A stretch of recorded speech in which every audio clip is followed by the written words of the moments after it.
Alrighty, hit the go live. I'll do a sound check in a second.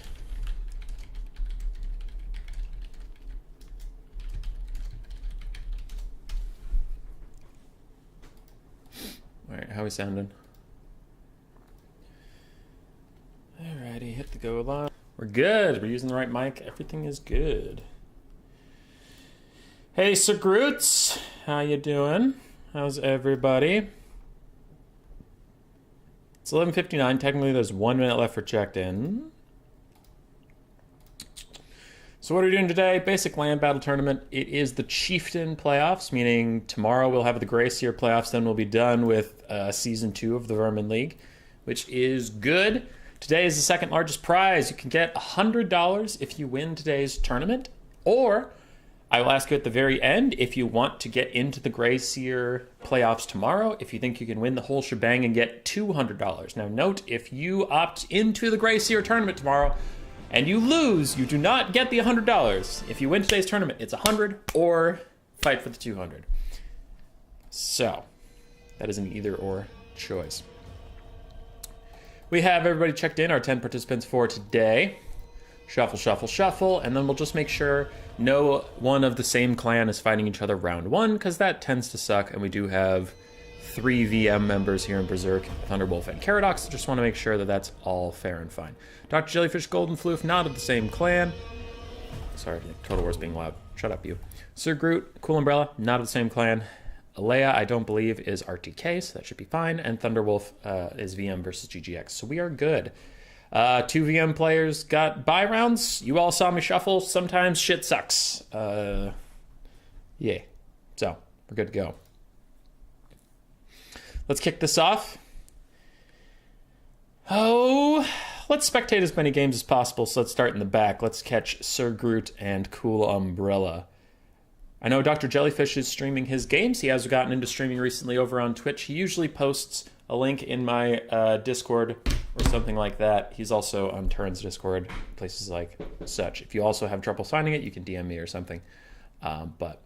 So if you do want to see Dr. Jellyfish versus Golden Floof, he does have a stream going over there. I believe he is Polish or something.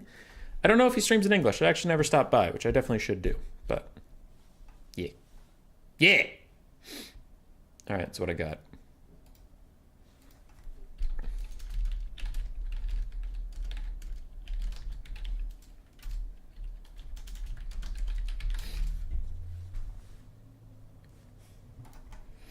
Yep.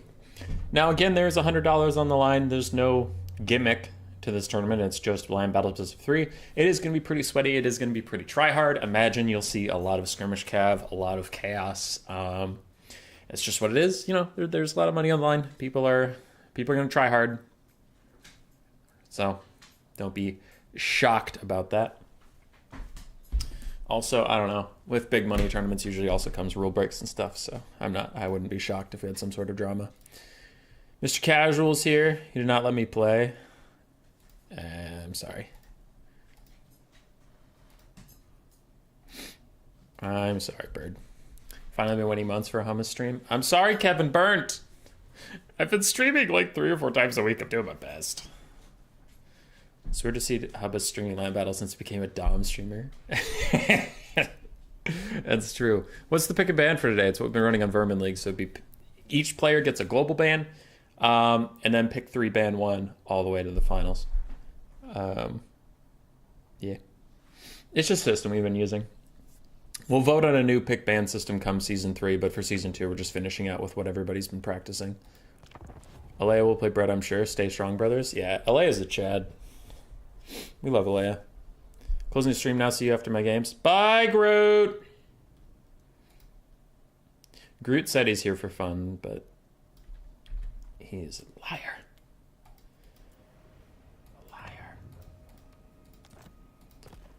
Okay, I see the lobby, but it doesn't have a spectator slot.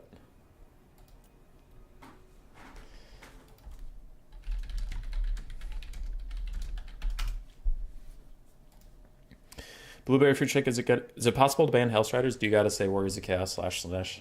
Warriors of Chaos / Slanesh. Yeah. Bowmund is here. Another member of our faction war crew.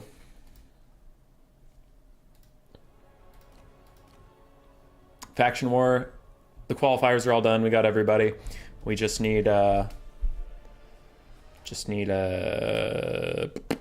patch to come out, and then we'll start with those games.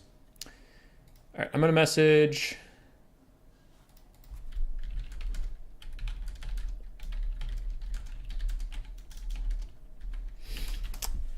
I'm messaging Sir Groot asking him to keep us updated on picks and bans so we can discuss that sort of thing. I am sometimes curious about the global bans when surprising stuff shows up, like Cathay versus Vampire Counts in round 2 is Warriors of Chaos versus Slaanesh. I'm like, what the fuck did you people ban? How did we get here? Alright, boop, boop, boop.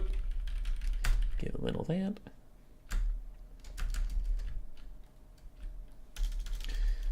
And then we have BBB Cool Umbrella.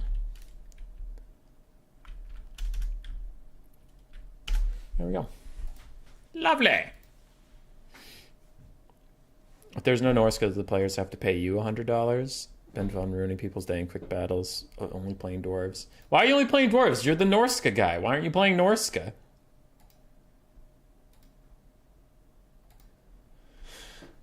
Sir Groot says the global bans are Vampire Counts and Cathay. All right. The tracks. Tournament favorites for today. Might as well do that little prediction. Dr. Jellyfish, Golden Floof, Berserk, Matthew B, Thunderwolf, Caradoc, Alea, Curio, Cool Umbrella, and Sir Groot.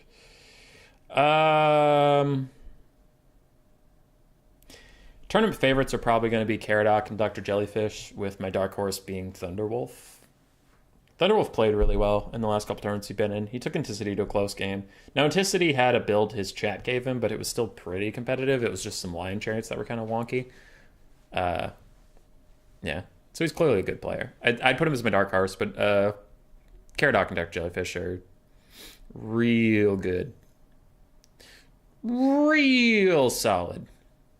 So I'm going to bet on them.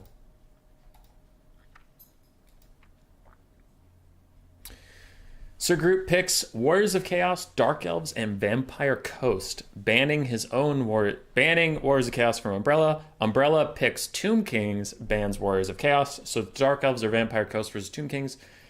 That's an even matchup with Dark Elves and Vampire Coast. I actually don't know how it goes. I would think it favors the Coast, but I'm not sure. I haven't seen that one in a long time.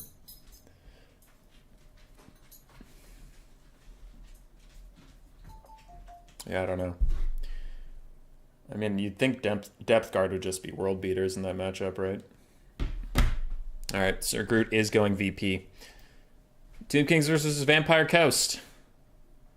I did tell you it would be sweaty.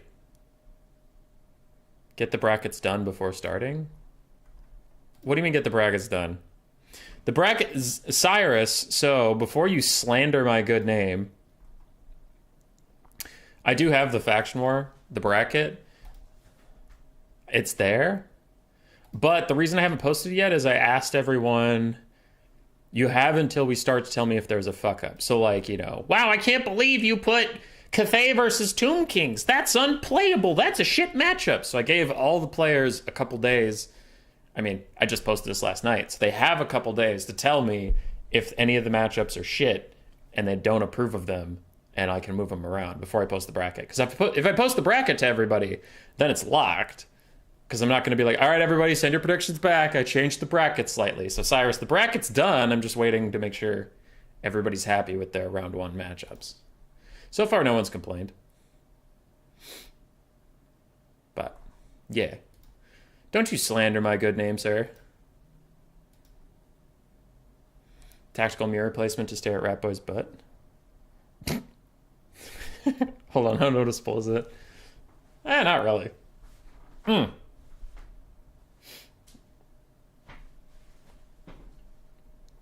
you can't see nothing. Yeah, silly.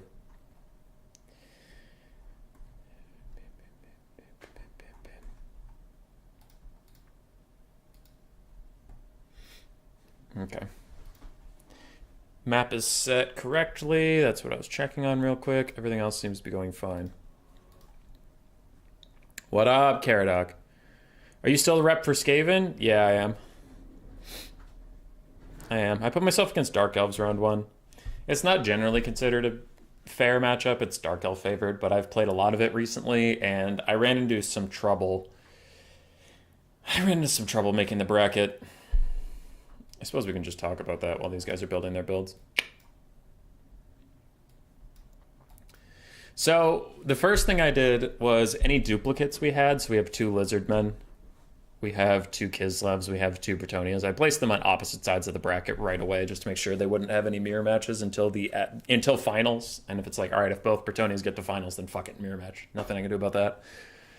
So after doing that, making sure they were all split up, I did my best to give everyone fair matchups and move some stuff around. And the problem with Skaven right now, you can see me on the right side versus Thunderwolf's Dark Elves. The problem with Skaven right now is they're in a bad spot where it's like anybody above them feels bad to fight, like pretty bad, not like, oh, that's an even matchup. And anyone below them feels really easy for the Skaven. The Skaven are currently in a spot where they either dominate or get fucked. So since it was me and since I was making the bracket, I gave myself a bad matchup to avoid any claims of bias. But Dark Elves isn't unwinnable. It's all right. It's tough, but I have a couple builds that I've been working with that could maybe do some good work there. I don't know. But yeah, I'll be playing Skavinos.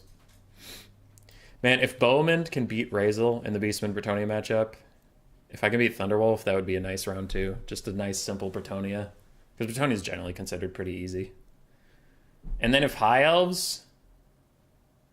Yeah, out of that bottom 4, I would want High Elves. Wood Elves is manageable since... Oh, but there's a patch coming out. Yeah, the patch could throw all this into silliness, but whatever. We're doing our best. If I get past Dark Elves, then I could probably get Bretonia and then High Elves, and that'd be dope. We'll see.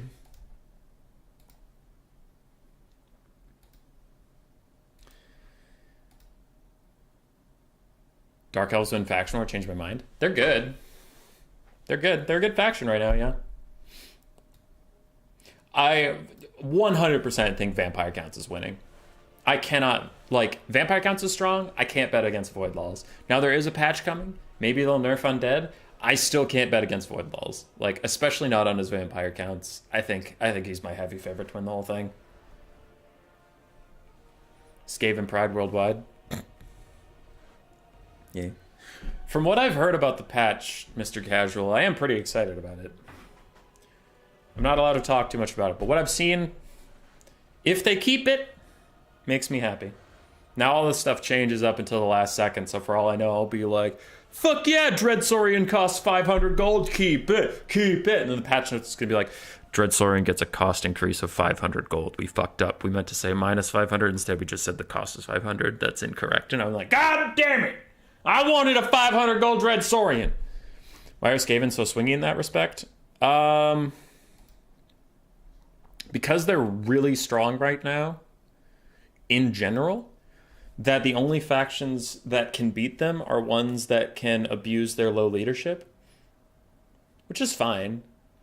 But that means if you're a faction that can't abuse their low leadership with good lord sniping spells or frequent use of manticores and chaos spawn for unbreakable fear to push through their front line, without good dog units or flesh hound units, without those kind of things to really abuse Skaven's low leadership, they can just front to back beat anybody because of Poisonwind Globes being really, really strong at the moment. Plus ultra unit size making Skaven slaves hard to break in conventional infantry to infantry combat. So that, and then the ultra unit size change also helped Skaven because what used to be common at super high tier levels of play was Fireball or Spirit Leech spamming Warp Lightning Cannons to death, or even weapons teams.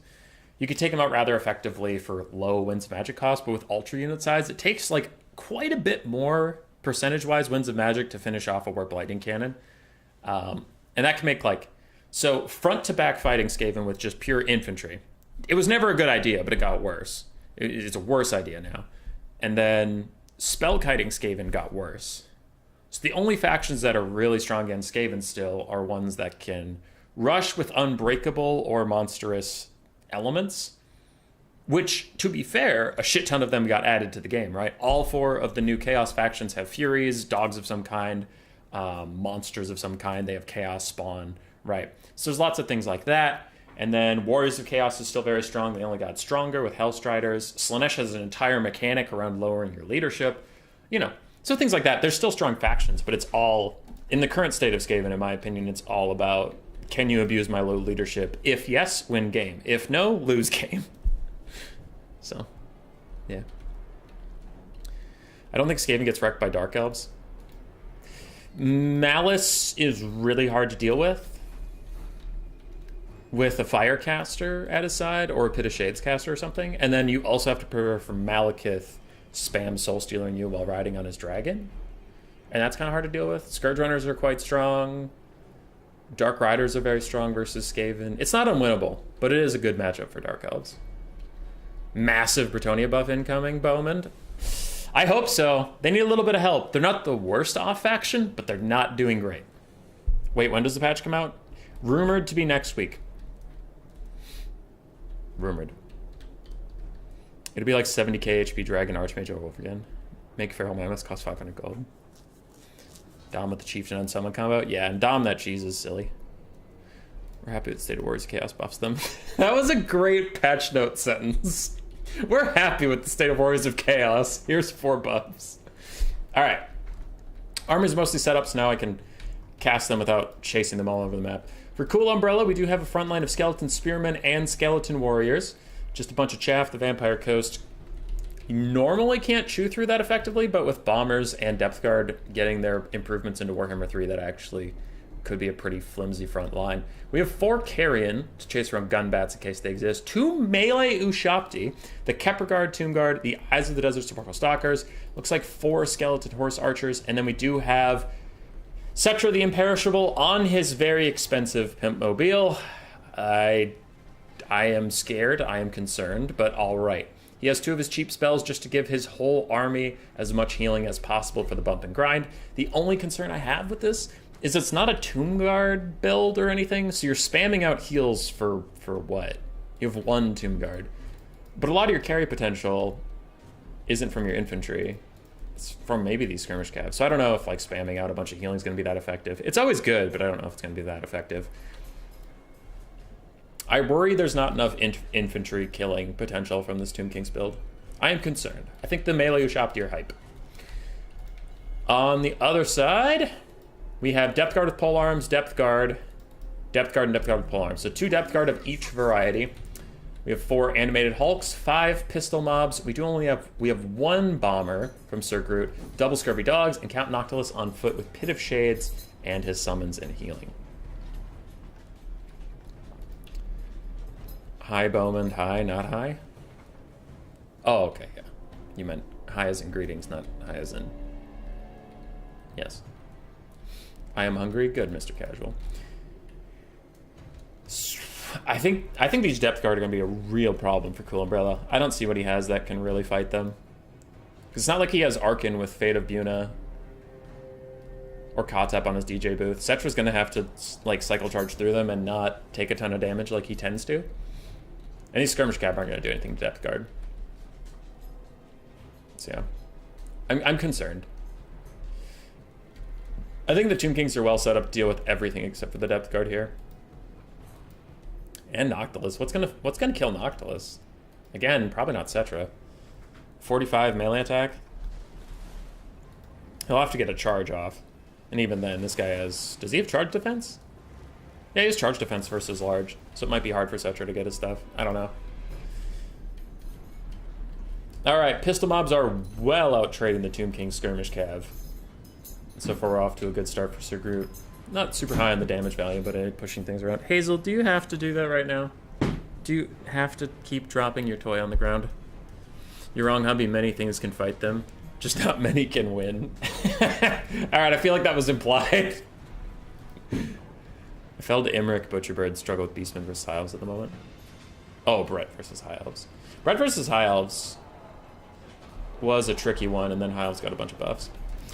Front lines are colliding. Pistol Mobs are trying to fall back from all the Scaly Spears as Animated Hulks are charging forward to take up their place. We do have a Sepulchral Stalker ready to shoot them down, and they're doing pretty good damage. Pretty good damage to these lads. Let's see how the melee Ushapti do. Melee Ushapti on paper should be alright versus Depth Guard, but Depth Guard have about as high melee defense as these guys have melee attack. If you include their bonus versus infantry, the Depth Guard actually still have more melee defense than melee attack, which is why I think the Ushapti might struggle. Cetra's in there, and Cetra's rolling. He's rolling in the deep, and Hazel really wants to play, so I guess I'm going to be playing Tug. That's fine. I think we have Wraithstorm coming in. Is that what that is? Yep, Wraithstorm onto Cetra. Just going to get a little bit of poke damage. He's going to heal through it with the army passive and his lore passive, but you got to start drilling down that health sometime, and it is probably the best target. Noctilus got to summon out onto the Sporkle Stalkers. And Dog is running off for a little bit.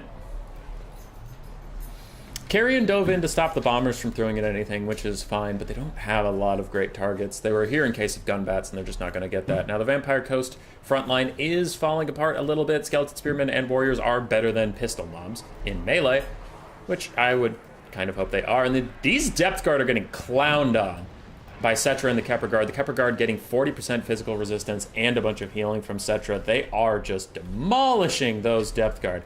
And maybe it'll be okay, but the Pit of Shade says it's not going to be okay, and that'll do a huge amount of damage on these clumped up Kepler Guard who are not managed to be spread out in like a very thin line, so most of them are in that Pit of Shades, and they are going down, down, down. If they can hang on to their leadership, they'll definitely regen up to their healing cap throughout this game with natural regen and with Cetra supporting them, but still, that is a lot of damage. Skirmish Cav trying to protect the Subalk Stalkers in the back. It looks like the animated Hulks do actually get their filthy, filthy paws onto the Skirmish Cav. If Umbrella sees that, he should be able to pull away. Melee Ushapti fighting the Depth Guard. Looks like they are losing that fight overall. These other Melee Ushapti are just chasing around pistol mobs. Are any of these summons? No, these are all real. Everything back here is real. Except for that Ushapti. That Ushapti is a summon. So Cetra's still doing fine. He's now fighting animated Hulks, and the Kepler Guard are desperately clinging on to life. Give Hazel love? I am. And yeah, Cool Umbrella is up on the balance of power. No, he's down on the balance of power. He's up on the damage value. The Coast are currently still up on the balance of power, though I imagine when some of these pistol mobs get taken out, that'll be a little bit of a different story. In the actual state of the game, though, I am concerned. Kepler Guard did surprisingly well versus those other Depth Guard, but now they're having a really bad time. Their healing cap is one of the biggest issues. Also, they're getting poked in the butt by these archers at the moment. Animated Hulks are crumbling away as Cetra rolls past, decides he's all done with this. And these Seppi Stalks are fighting real-life polearm boys. Okay, those are not a summon. Carrion finished killing something, but they themselves are going to crumble away into nothingness. There's still a lot of Depth Guard. Where's the second pole? Did the other Depth Guard with polearms die? No, it's way over here, full HP. Okay, that is concerning. I am the big concern. Sporkle Stalker's trying to get away from this summon that just popped up in front of them. And there's another summon of pistol mobs. God, there's so many summons. Alright, cool. On the other side, Kepler Guard are just about dead from fighting with these Depth Guard. The dark times have approached. Umbrella Skirmish Cav is running away, though it is running low on ammunition and generally low on real killing prowess. These are 2 summons plus a polearm, so anything you attack should probably be this almost dead polearm or Noctilus. But they do have to just keep running. They can't let the pistol shoot them for free, so it looks like the out of ammo Skirmish Cav is going to run into them, muck them up for a little bit, stop them from doing stuff. Meanwhile, Umbrella is using Cetra and his Ushapti to sweep up the last remaining bits of various pistol mobs, and the summoned Ushapti is gone. So what you see is what you get, except for Noctilus probably still has 800 million summons in the bank. Probably. Maybe. Sort of. What's the Depth Guard count at? Both polearm variants are full HP. Just straight up full. And this Depth Guard axe is like half HP, but its heal cap's not inside. It still has a little bit of love left to give. The polearms are going to be important, though. Because as far as carry potential goes for the Tomb Kings, you have Cetra on his chariot, and you have the Ushapti. Sporkle Stalkers kind of through their ranged attacks. But the polearms will be great versus all those. So the dual axe guys did what they needed to do. All the infantry of the Tomb Kings is dead. And now they're unfortunately just fresh fish. Sporkle Stalkers are going to do a little bit of kiting. They do have anti-large and all that stuff, but their missiles can still do really good damage versus heavily armored, low HP pool targets like the Depth Guard. So that'll be good for them. Another pistol mob is squashed by Cetra and his goon squad. This pistol mob is a summon. It'll be going away soon. So things may not be as bad as they appear for the Tomb Kings, though according to the balance of power, they do look really, really bad. Animated Hulks are slower than the Snake Knights, so these guys should be able to walk away as the Skirmish Cav continues to pour more fire into them. Those are the last of the Animated Hulks, to be fair. There are some Death Guard with polearms out in the distance. Maybe Cetra wants to roll over and take care of them, or he wants to just collapse on this pocket and do as much damage as possible before this full health Death Guard unit is rallied by Sir Groot. Big commitment here from Skirmish Cav that are out of ammunition and basic spearmen, all trying to hit these Depth Guard and surround them, but, I mean, they're so elite. They're so tanky. They're going to be just fine. Cetra tries to get in. His charge does actually pretty good damage. Pretty good overall. And he is doing some more to regen up stuff. Carrion and Spork Stalkers just turn and fight the Animated Hulks without Depth Guard or Noctilus support. They decide to just take care of these guys so they can get more free firing out. And that will be pretty huge. Animated Hulks aren't like dogs. They're not super fast, but they're fast enough. Taking them off the field leaves just a bunch of slow-moving infantry that maybe...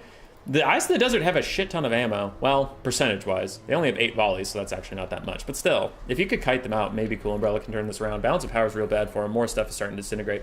But these Snake Knights are at an excellent angle. If they can just figure out how to fire, which shouldn't be that hard of a task, just fire, you idiots! Oh my god, and they're missing. And they're missing. Wow. Wow. Wow. Oh, there's a little hill there! There's a little hill there! It's completely fucking Cool Umbrella over this tiny, tiny hill. All right. Those Depth Guard are regenerating, but they're also crumbling at the same time, so any damage that lands on them sticks.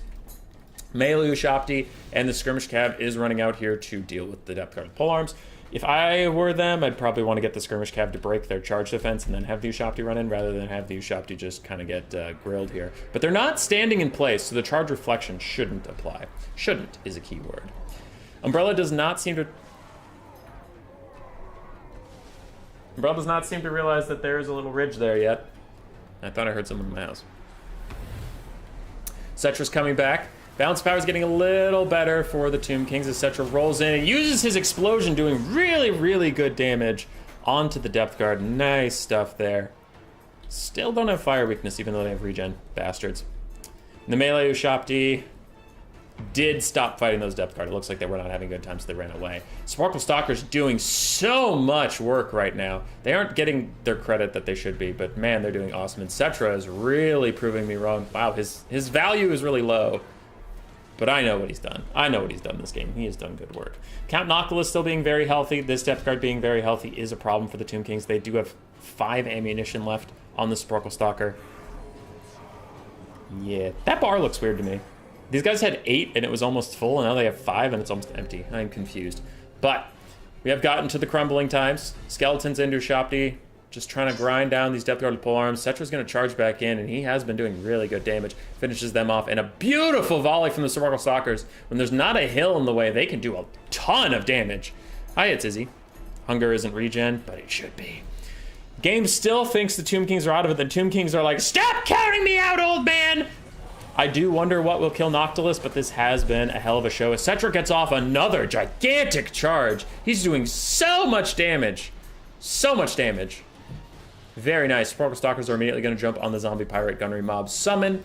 And Noctilus has thrown out so many of these things. He's got to be close to out. He has 0 summons left naturally, and he has 0 left on the Moon Dial. Now the Depth Guard polearms are sprinting over. They're saying, Eyes of the Desert, you can either continue to stop my pistols from firing, or you can dodge the polearms, but you can't do both. For now, it looks like Umbrella is just going to stay in the fight. Balance power continues to get slightly better for the Tomb King. Slightly better. He is all out of Wrath of Patraz. He is. I wish I could see their Winds of Magic situation. That'd be pretty nice. Sparkle Stalkers are opting to just stay in the fight with the gunnery mobs. It looks like they really don't want to take the chance of just getting shot at. Meanwhile, the Depth Guard polearms were crumbling for a little bit. Now they're just taking a whole lot of damage. But the Ushapti are crumbling and very low. Spearmen are just very low. They're not crumbling yet. Ushapti get a Djaf's Incantation of Cursed Blades, give them a little bit more damage, but more importantly to give everybody healing, but they do fade away. So that is the arm-piercing anti-infantry gone. Zombie Gunnery Mob has been taking a lot of damage, to be fair, but the Sparkle Stalkers no longer have any Ushapti defending them or anything, so they might want to get out of here soon, and the Depth Guard will almost be done with the Skeleton Spearmen, who are getting kind of close to their heal cap, because that's what Tomb King's infantry do. Bravo, Umbrella. Thanks to you, Rat Boys, giving Cetra some deserved love. He's doing very well. This is the first time I've seen him do very well in quite a long time. And it's good. It is good. Hi, Hazel. Hazel, you are a lot right now, buddy. You're a lot right now. You know I have to work. Sparkle Stalkers are running away to Kite. Skeleton Spearmen and Cetra are staying in the fight to fulfill attacking rules and such. Depth Guard with pole arms are getting close to their heal cap. Meaning there's only so much Noctilus can do to keep them in the fight.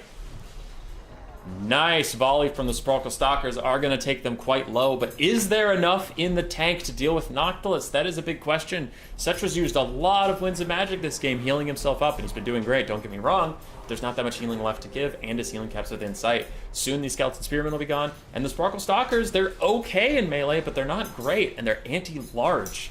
Will not help them versus Noctilus. Now the Depth Guard with pole arms are so low, they're crumbling, crumbling, crumbling. And soon they will be gone. Sparkle Stalkers have one volley left. It won't really matter against Noctilus. It's not really gonna.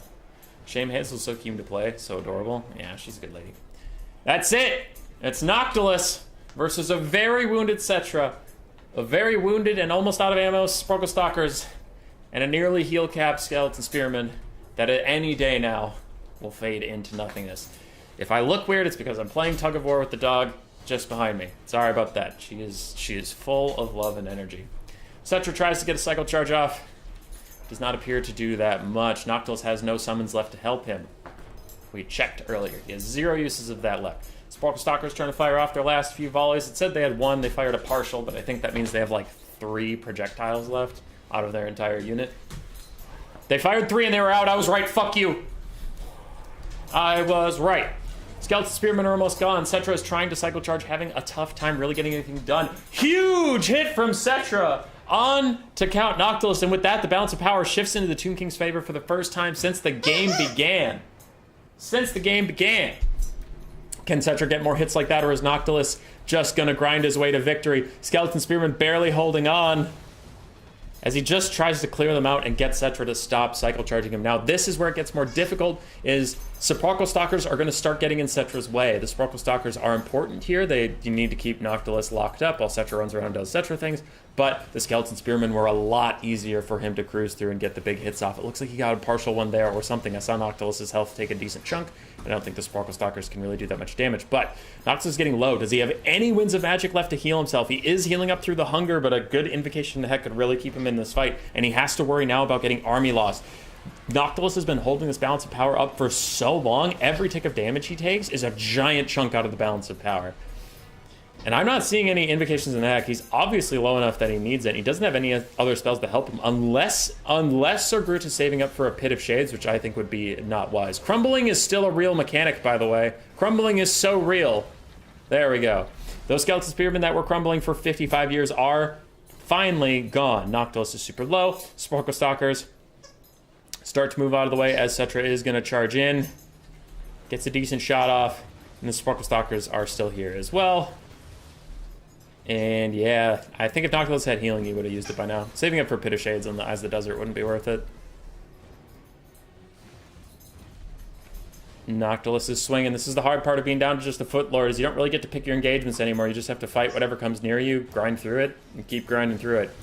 If Cetra ever gets close, you can put attack orders onto him, but that could risk Noctilus just trying to walk through Eyes of the Desert, taking damage the whole time, and not actually getting any swings off. Eyes of the Desert are swarming around Noctilus right now. I don't think that was an order to leave. I think that was just like them being dumb and stupid and walking alongside him. Because they didn't actually go anywhere, they just re-surrounded him. Noctilus gets pushed out of the blob. Now he's only getting attacked on one front, and that makes his melee defense a lot better, because technically some of these units were attacking him from behind, lowering his melee defense. He's hanging in there for now. God, one Invocation to Heck could change this game, but they will not. Army losses is here, and Noctilus goes down. Cetra with the hard carry, putting me in my place.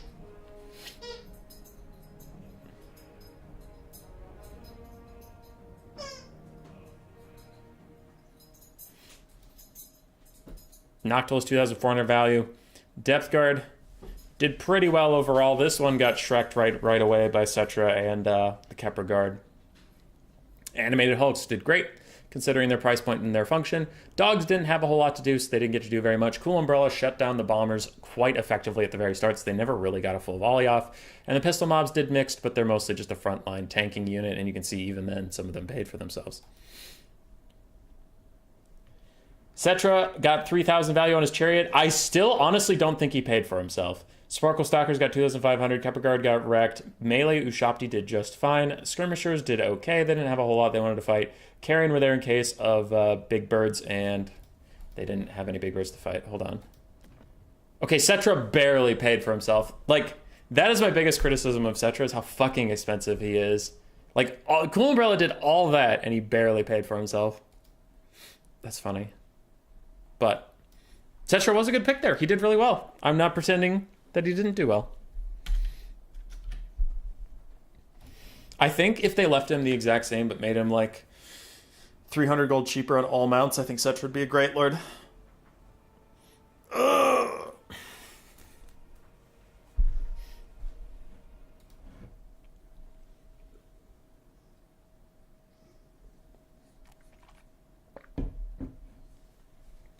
Okay, so catching up with chat.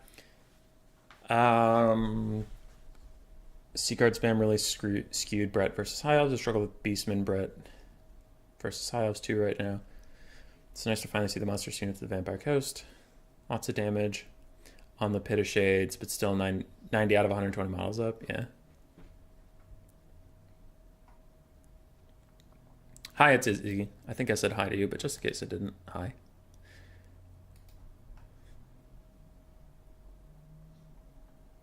All right. Cool Umbrella says GG, well played. So does Sir Groot. Nice way to start the stream, they say. Umbrella says Beastmen, Dark Elves, and Khorne ban Tomb Kings. Beastmen, Dark Elves, and Khorne ban Tomb Kings. So Tomb Kings, Tomb Kings, Vampire Counts, and Cathay are banned because 2 are global bans. 1 just got banned right now, and he's already played Vampire Coast. So all 3 undeads are out, and Cathay's out. This does mean Sir Groot has access to all the Chaos factions, which, honestly, Warriors of Chaos ban Dark Elves, or Warriors of Chaos ban Khorne are both good picks, because Warriors of Chaos is super strong against Beastmen, and Dark Elves versus Khorne is either even or Chaos favored, depending on how you feel.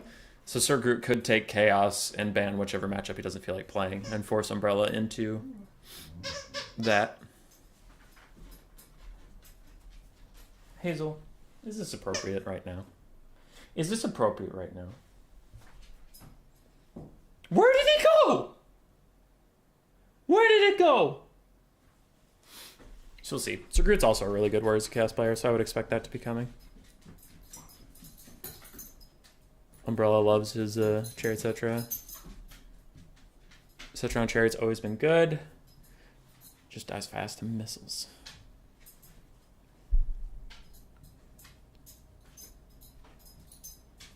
He lost Healing Depth Guard, yeah.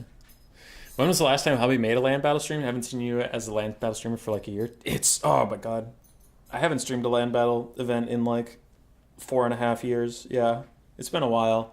I was doing Domination before Domination was cool. I was playing Domination Warhammer 2. Swiss, still glad to see Cetra get picked. Yeah. Not having to ban the lore passive anymore makes Cetra much more viable. Nothing is favored versus Beastmen. Versus Beastmen? Oh, you're saying the Beastmen are the best? Pet the damn dog? I did pet the damn dog! Jeremy, are you winning? Yeah. Hold on, I'll get the damn dog. Alright, Sir Groot did what I suggest because I'm a genius. Sir Groot says, I'll go Warriors of Chaos, ban Dark Elf. So it's Beastmen or Khorne versus Warriors of Chaos, which Umbrella should probably go Khorne, but we'll see. While he figures that out...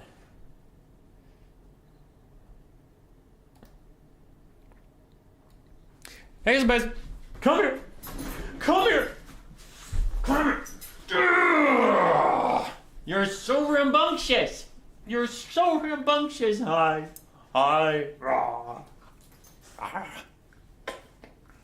You're so nibbly, too. You're so nibbly, too. Yum, yum, yum, yum, yum. Yum, yum, yum, yum, yum. There you go. There you go. Who's a good lady? Who's a good lady? Oh, I wonder if you have to go outside because you just had lunch. Hold on. I'm going to make this normal size again, and then I'm going to go take the dog outside, make sure she's good. Cool umbrella, looks like he went with corn.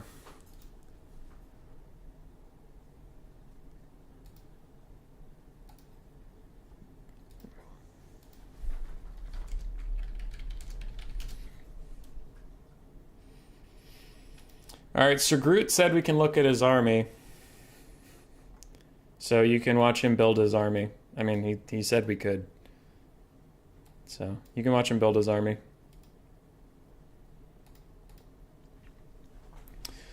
I'm going to let Hazel outside. BRB. Oh, it's the wastes of corn and umbrellas hovering corn. That tracks. Home field advantage. I think on this map, corn gets like 45 melee attack buff or something. It's pretty gross. Hazel, come on, let's go outside. Go outside.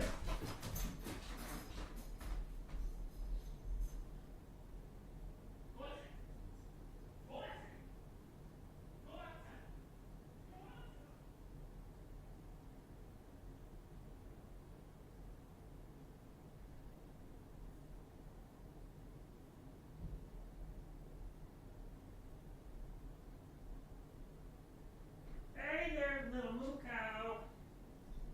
Hey there, little moo. Look at everybody, I found the little moo cow. I found the little moo. Who's a good boy? Who's a good little moo cow? Yeah. Who's this good moo cow, huh? Who is he? You want to go watch your birds, buddy? You want to go watch your birds? They're out there enjoying the birdseed.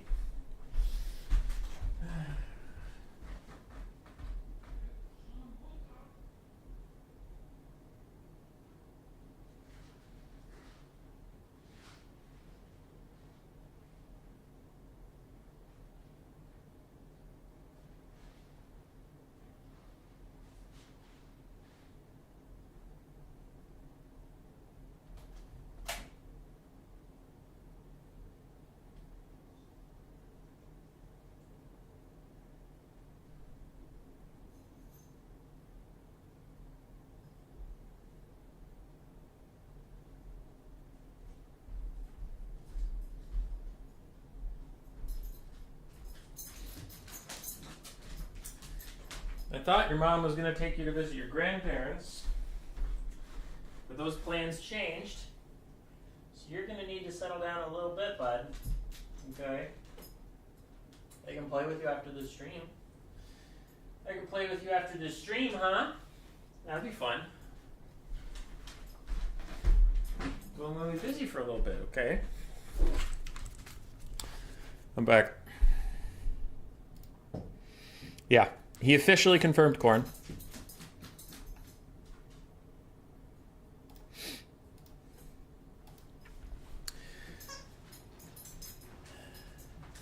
I don't hear anything.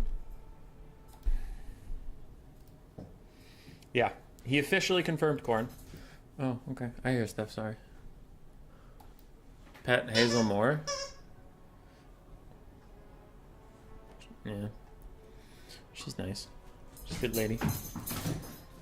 Hubby should make us all lunch. That sounds like a Illegak blueberry.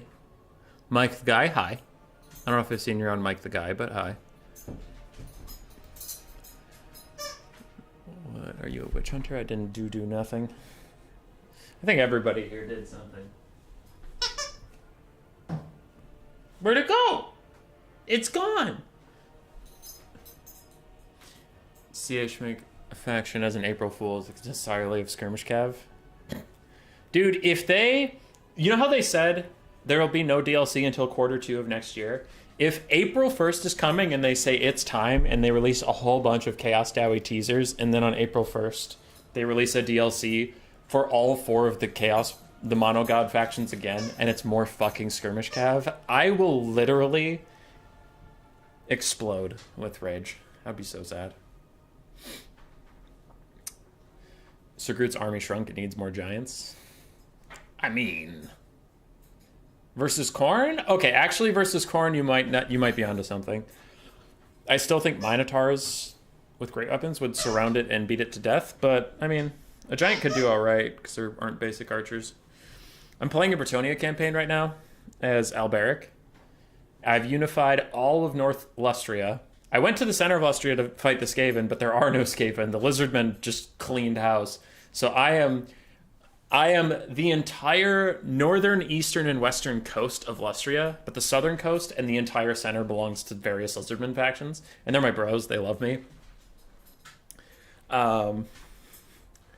And now I'm on a crusade to reclaim Bretonnia because I went across the sea to check on stuff. All of Astalia is burned to the ground by Beastmen and Skaven. Bretonnia itself, the Fey Enchantress had like 4 or 5 cities in that South Bretonnia area she has, but that's it. That's it. There's a ton of wood elves roaming the lands. Heinrich Kemmler is very powerful. Luin Leoncoeur is straight up dead. The Fey Enchantress is the only Bretonnian faction left alive. And yeah. So I had to fight some giants in a Beastman army, and they still die real fast to peasant archers. Screen blocker for weak ones. I mean, Sir Groot just said, don't use a screen blocker for my army. It's fine. But yeah, there's $100 on the line, so for competitive integrity, I'm going to have a blocker up whenever a person doesn't directly tell me. It's fine. Hazel, I didn't throw it. There you go. That entire Bretonnia story was a long way of saying giants still die to archers. If it's actually Chaos Missile Cab on Juggernauts and discs for Zinch, I will also explode if they screw us over not getting Chaos Dwarfs. They're like, dude, they're so fucked though. With all the expectations for the community, the first DLC was the 4 Mono Gods getting their second Legendary Lord, which they should have had on release, right?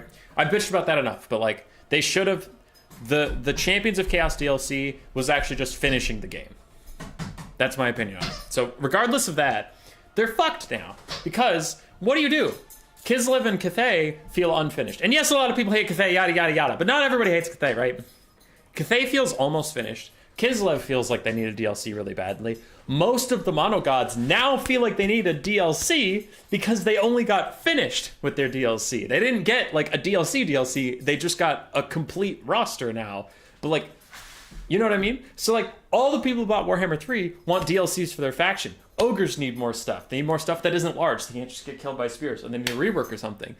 But then also, the entire community wants Chaos Dwarves. So what are you going to do? How could you possibly make a DLC that satisfies everyone?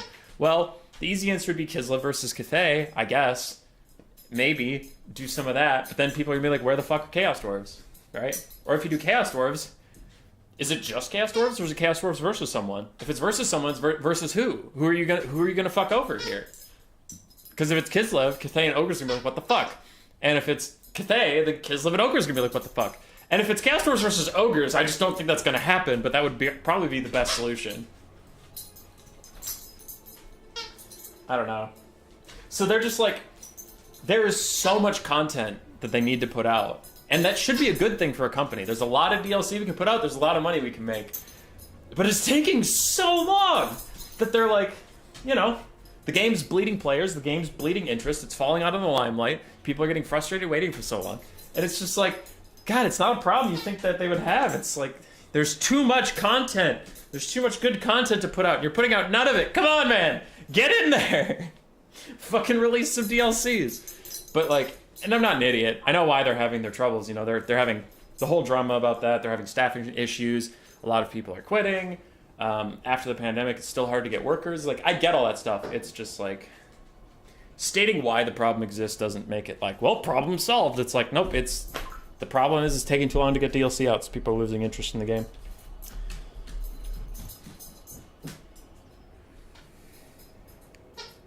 Hubby keyboard covered dog slobber confirmed? Yeah. We need an SEM Razordon version of Sally.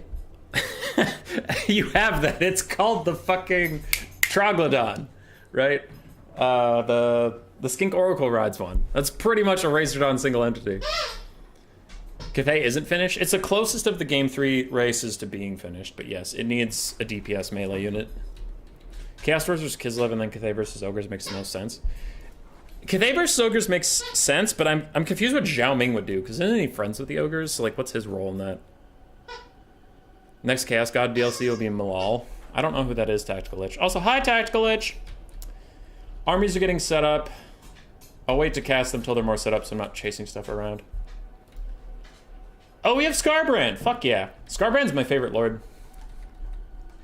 I don't know much about his lore. I only know of Skarbrand from Warhammer 3. But his animations are gorgeous. His character is gorgeous. He can do so much damage. I don't know. I love how Skarbrand was made.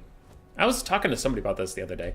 I don't think Skarbrand is the most competitive lord. He has a couple matchups where he's really good, but I don't think he's that competitive. That being said, I hope they don't change him.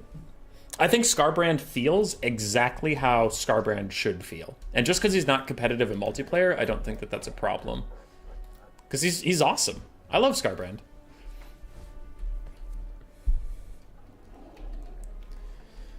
Demigod that just dropped. They already forged souls and its soul grinders. Skarbrand hype. Zhao Ming just has a midlife crisis. I retconned. It's a retcon 5th Chaos God, if I remember correctly. Is it huge funds match? No, this is the normal funds. Everything's on ultra size, but that's just Warhammer 3. Alright, builds are mostly set up, so I can talk about them now.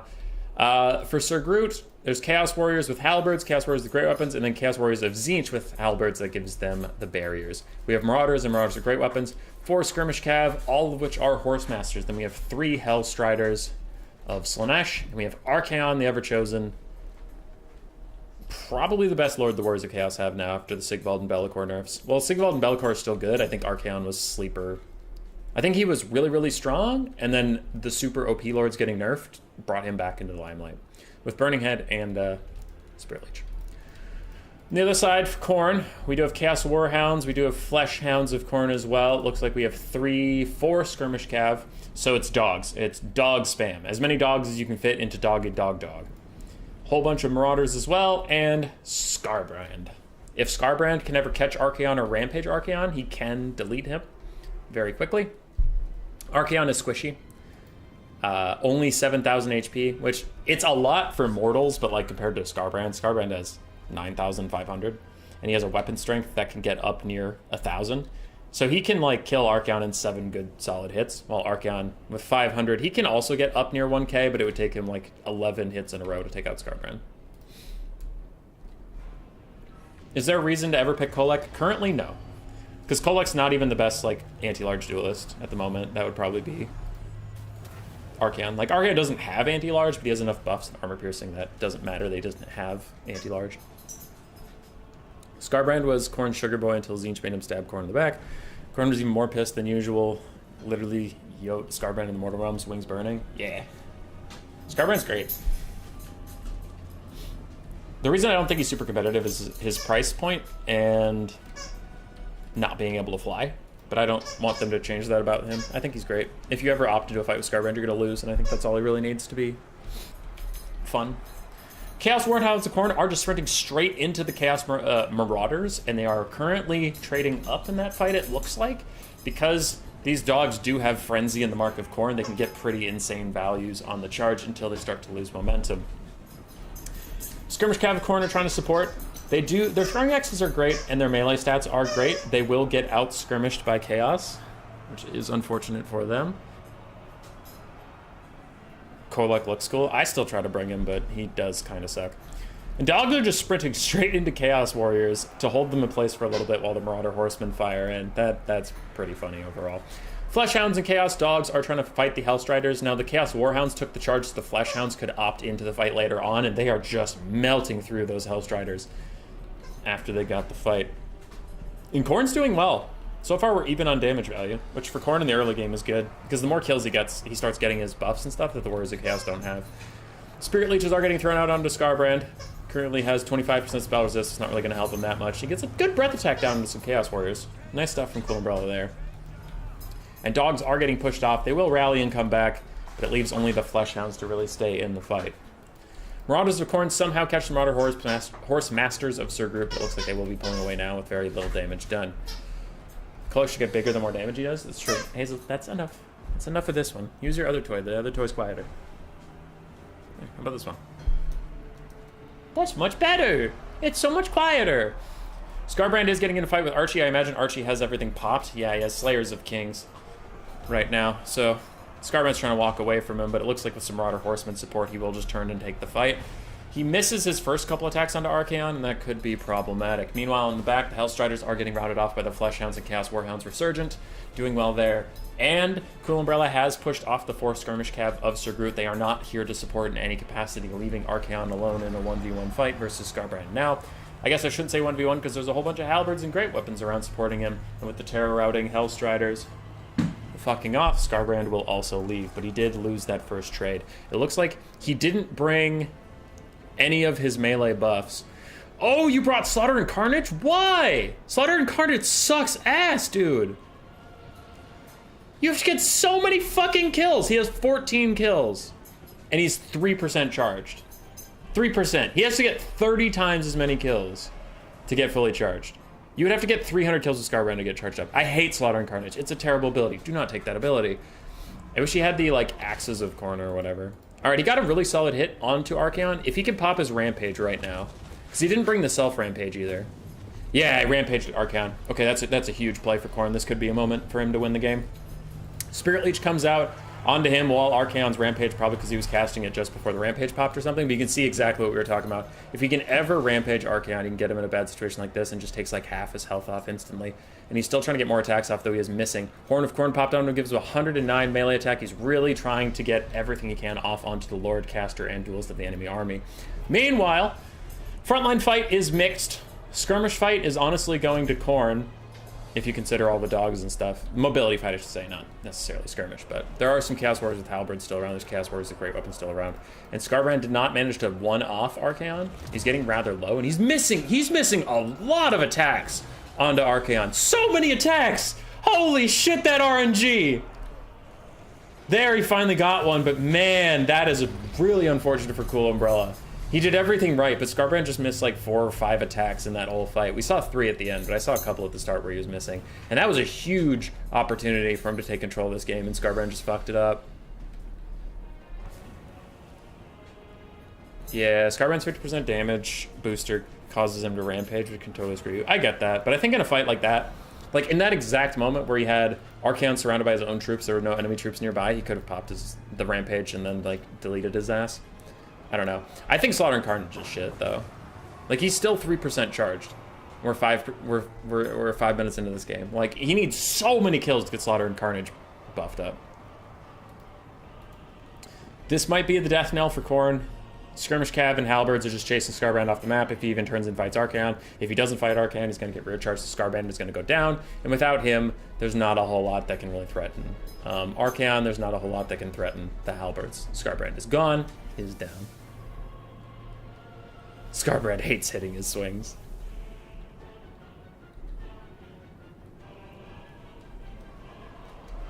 At this point, I think it's over. We have 2 healthy Chaos Warriors, one with halberds, one with great weapons.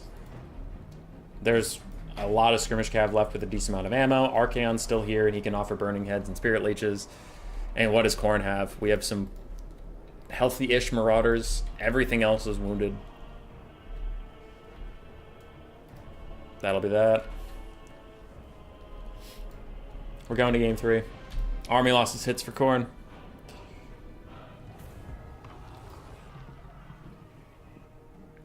Jesus Christ, that RNG. Ranald did not smile upon Scarbrand this day. He really didn't. I liked the Khorne build. I liked it. I think Minotaurs could have a place here, but like the dog build clearly worked well. I honestly think everything was going fine. I disagree with the Slaughter and Carnage pick. I don't see it being a good choice. Like, it's not just like, oh, it didn't work out this time. I just like don't see Slaughter and Carnage being that good. Because you saw he had 16 kills. He was 3% charged. So you'd have to get 30 times 16, which is like 450-ish kills, right? To get 100% charge. Which maybe you argue you don't need 100% charge for it to be effective. Okay. You still need 225 kills to get it halfway charged. Like, Cetra put that last game on his back, and he got like 200 kills in the whole game. It's a lot. It is a lot. So I think cut that one, get some funds back.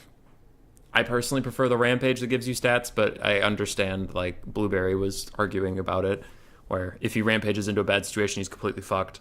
And I do get that, but you could spend the money elsewhere. Maybe he just had 100 awkward bucks, or however expensive Slaughtering Carnage is. Maybe it's 200, but Khorne's roster is infamously expensive, so, you know, it's not actually that unlikely that it's like, well, I have 200 bucks and I have nothing to spend it on, so. Don't know. Anyway, what are we doing? Scarbrand, only 1,500 value. He really didn't get to capitalize on Archaon because he just missed way too many of his swings. Dogs did fine. Marauders of Khorne did okay, considering. Archaon did great. This Chaos Warrior with Halberd got murdered. The other ones didn't get too much value, but they were still there in the late game. Marauder Horsemasters did fine. Hellstarter Slanesh did okay. Basic Marauders did decently well, yeah. Umbrella really shut down the mobile game nicely, though. He played good. He played good. So, while we wait for their builds, we are going to game 3, don't worry.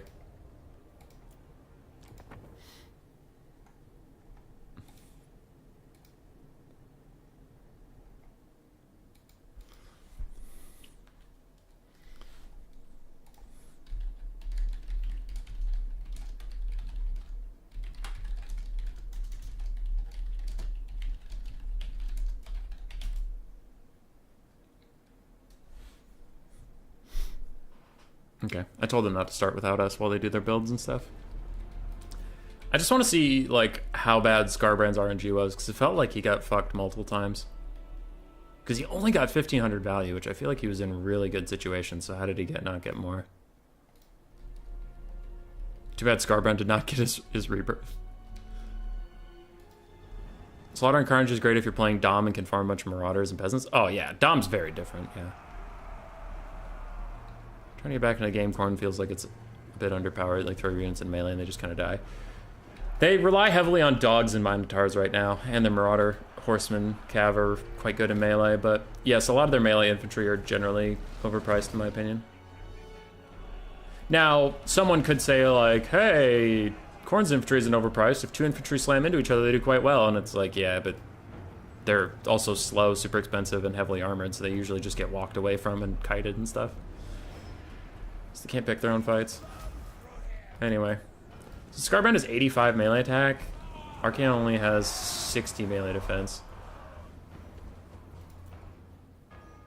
Miss. Miss. Hit. Hit. So he hit half there. Archaon overextends. Like, this overextension should be punished, but it's just not. He even got a charge attack there. Okay, good hit. Miss. Hit. Hit. Miss. Hit. Miss. Miss. Miss. Miss. Miss.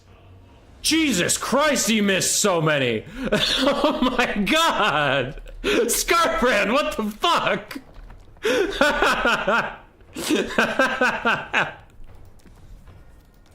Scarbrand!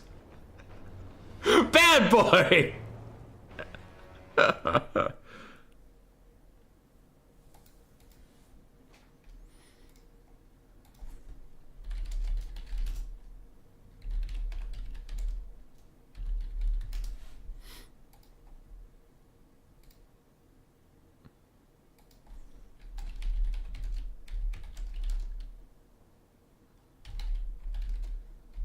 Okay.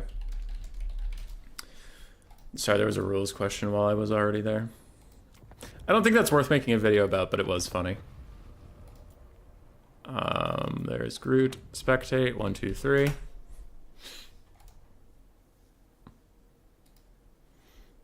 And we're back.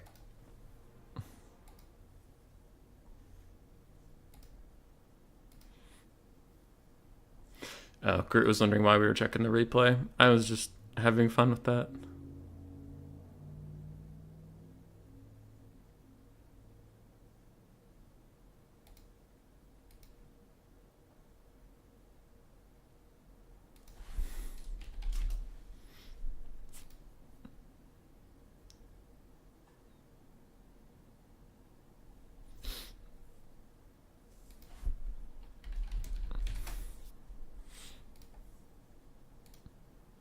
We back.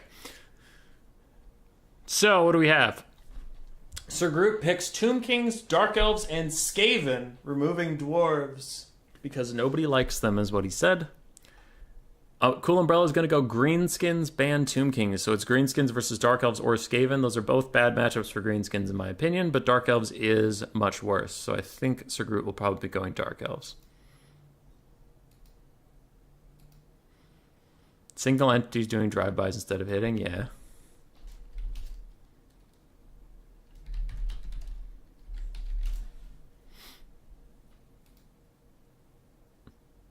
All right, it's Dark Elves. This matchup feels real bad for Greenskins in Warhammer 3. The one thing Scarbrand is supposed to do, yeah.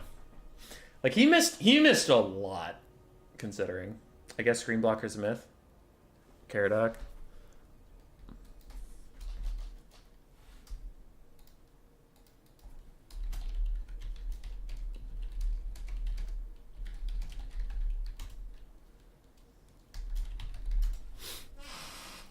Actually correct, nobody likes dwarves. Yeah. I'm being careful to only hover Sir Groot's build because he said he doesn't mind if the Screen Blocker's down. If he said it, then that's fine. Then we can look at his build. But yeah. Scourge Runners are real good versus Greenskins. They were in Warhammer 2. But Greenskins have been feeling the pain of Warhammer 3. They just feel like they're less good for various reasons. It's not like they took a bunch of active nerfs. It's just kind of like not a lot of buffs. They did get some buffs that were fun. I really like what they did with Squig Herds.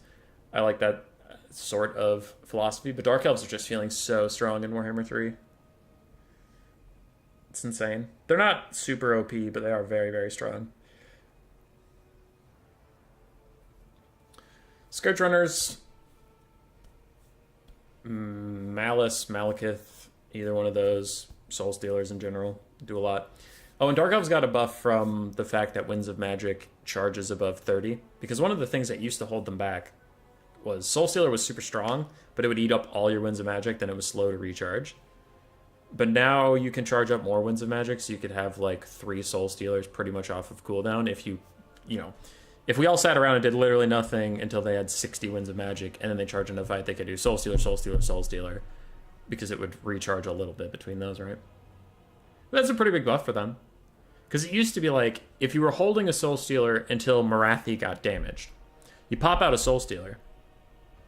Okay, cool, good for you. But you go from 30 to like 7, I think, Winds of Magic. And you're charging up. Well, if Marathi is just getting circle beaten by Stone Trolls and Grom, she needs more healing than that. Well, nowadays you could land Marathi, or more likely Malekith or something, in a pile of Stone Trolls. Soul Stealer, 20 seconds later, Soul Stealer, 20 seconds later, Soul Stealer, and all the Stone Trolls and Grom took a shit ton of damage. Also, Malekith went, like, almost heal capped himself in the space of, 2 or 3 minutes. So that's one of the reasons Dark Elves are so much better. 1 Executioner to mop up infinite amounts of goblins. If CA forgot to add dwarves to Warhammer 3, most people wouldn't have been sad.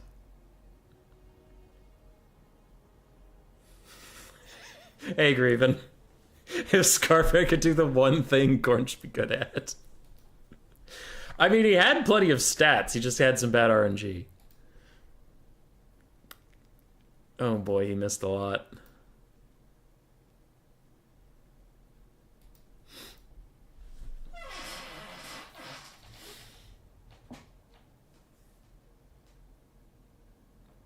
As for Greenskins, I mean, did Stone Trolls get a buff when the other Trolls got leadership buffs, or was that only basic Trolls? I forget if all Trolls got a leadership buff.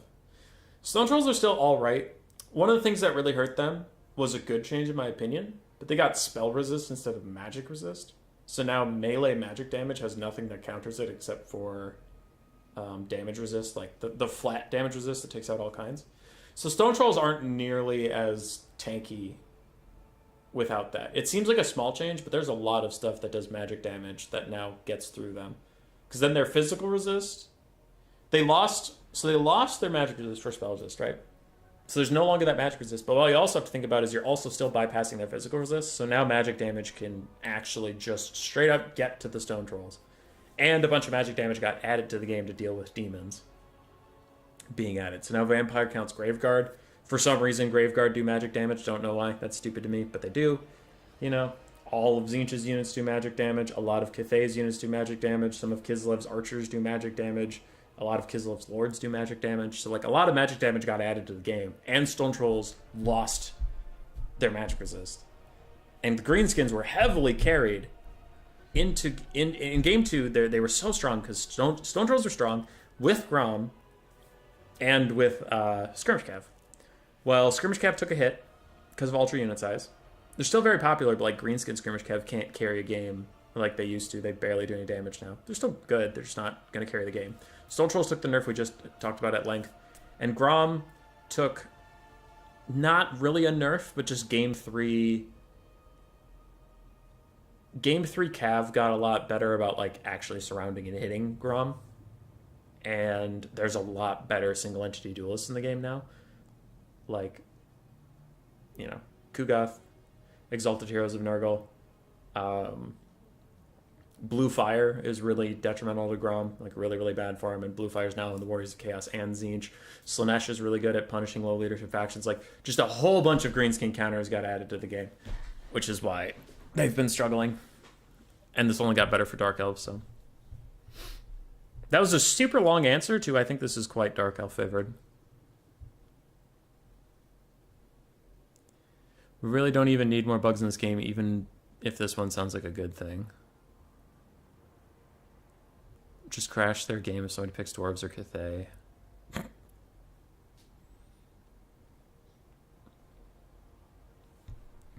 Alright, Umbrella's ready. Sir Groot is chilling on the same build for a while. Looks like we are going the Malice path. Malice, Firecaster, Sojourner Chariots, some Dark Riders. It's pretty solid. The shades are interesting to me, especially Greatsword shades. So you have armor-piercing melee attacks, too. I don't know what the tech is behind that, but we'll see. On the other side, we do have Skarsnik and one Stone Troll. Doomdiver Catapult. The Orc Boar Boy Biggins and their RORs, the two of them. Bunch of Orc Boys, a couple Goblin Frontlines, Squig Herd, Spider Riders. So no Skirmish. Why do we have a Goblin Caster? Aren't those things trash now? Dark Elves versus Greenskins got super Dark Elf favor because CA wanted Ice Power to stop whining. It is funny that now Dark Elves... At the end of Warhammer 2, Dark Elves were living their best life, and Ice Power started playing Grom the Paunch almost exclusively. And then in Warhammer 3, Dark Elves are living even more of their best life, and Ice Power stopped playing the game. So I think... I don't think he ever wanted Dark Elves to be good. I think that's just a fact. I think that is an undeniable fact. Let's see if I can get the Grimoire. Jump, jump, jump. Walk, walk. Nope, nope, too far. Jump. No, damn it, damn it. Shh, you didn't see that. You didn't see anything. Get up here. Jump. Gotta get the Grimoire. It's a legendary run. Gotta get the legendary chest. Jump, jump. Okay, all right. Okay, we made it. Where's the next step? Walk out here? But I just came from here. I came from there to jump back. How the fuck? Oh, okay. Well, it's done. Ice wanted to bitch, and now he had a job. Boo! Night Goblin Caster probably is there for Vindictive Glare and wins a magic Wand of Jet. Oh yeah, he does have the Wand of Jet. Maybe. Yeah, Coop's got it. Coop's got it. Armies are setting up. We saw most of them in the build screen. I guess the only thing I will check is to see what this Gobbo Caster is for. Gork will fix it for the slow. Vindictive Glare and Wand of Jet. Interesting. Then we do have Spirit Leech, but I haven't seen Vindictive Glare or Gaze and Mork really do that well in Warhammer Trace. Is there a Damsel in Distress up there somewhere? No!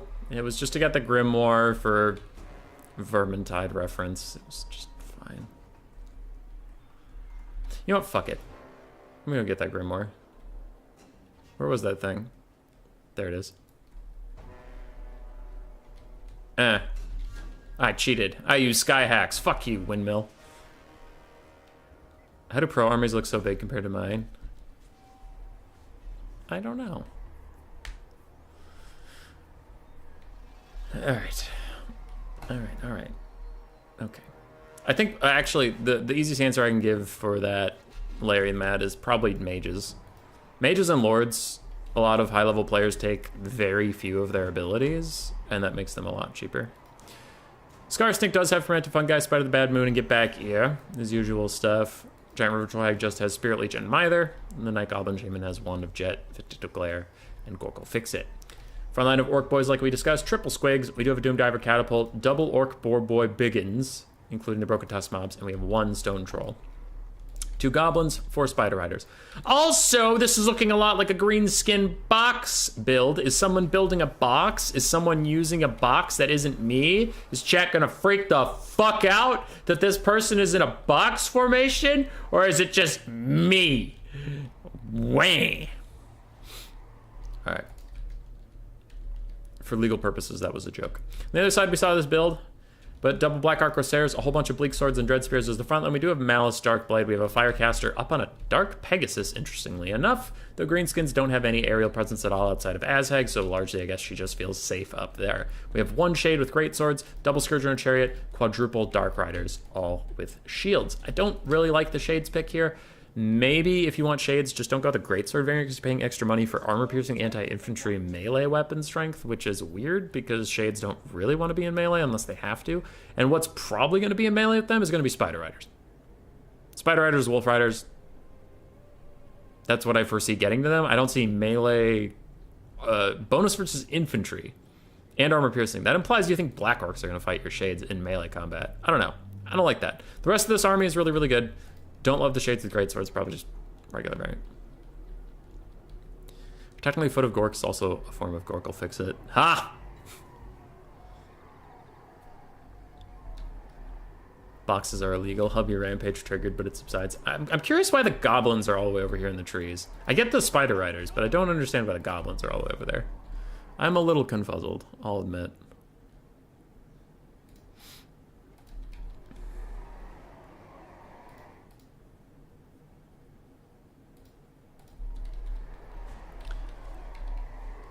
And Doom Divers are firing. We are off. Doom Divers are currently tracking around the Scourge-Run Chariots. That's usually the type of thing they want to fight. They do want to shoot at rather squishy targets with high armor as their way of staying alive, because then their armor piercing goes well. They don't actually do that much raw damage, but Scourge Runners, Mage Lords don't have a lot of HP.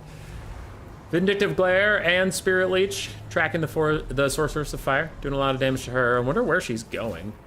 Oh my god, that could be huge. How did she not rampage? How did she not rampage? That's insane. Even if she did rampage, she probably is just going to do that thing where she flies around in circles in the sky because rampage is broken. But how did she not rampage? Oh my god, that... I thought she was going to rampage. That was silly. That was very silly. Probably meant to put the Squig Herds in the trees and click the Gobos instead, I guess.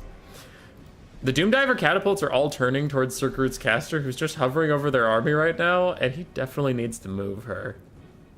Alright, she's starting to move now. That was a little scary for a bit.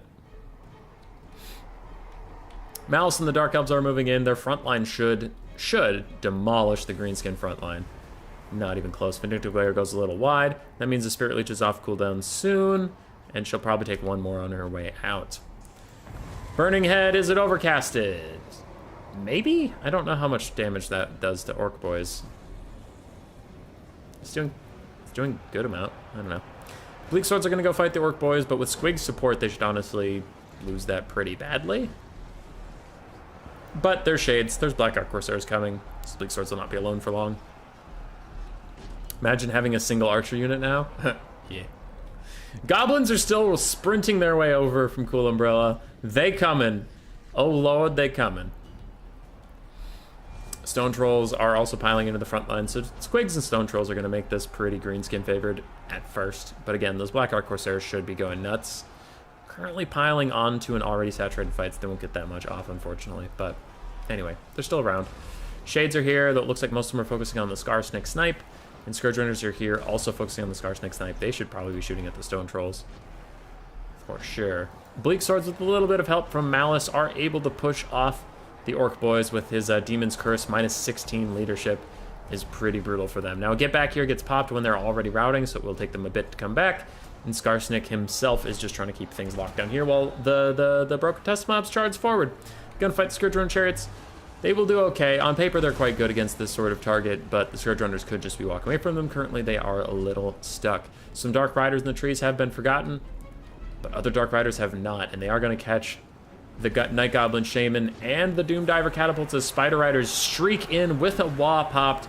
They should beat the Dark Riders now, but we'll see if it matters as they're just trying to shut down that Doom Diver. Malice is fighting with Skarsnik. While it is currently going in Skarsnik's favor, if he can pop to Zarkan and keep fighting, it will probably turn around for the Dark Elves, but currently the Dark Elves are very much down on damage value and down on the balance of power. Another Spirit Leech, and this time the Fermented Fungi does rampage the lady down into the ground where she is now surrounded by Orc Boar Boy Biggins. The Shades with Great Swords got stuck in melee combat with now Stone Trolls and Orc Boar Boy Biggins and Orc Boys. I really am concerned about the Shades. It does not look like they will live for too much longer. Malice is still fighting as himself. He has not transformed into Zarkan yet, and the two Dark Riders that were forgotten in the trees are now here. They are now back.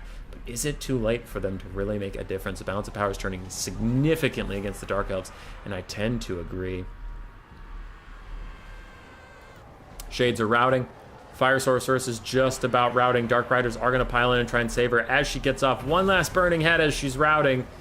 Does take out an entire Goblin troop, but then it veers off course. And it's going to hit some Bleak Swords instead, but it was trying to hit those Goblins. Malice needs to transform before Army Losses hits or before he breaks.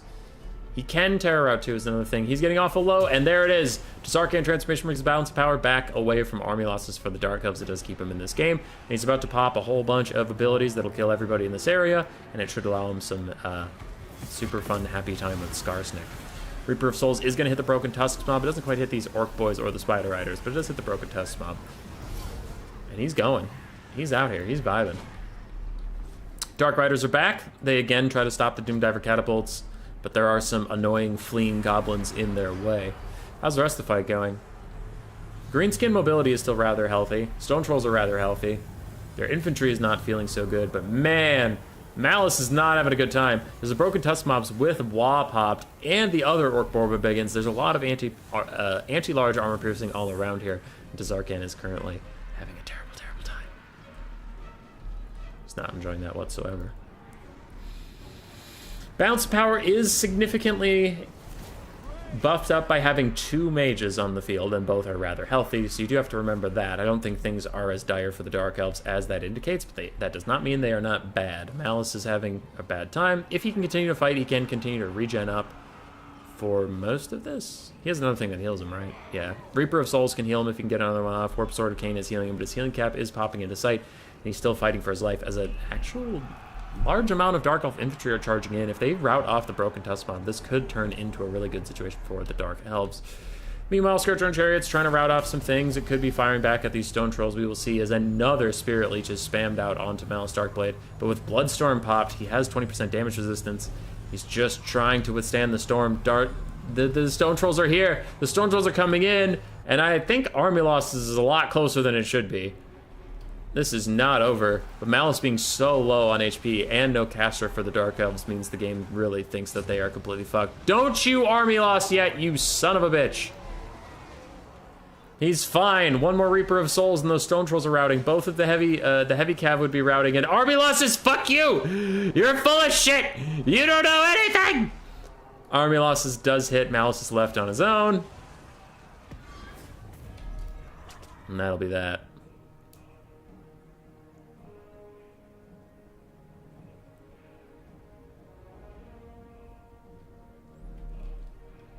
That's 75% if she got poked once, that Rampager. Yeah. Malice did fine. Shades got 700-ish value, but they cost like 1,100. I don't know. Scourge Runner Chariots got bodied. They unfortunately got caught in front of the front line for a bit by the Broken Tusk mob, and they took a lot more damage than they should have. So that was a bit of a whoopsie. That was a bit of a whoopsie. Bleak Swords and Dread Spears did what they had to, and we also had some Dark Riders get stuck in the trees for a while. Other side, Skarsnik did great at fighting Malice. He did excellently. Stone Trolls did fine. Broken Tusk mob did excellently. Night Goblin Shaman didn't do much. He was a mana batteries around. River Troll also did awesome. Doom Divers did fine. Other Orc Boar Warbiggen did quite well. Spider Riders did good.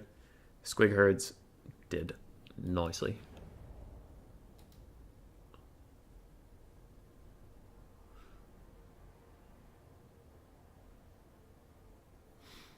You hate shades? I generally don't like shades either. I'm a shades pooper. So here's what we're going to do.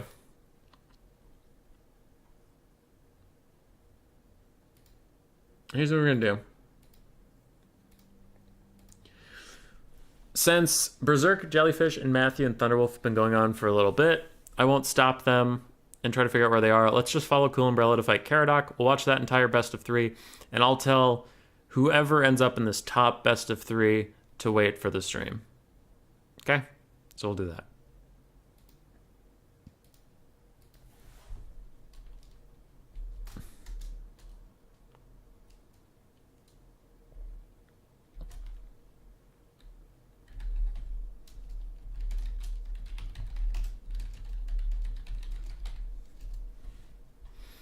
I'll keep an eye on this semifinal, so I don't have to ping 4 people. I'll just ping whoever gets there first. I'll ping them and say, hey, wait for stream.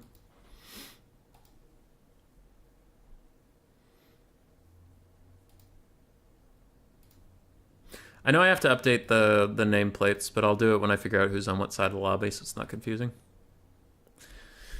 How's the tournament going, Cute? It's going well. It's going well. We had one best of 3 so far, and it's been pretty good. Scarshix Fungi has always been good. Confirm combo with his AoE anti-large buff, and it's a good Lord Snipe combo. He is.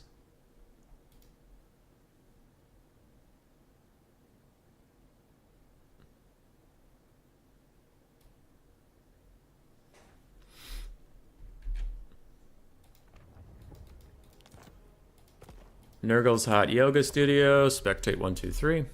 And we will have a blocker up. We will. So I do have to switch which side Cool Umbrella is on. Let's just delete everything. Let's just delete everything. And 0. Okay. Then the other side we'll have VM Caradoc.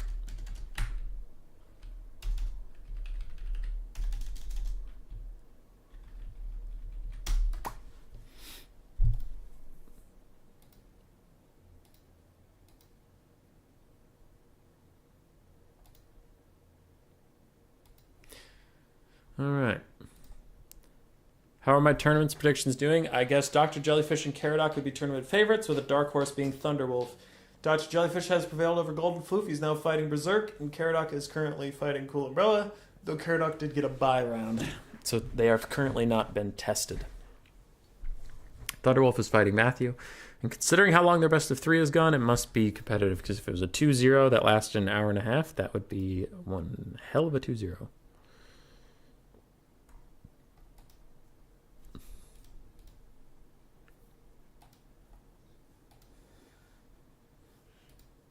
Caradoc's here. You tried, you had fun. You did try, and you did have fun.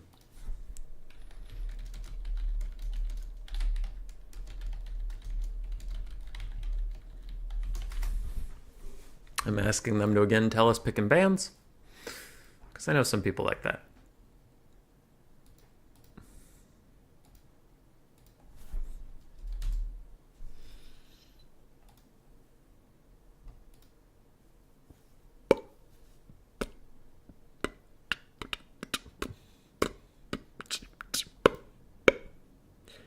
Maybe it's a 3-0 to establish dominance.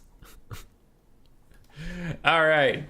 Cool Umbrella starting off with a global ban of Vampire Counts.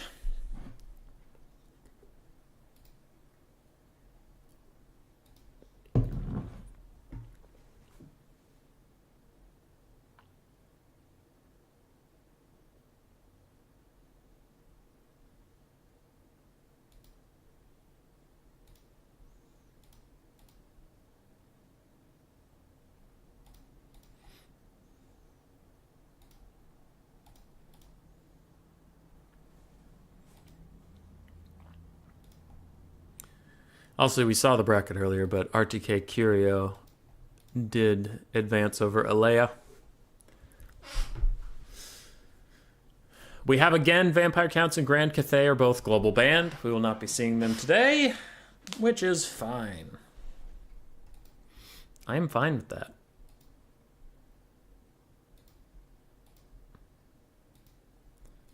Is the map set? The map is set. It is Forest of Shadows. Squeaky chair does squeaky chair things. I did try putting WD-40 on and it didn't work. Didn't work.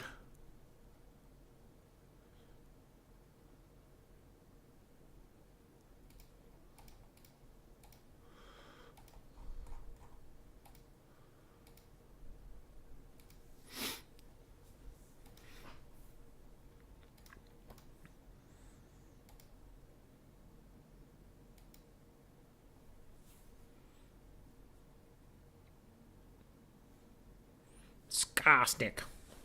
True Lord of Eight Peaks. We love Skarsnik. Caradoc is going Warriors of Chaos, Dark Elves, Tomb Kings, Ban Empire. Again, this is a try-hard tournament. $100 is on the line for whoever wins it.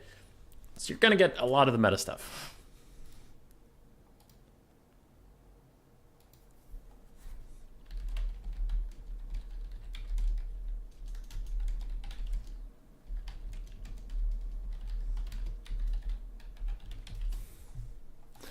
All right, Thunderwolf did advance over Matthew B.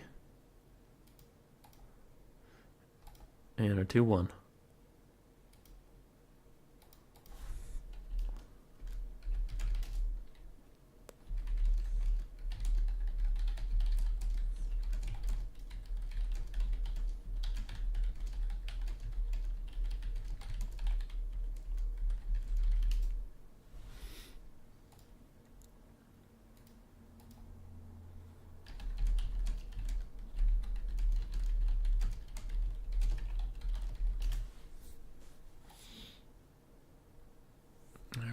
So semifinals have RTK's Curio and VM's Thunderwolf awaiting us. How are we doing on those picks and bans? Where's the cast Dark Elves, Tomb Kings, Ban Empire, and Umbrella is thinking. So Empire, Grand Cathay, and VC are all banned. Interesting, Caradoc would ban Empire. I guess with their War Wagon spam, they have been pretty strong recently. Curio here, is this the first battle of best of three? This is the first battle of the best of three. The first best of three was long and had a lot of very close games. Umbrella is going Tomb Kings, Ban Warriors of Chaos, so it's either Dark Elves, Tomb Kings, or Tomb Kings, Tomb Kings. Dark Elves, Tomb Kings used to be even with all the Tomb Kings buffs.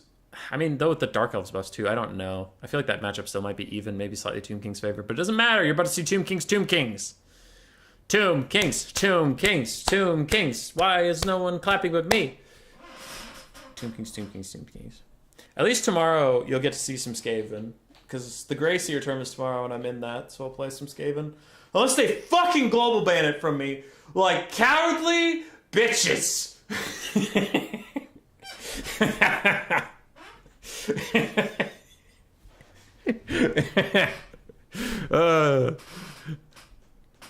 Dude, when people global ban my Skaven, I get so tilted. That's a lot of Skelly boys. Time for some boning. Yeah.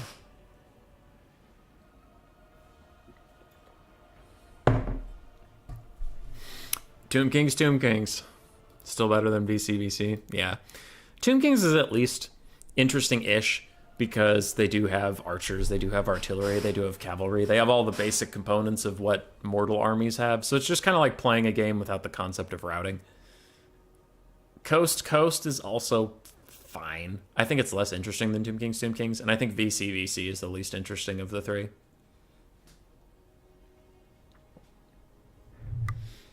But yeah, Tomb Kings is just kind of like, it's very similar to an Empire mirror match, except your front lines can't break. That's all it is.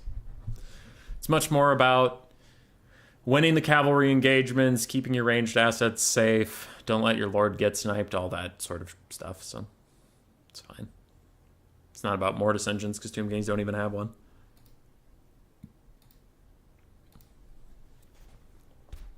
I'll bask in the greatness of the Tomb Kings. Just rewatched some of the VOD, and it seems like I just got lucky with Warriors of Chaos. You might have won that game anyway, because even if Archaon died, you did have a pretty significant skirmish advantage, and you had a bunch of halberds. But Groots, you have to admit, that was pretty funny. How much Scarbrand just fucking missed. Yeah, that was funny. Either way, who wins, there'll be no survivors. Ha! Because they're all dead. I hate VC versus VC. Much prefer VC versus VC. Yeah, I agree. I agree for sure. I'm assuming you're making the joke that Vampire Coast is also VC. He's just mad he can't box. You can box the Vampire Counts versus Vampire Counts. You box around a Mortis Engine, and that's it. That's the whole build.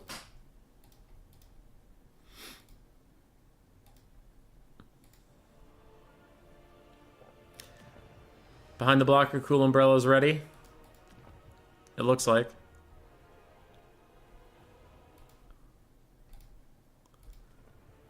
He has a 0 gold spend, so I would assume he's okay.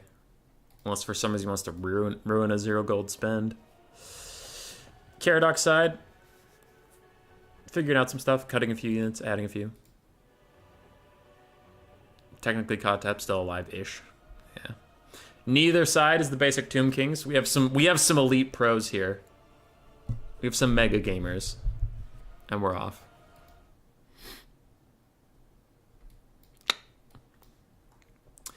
Kotep versus Kotep. He's back. He's back. In action. If you want a wide army, but you still want to spam heals out every day, Kotep's your boy. Kotep's your man. Now, Caradoc has some of the latest Tomb Kings tech I really like coming into Warhammer 3. I think it's been underutilized by a lot of people, though Tomb Kings do get banned frequently, so sometimes you just don't get to see the matchups where it was maybe happening. But Nehekara Warriors are the way to go. They are incredible world beaters. They will dominate the frontline fight as long as nothing armored is in their way, which Tomb Kings versus Tomb Kings are not going to get a lot of armor. So Caradoc's frontline is far superior. That being said, I'll wait until the armies are mostly set up because I don't want to chase shit around. Kotep versus Kotep we can discuss, though. That is easy enough. Petra's Incantation of Righteous Smiting for some more missile damage. Then we have the Incantation Protection and the Cursed Blades, mostly just for spamming regen. And both sides are going to try and increase each other's cooldowns. We also have his Bound Sandstorm. That spell just sucks, but if it's bound, maybe it sucks less.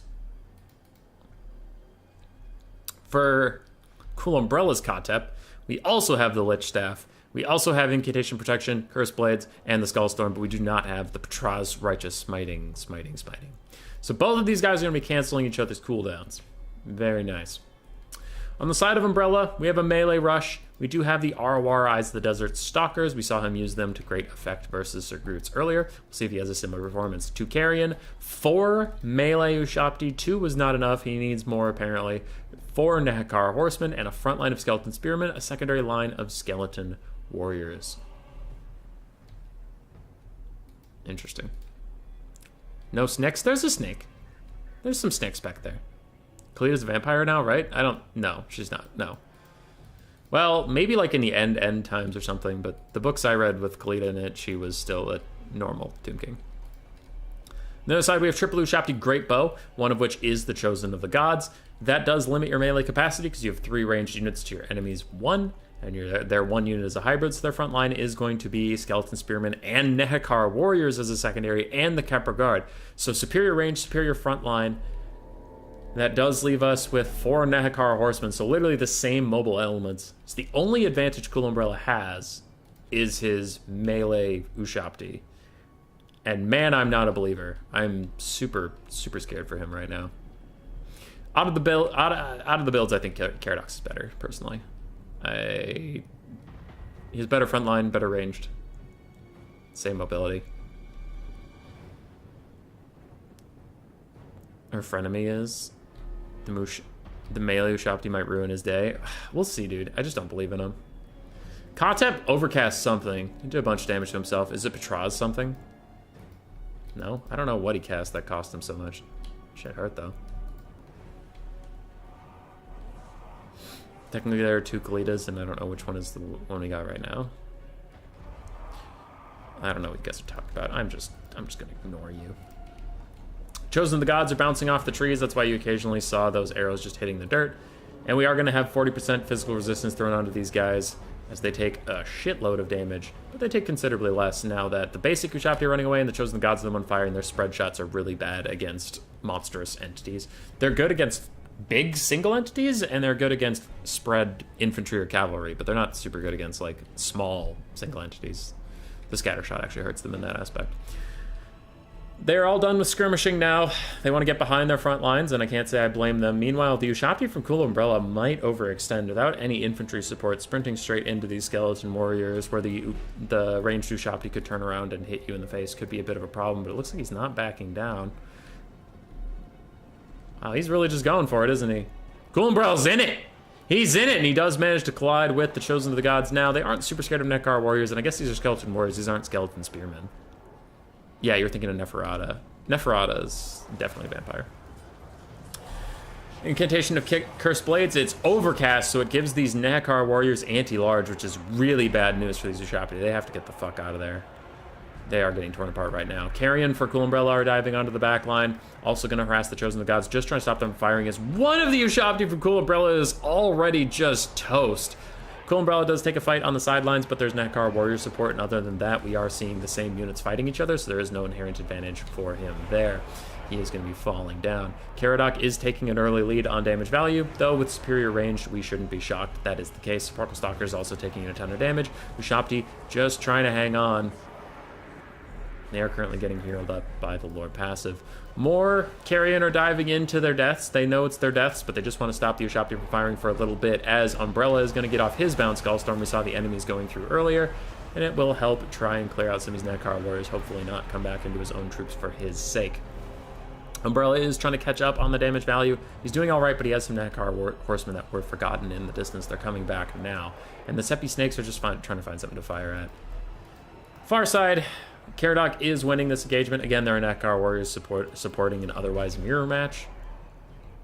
And the melee Ushabti are trying to churn through the front line, though. One of them is just about dead, one of them is on its way to the grave, and two are still looking okay health-wise. I saw a live one Steam shop that got removed. Oh, yeah, that could be. Again, Nekar horsemen fighting each other. But Caradoc throwing down physical resistance and bonus versus large onto these to help himself out, and he's going to charge his own Kotep in there, so that is also a losing fight. Caradoc is getting a lot better mobile fights than Cool Umbrella is getting. The blue team is not having such a good time with that. The front line seems to be going either way, depending on where you're looking. In this pocket, there are a lot of blues pushing through and doing well. In the center, it's a total mixed bag, and on this far side, left is doing significantly better than... red is doing better than blue over here. Caradoc now advances to about 2-to-1 damage value lead. You can see the Sorrel Stalkers are almost dead. Ushabti are not doing so great, and Caradoc has even thrown out his lore passive summon. Army passive summon, sorry. I can't tell if Umbrella has yet. Doesn't look like it. But these cav engagements are hurting him real bad. He did not have a good time with those cav engagements. He slowly pushed through the front line. Now, Caradoc hasn't been able to get a ton on these Ushabti Great Bows yet. They're doing okay. Chosen Gods are struggling. And they are now getting shut down, but his Cav Micro has been better. Blue is behind on the balance of power. I would agree. The only thing to potentially be concerned about is this entire side collapsing as far as red goes, and blue pushes through and chases Ushabti around forever. That could be a problem. And Caradoc's Kotep is slamming himself into the dirt. There could be an Ushabti summon on him right now and try and surround him and just take him out, but it looks like that's not what Cool Umbrella is going to go for. He's going to summon his Ushabti on top of the Ushabti Great Bows and try and shut them down that way. Sparkle Stalkers are back. Yeah, they could fight those Ushabti, but they're temporary, so who cares? Red has officially won the left flank. The middle goes to blue, and the right is still being fought over, but it is currently going to blue. Backline, very much red favored. Big value trades on the backside for Caradoc, and again, he's still almost 2-to-1 on damage value this entire time. Yeah. I'm struggling to see how Umbrella wins this. I think he might be dead. Is it one of those evil mods that features nudity? I mean, probably. Right, probably. Umbrella's just about out of cav. He has 2 severely wounded one pretty wounded one, and the 4th is dead. His Ushopti are not feeling so good. This one is a summon, remember, when you look at its full HP and you're like, that one's fine! Well, is it? Is it? How are the Great Bows? Karadok's Great Bows are extremely healthy, and they have a good amount of ammunition left. Sporkle Stalkers are going to get into a short-range duel with them, which they'll trade up, but they're so damaged already that they'll definitely lose it. And after that, it'll be a slow grind of blue Tomb King's infantry versus red just kiting them out. Big Skullstorm. Unfortunately, it's not a very good spell. But wow, that did just about what he needed to. And the Friendly Fire. Oh, the Friendly Fire. Oh, God, the Friendly Fire. Oh, no, the Friendly Fire. All right, Karadok takes out one of his own Nekar warriors and his horsemen because fuck it, reasons. That was kind of funny. But, yeah. We do have 3 Ushopti now unencumbered. Firing into the Seppi stocks. Last of Cool Umbrella's cavalry charge in. 1 faded away. 1 is currently fading away. Stalkers are gone. Kotep stands alone. Another thing that's helping Umbrella in the balance of power, and it's this bad for him, is that his Kotep is full HP. But if you look around now, we just have Skeleton Spearmen and Warriors. That's it. Versus triple Ushopti that are all decently healthy. And the Kepper Guard. The Kepper Guard could solo win this game. That is GG. Looks like Umbrella's Kotep is going for one last dance, sprinting at Grand Hierophant Kotep, and Kotep's just going to throw down the Jaf's Incantation of Curse Blades. I never realized that those are floating swords over their head. From a distance, it always looked like, kind of like, I don't know, worms, wiggling worms. I didn't really understand what was going on. Kotep chases Kotep. He's going to get a rear charge him, but I don't even think the Lord Snipe can save you at this point. It's just not enough, Captain. Chosen the Gods, firing down on these poor Skeleton Spearmen, and that'll be it.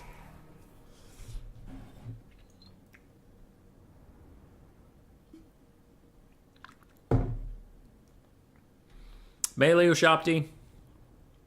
Overall underwhelming, unfortunately. Kotep was a support bot. Cav engagements did not favor the blue team. Carrion did what they could to distract, but didn't last that long, and then the skeleton basic infantry frontline couldn't grind through. On the other side, Kotep again supported. Ushopti Great Bows did pretty alright. Kepper Guard did great. Cav got slightly better engagements. Very similar value, but slightly better engagements. Nekar Warriors killed a lot of random skellies, and random skellies killed more random skellies.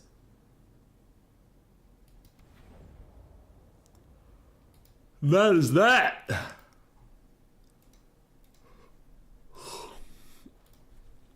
Boop.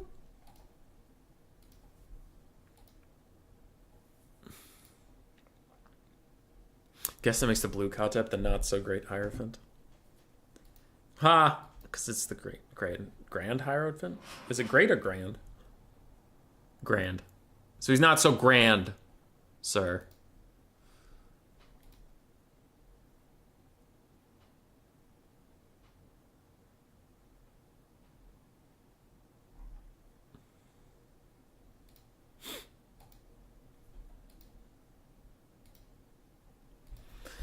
No more Tomb Kings for this best of 3, at least. So, essentially, Tomb Kings, Vampire Counts, and Grand Cathay are all global banned. Because both sides just played Tomb Kings. Rip.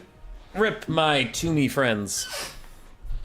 After this tournament, I have to go to work. I don't want to do that. I'm not going to go. You can't make me. Can Cool Umbrella claw it back? Or will one of my 2 tournament favorites, Karadok, sweep his way into the semifinals? Let's find out. He's the bland Hierophant. That's good.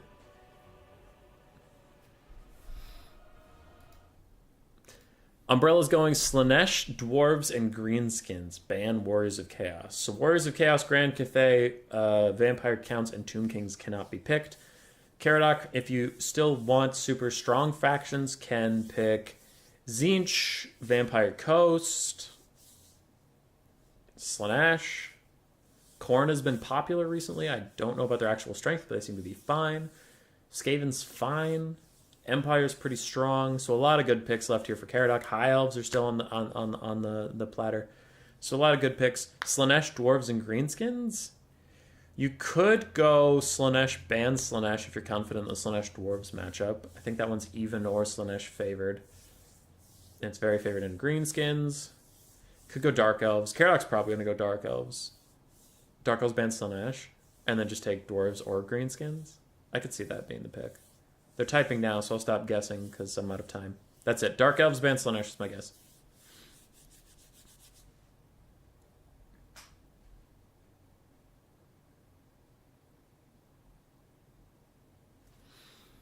They're typing. You can't wait for Nagash.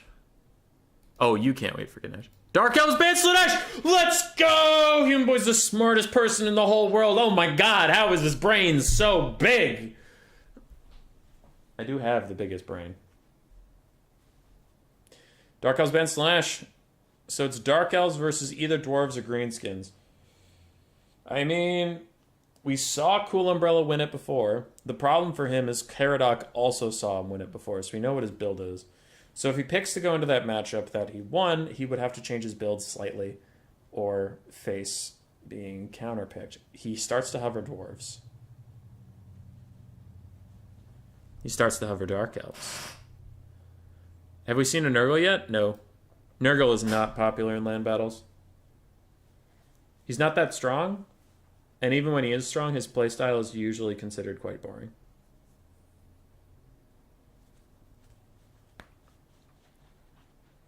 It's the Dwarves. Dwarves versus Dark Elves. This matchup used to be even, kind of. Ice Power would always beat me in it when he was playing Dark Elves versus my Dwarves, but anybody else, it was generally considered pretty even. Now I'd probably say it's Dark Elf favored with all the buffs that they got that we discussed earlier, and that Dwarves also suffered the same fate of Stone Trolls that we talked, which they're not bad, but it's just like losing magic resist and gaining spell resist is a downgrade. So the Dwarven army passive got worse in that they all have spell resist and not magic resist. It's now like things like Slaanesh's Harvesters that do magic damage are fine. Do Witch Elves and Sisters of Slaughter do magic damage? Or do they just do normal? Witch Elves don't do magic damage.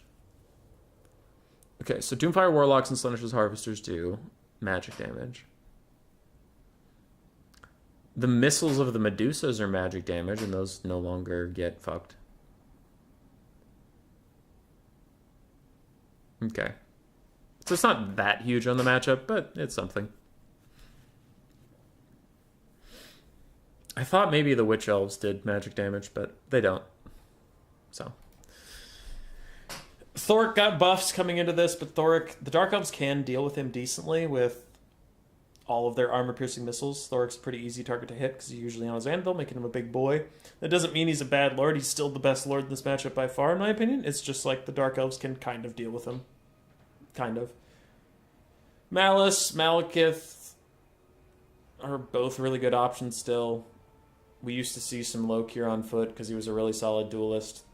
But with all the buffs for the other two I just mentioned, they probably take over in this matchup. Blackheart Corsairs have been popular before. They've burned me too many times, so I just started taking Bleak Swords. But people do take Blackheart Corsairs. Ice Power took a lot of Sisters of Slaughter and Manticores, so yeah. Flame Cannon Gaming. I won this matchup once on a cast. I think it was like a Rubber Duck of War thing or something, but I took triple Flame Cannon. And the Dark Elves... Oh yeah, because the Dark Elves bring Hargoneth Executioners here. Not every time, but quite frequently. So the enemy had a bunch of Dark Shards and Hargoneth Executioners, and I just Flame Cannoned his ass. So the Dark Shards come into range, boom! And they all rout. And then while they're routing, I turn towards the Hargoneth Executioners, get a couple volleys off onto them as they churn their way through my miners with blasting charges. And then when the Dark Shards come back into range, they're like, please, sir, I'd like to fire my crossbow. No. Boom. Routes again. All right, back to shooting at the Hargoneths. And the Flame Cannon's got, like, 900 value, I think, a piece. But they shattered off a whole bunch of dark shards because of their leadership debuff. So like the dark shards were at like half health, but they just shattered off the map. It was very funny. Ghost sex cult elves. All right, McRideface. All right. But how was your day, knees, rat boy? I don't know. Thoric had buffs. Yeah, Thoric got an aura around him that regenerates vigor. It's not perfect vigor, because perfect vigor is actually worse than this. Perfect vigor holds you at the vigor you're currently at. Right? It can't go down. So if you're already fresh, you'll stay fresh forever. But perfect vigor, if you give someone perfect vigor who's exhausted, they'll stay exhausted. But Thoric gives you regenerating vigor, so people can walk next to him while being excited and fight next to him, and while they're fighting, they'll go back to being fresh. They added that. So yes, he did get buffs. Malekith Dragon with the extra mass is good for getting out of Slayer Bobs. True. Thoric is probably third or fourth best in the game, but on Dwarves, Thoric is at least 4 tiers above all Dwarf Lords. Yeah. And Dwarves are a mid or low tier faction depending on who you talk to, and that just shows how, in general, they're not really performing that good. If Thoric can be, in my opinion, third or fourth in the game is probably correct Swiss Pikeman, I would agree. But he's heavily carrying this roster. Which is why I want Thoric to get nerfs, for sure. But I hope the Dwarves... And I know some people just hate Dwarves, and that's fine. But, like, putting on my objectivity hat and not my opinionated hat would be nerf Thoric, buff all other Dwarf Lords, and buff Dwarves in some other aspects that's not Miners of Blast and Charges, because those guys are fine. Fine and or too strong, but their hero options are pretty underwhelming. They could use better heroes. Artillery in general has felt pretty bad. Coming into Warhammer 3, there was a ranged nerf across the board for all ranged units, but artillery, I was talking to Central Scrutinizer about this a lot over the days, but like Empire and Vampire Coast artillery just misses a ton. It misses way more than it should. And he was playing a game of Dwarves versus someone. If Scroot's in the chat, he can mention it. Oh, it was Brett. Dwarves versus Brett. And his cannons just got completely fucked by Trebs because they missed so often they couldn't take out the Trebs. And it was, I mean, it's just annoying. Artillery feels pretty bad. Who's better than Thoric for his cheap as fuck price? I would say maybe Archaon, because Archaon's more expensive, but he is a world beater. Maybe. But Archie's expensive. Arkin the Black is still really good in my opinion, because he's so cheap and he does so much. I'd have to look around. Probably Kairos. Kairos is really good. Sigvald's still solid. Bellacor's still solid, but after their cost nerfs, I don't know. But yeah, what we're talking about is this thing. It regenerates vigor per second. And gives you ITP. So it's vigor regeneration. It's not perfect vigor. It's better than perfect vigor. What up? I'm going to butcher your name, but I'm going to try it. Negetsku Valentine. I tried. I'm down for buffing our Dow Artillery, something that makes them not boring, yeah. Kugath and Archie are better, but 60% more expensive. Yeah. Definitely when you're factoring in how good a Lord is, you have to factor in cost. For sure, Cyrus, I agree. I just think Archaon might be better even considering his cost, but that's... I would have to like really sit down and think about it because it's close. I don't think it's like Archaon's way better than Thoric. It's like, I think they're either the same tier or Archie's maybe above. Maybe? Because the spells they gave him are really good now. That's the thing I consider most, is Spirit Leech is awesome. It's always an incredible spell. Awesome isn't the right word because that implies I enjoy it. I don't enjoy Spirit Leech, but it is very good. Searing Doom is probably the best spell in Lore of Metal besides Final Trans. Burning Head's still in there, which is really good. I think he also still has Fireball. Like, his mixed spell lore, as far as competitive goes, has like all the competitive spells from the lores he's talking about, which is funny. Butchered it completely, but it was funny. I tried. Consider that Kugath and Archaon, they can also synergize and rely on their loss to make for any shortcomings. Yeah. Alright, for the builds. Dark Elves are mostly set up, so I'll talk about them. We do have two Sisters of Slaughter, Triple Reaper Bolt Thrower, a secondary line of Bleak Swords and Blackheart Corsairs, and Triple Shades for Caradoc. We also have a Manticore in the sky, Lokir Fellheart on foot just to be tanky and regenerating and just fight dwarves forever and ever. And we have a Sorceress of Dark with Chill Wind, 100% Armor Piercing, and Blade Wind. These are pretty good callouts, honestly. Now, the only thing I would say is maybe take the Lore of Dark passive if you're going to take 2 spammable spells like this, but this is something Ice Power used to do, and a lot of people have picked up since then, especially in Warhammer 3, with the Chill Wind getting 100% Armor Piercing. It is quite good against Dwarves. On the other side, for Cool Umbrella and the Dowie, we have Miners with Blasting Charges, basic Miners in the front line as well. We have a bunch of Rangers in the secondary line, Dwarf Warriors, Thoric Ironbrow, the Goblobas, a normal cannon, and double Slayers, one of which is the Dragonbacks. Miners are piss-poor combatants, but it looks like Cool Umbrella is just going with the bodies strategy. Throw as many Dwarven bodies at the Dark Elves as you can, and eventually you will out-trade them just by proxy of being Dwarves. Those Minus Blasting Charges do not get to throw before the Bleak Swords collide with them. The other one is currently getting mucked up by Manticore, so won't be able to throw either. These Miners do get to throw at these Black Ark Corsairs, and the other ones get to hit these Bleak Swords on the side. We'll see how much damage they're able to do, but a little bit of a rough start for the Dwarves and the Minus Blasting Charges, because they heavily rely on those Blasting Charges to win frontline engagements. Rangers are trading with Shades, and even Sisters of Slaughter, don't know which they're shooting at. There's a little bit of collateral there, but Shades will lose the trades versus Rangers cost-wise, because Shades cost like twice as much as a Ranger. And Rangers are shielded. Goblaba has almost finished off the Reaper Bolt throw, and it looks like the Miners without Blasting Charges are now just walking at them, forcing either the Reaper Bolt throwers to abandon their posts and then become an ineffective unit, or to stay and die horribly. Rangers are also shooting at them, meaning this Miner might be a little bit wasted. If you have a Goblaba and Rangers firing at that thing, I think that Goblaba and Rangers should probably shoot what they're targeting if the Miners are there.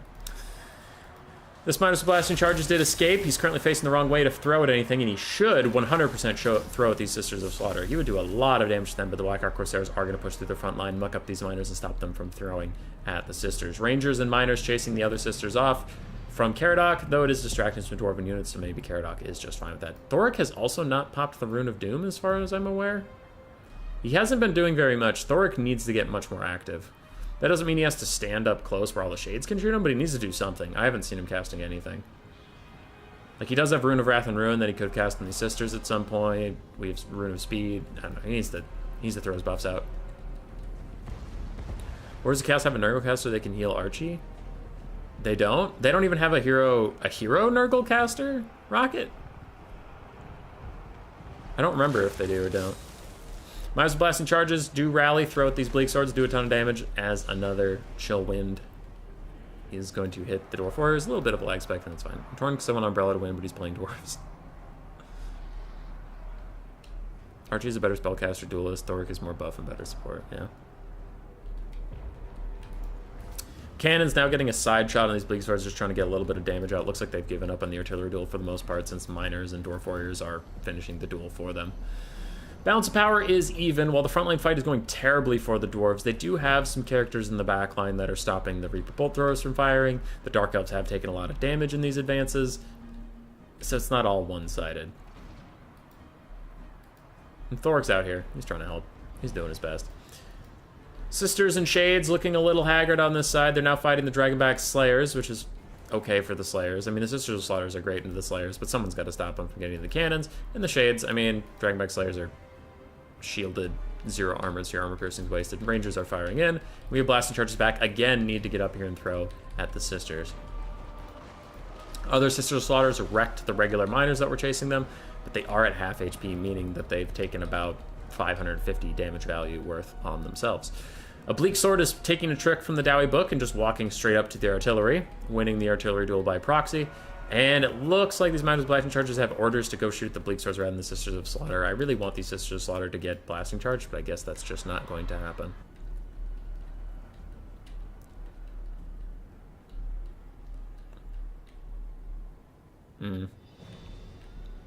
Thank you, Rocket and Blueberry, for informing me you can't get a Nurgle caster with Words of Chaos that isn't Festus, and he is...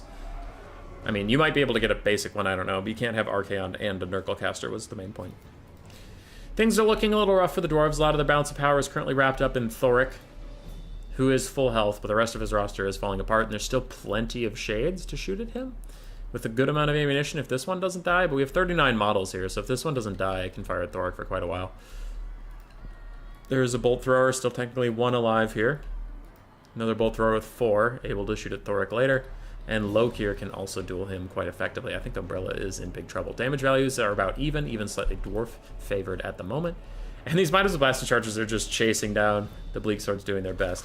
What was going on over here? Are these Slayers?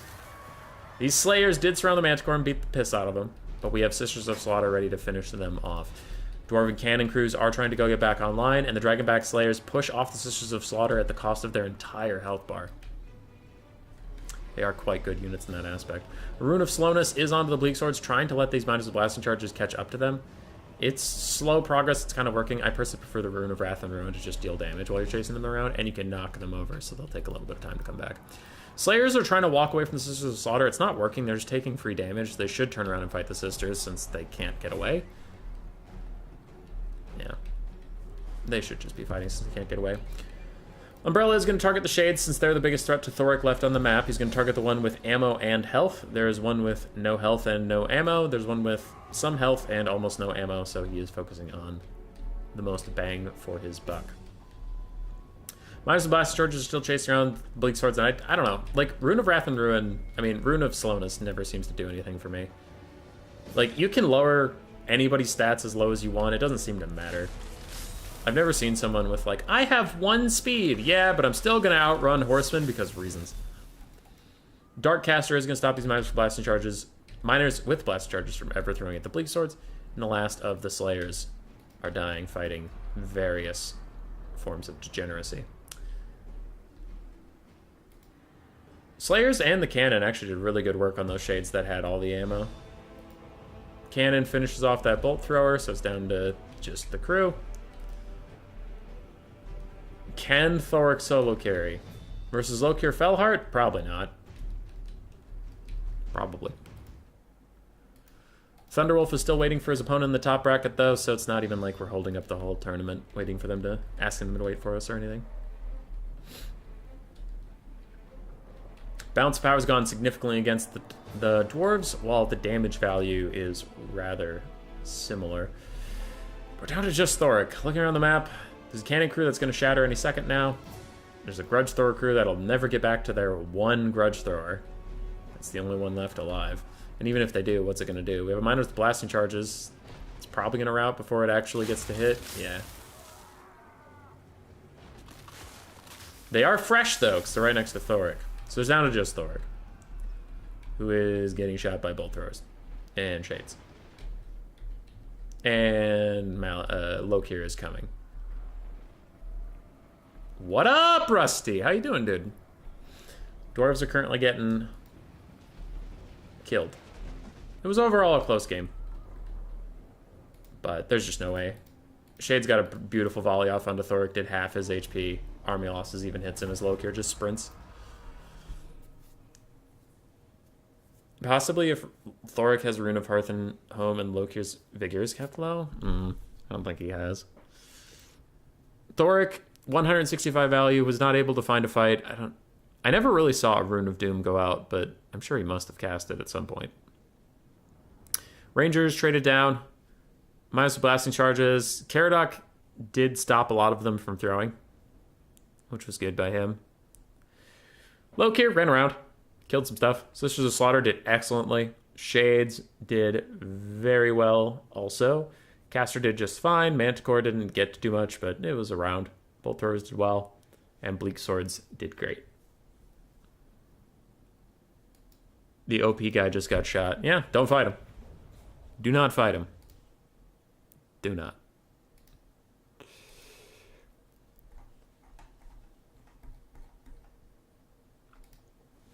Okay. So that'll be it. Caradoc will advance to fight Curia. And Berserk and Dr. Jellyfish is still going.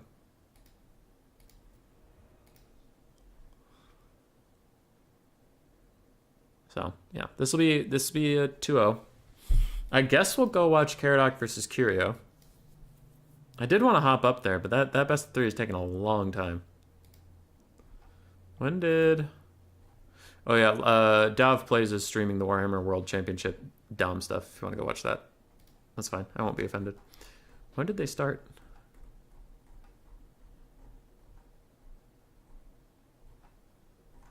I don't know. They must have DM'd each other because I don't see them popping in here asking where they are.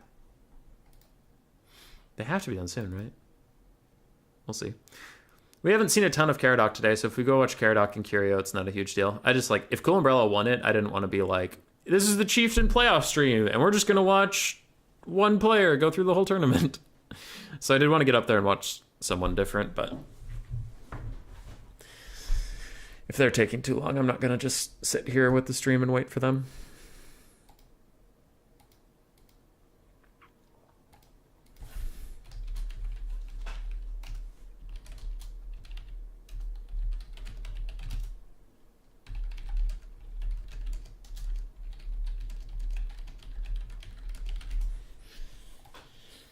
Okay.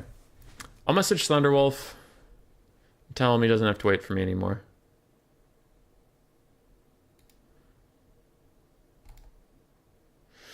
Because we got a semifinal. We'll pop over there. Because I assume if their best of 3 starts after our best of 3, that they'll probably still be going. And we'll hop in towards the end. Unless it's like the world's quickest 2-0. And ours is the long drawn out best of 3. But I think we'll be alright.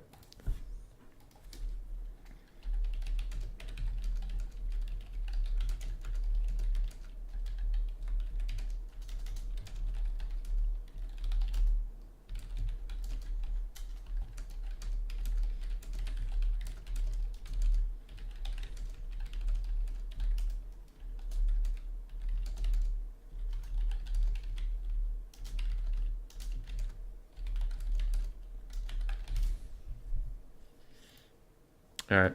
Yep, it's official. We're just going to watch Caradoc and Curio. Right face, $15. I'm making the most bomb pizza ever. Since you are jealous, you can't have you all buy your crappy local pizza. I don't have dinner plans for tonight, so we might take you up on that, sir. Thank you much for the donation.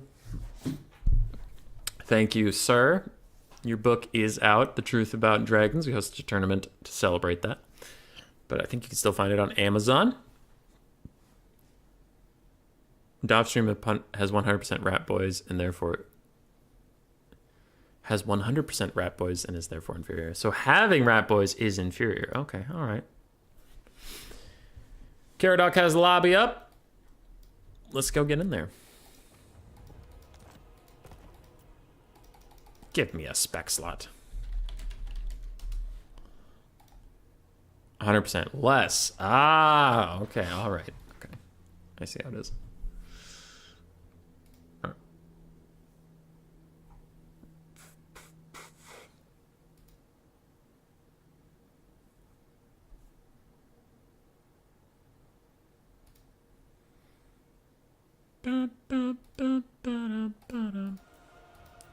It was a pretty good tournament.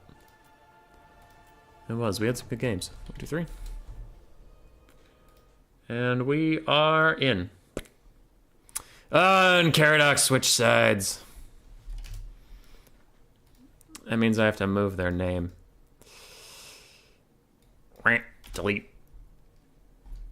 0. Yeah, give the 0 one more space. On the other side, we'll have RTK's own Curio.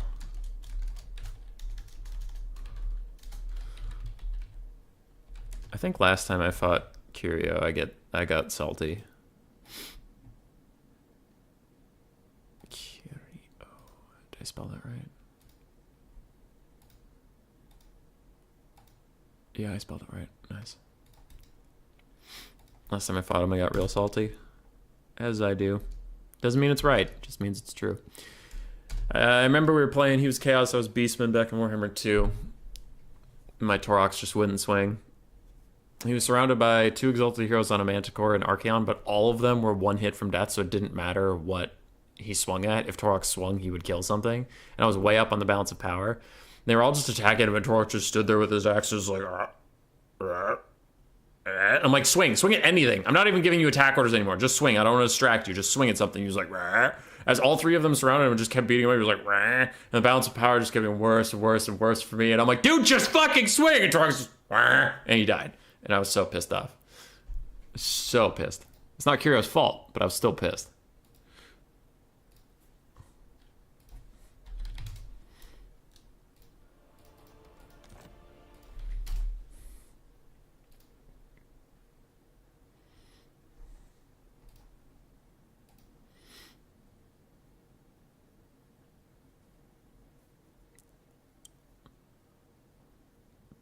Wrong, people don't like dragons. Sneak peek into next rat rant, single entity standing around on the job. Yeah.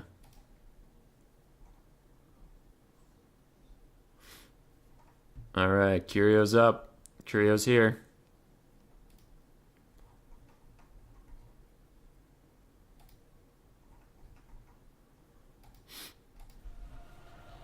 Let's see what we get. Oh yeah, I have to ask for the pick and bans.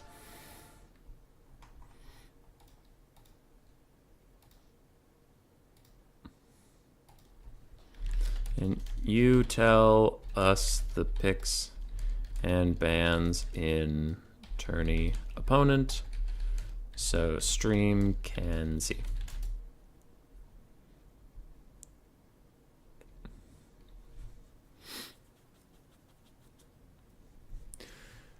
How are my predictions doing? Honestly, I'm fucking crushing it if Dr. Jellyfish beats Berserk, because then my 2 tournament favorites, Dr. Jellyfish and Caradoc, will be still in it, and my Dark Horse Thunderwolf will still be in it. And if Caradoc and Dr. Jellyfish get to finals, I'm right no matter what.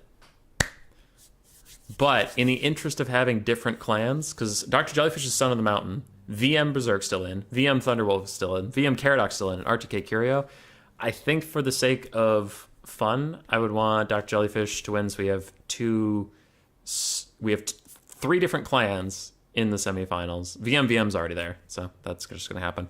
And then I hope it's 2 different clans in the finals. I hope it's not a VM final.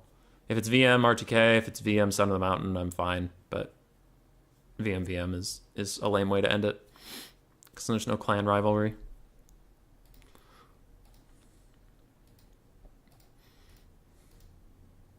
Son of the Mountain RTK would be also hype. I just don't think it's likely.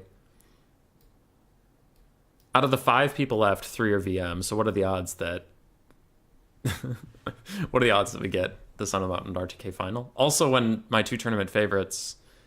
my Dark Horse is VM. One of my tournament favorites is VM, and the other one's Son of the Mountain. It just doesn't seem likely. Curio's a real solid, though.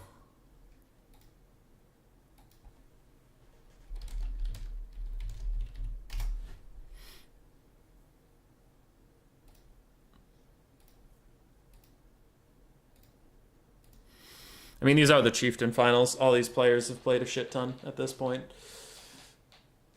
They're all pretty darn good.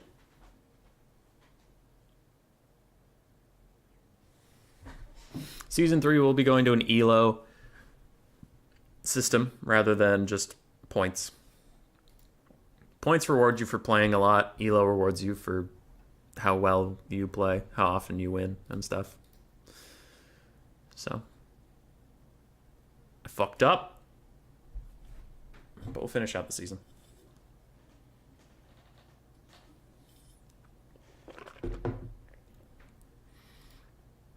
What's up, gentlemen? Hey, Cool Umbrella.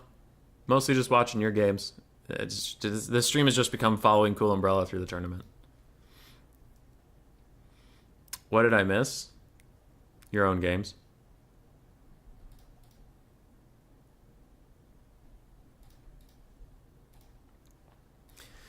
Caradoc global bans vampire counts. Now, if Curio is going to go with the method of the stream, I don't know what people have been doing off stream, but the method of the stream has been VC Grand Cathay banned every single game.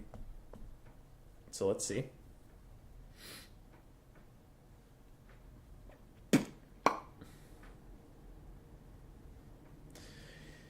I want something to drink. We don't have any seltzers left. I could go make a gin and tonic minus the gin, though today is one of my drinking days. I could go have wine. I'm gonna have to go to work. Yeah, I don't want wine before work. Damn it. I have this giant thing of water, though, so I am officially bored of water. Where's the puppy? I don't know. I'll go find her. She's taking a nap. The other global band is coming in, then we're gonna go find her. Yep. Global band CA. I know he means Cathay, but that's still funny.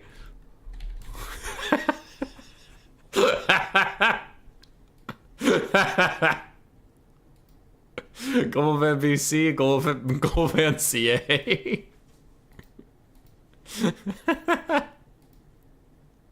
That's pretty good. Curio. Gin and tonic's always delightful. Yeah, I would just make it without the gin, but I'd have tonic, cranberry juice, lime, ice. Maybe. I don't know. Oh, good stretch.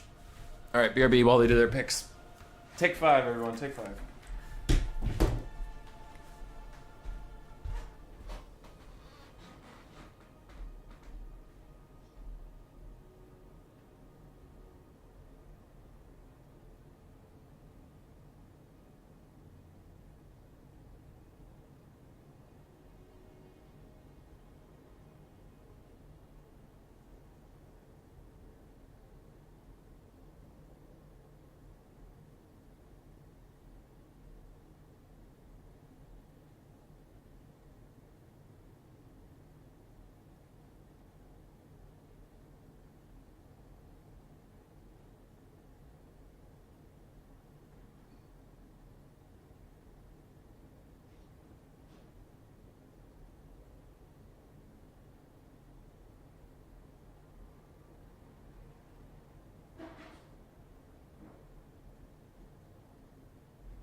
She's taking a nap in her kennel. She's fine.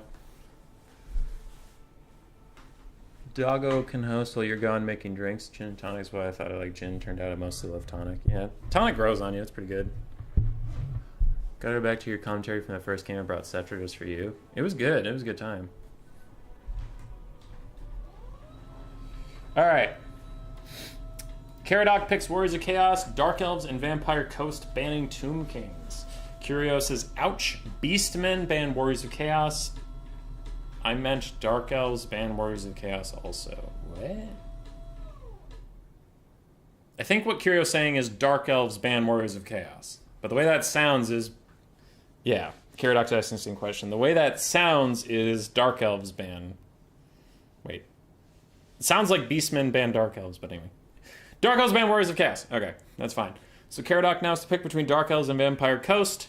They go with Vampire Coast. We have Dark Elves, Vampire Coast. Alright, BRB. Yeah, dogs are taking a nap in her kennel. Door's not shut, she just likes to go in there. We have blankets and stuff.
I'm back. Did I miss anything?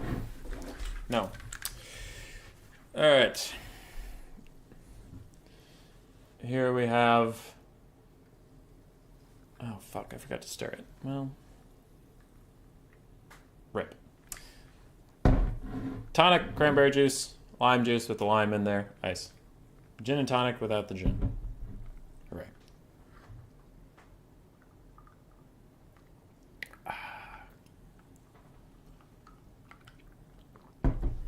Delightful, even though I forgot to stir. I think it's going to have layers. It's going to be like the first layer is going to taste a lot like the cranberry juice. Bottom's probably going to be the tonic because I added that first. Behind the blocker, Curio said they're ready. And their build is quite set. What am I dealing with here? Okay. Coast build is still getting worked out. There's about 1,000 gold left being juggled around, so we should be on our way shortly.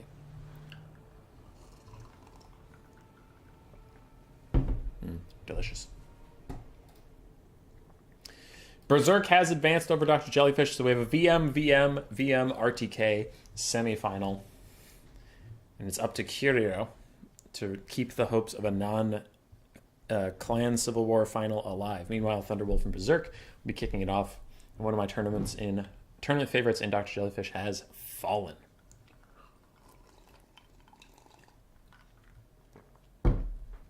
So, actually, this is a win-win for me.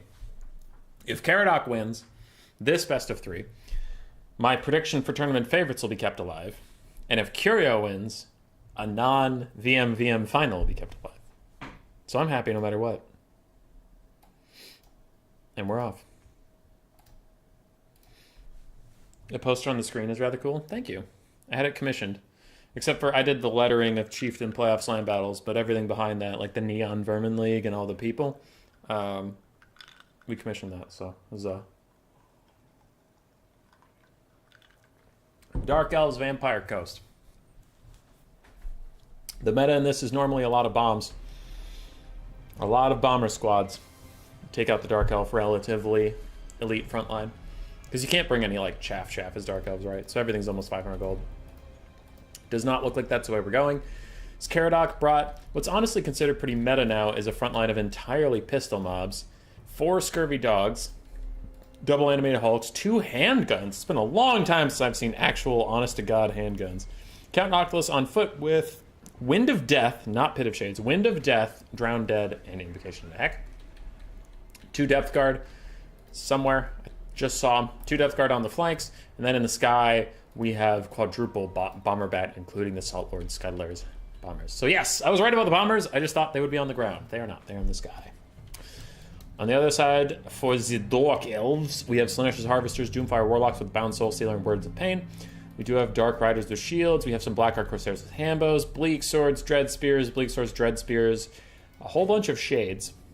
Triple Shade, 1 Bolt Thrower, more Dread Spears, more Dark Riders, and in the sky, a Supreme Sorceress of Fire with Fireball and Burning Head. Cool, cool. I would worry about this build more if there were more bombers, but with only 4 bombers and they're all in the sky, I think maybe the Shades can take them out. That being said, there's no Scourge Run Chariots. Scourge Run Chariots would wreck bomber bats, though they would be low on ammunition. So, I don't know. If Caradoc's dodging is on point, then these bomber bats will be fine, and they can kill all these Dark Elves. But the Dark Elf main priority is just use your Shades and Bolt Throwers to kill all the bombers, and then infantry grind the undead to death. Very light-skinned Dark Elves, yeah. They're dark in temperament, not in tone. They're very pale. They're just so pale. Alright, both players are ready. We should be getting off to a start here soon.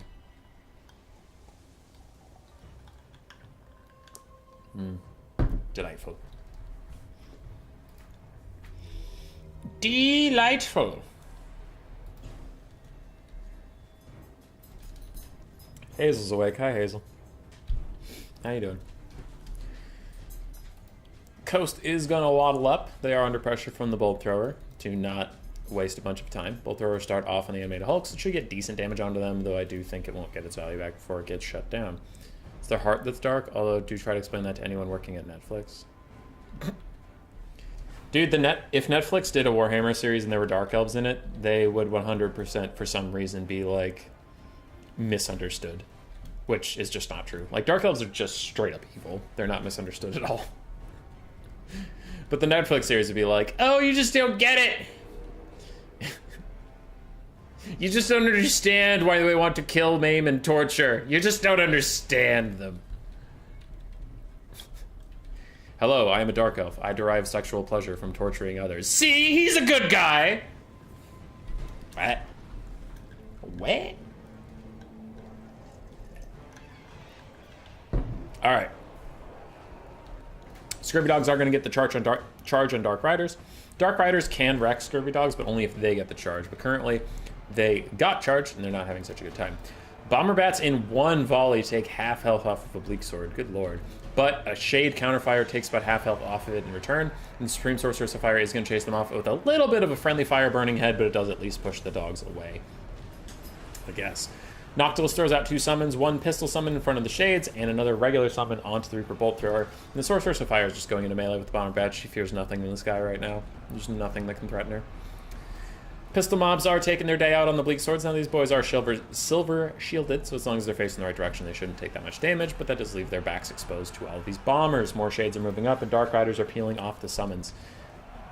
One Shade has taken a bit of damage, but overall, the Dark Elves are pretty happy with how this early game has gone. Damage values are about equal. Dark Riders running forward to stop the pistol mobs from shooting. And it looks like Shades are stopping to fire at something, though they are having a hard time getting on with it. Bomber Bats approach from the back. They will go down the line, take out Bleak Swords, take out Shades and all this stuff. So the Shades and Black Arc Corsairs with handbows are going to have to turn and fire over there. The Supreme Sorceress has done a really good job of zoning out 2 of the bombers.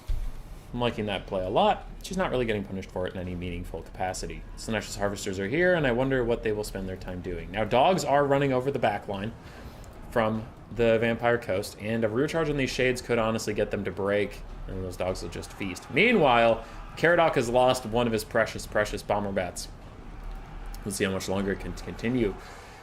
Ray Storm is going to hit the Black Arc Corsairs with handbows, while Shades and the Black Arc Corsairs are all teaming up on the Death Guard to just take their day out on them, and those guys are already missing about 1/3 of their HP. Balance of power does go slightly in the favor of the Vampire Coast, though Curio did just take a damage value lead. We will have a quick burning head to finish off these Scurvy Dogs. Those guys are going to completely disintegrate for sure, and the Sinestros Harvesters can move on, but they do need to be quick about it. They're not feeling so good with the trades that have been happening. In the backline, Scurvy Dogs are starting to crumble a little bit. They've taken a lot of damage from Dark Riders, and there are more Scurvy Dogs slamming in, along with some Bomber support. Overall, the Bombers are struggling to really get their value out, and the Vampire Coast front line has taken a beating. These Depth Guard are also not having a good time at all. Noctilus is actually taking a decent amount of damage too from these Shades. A lot of Shades today, and they are doing all right.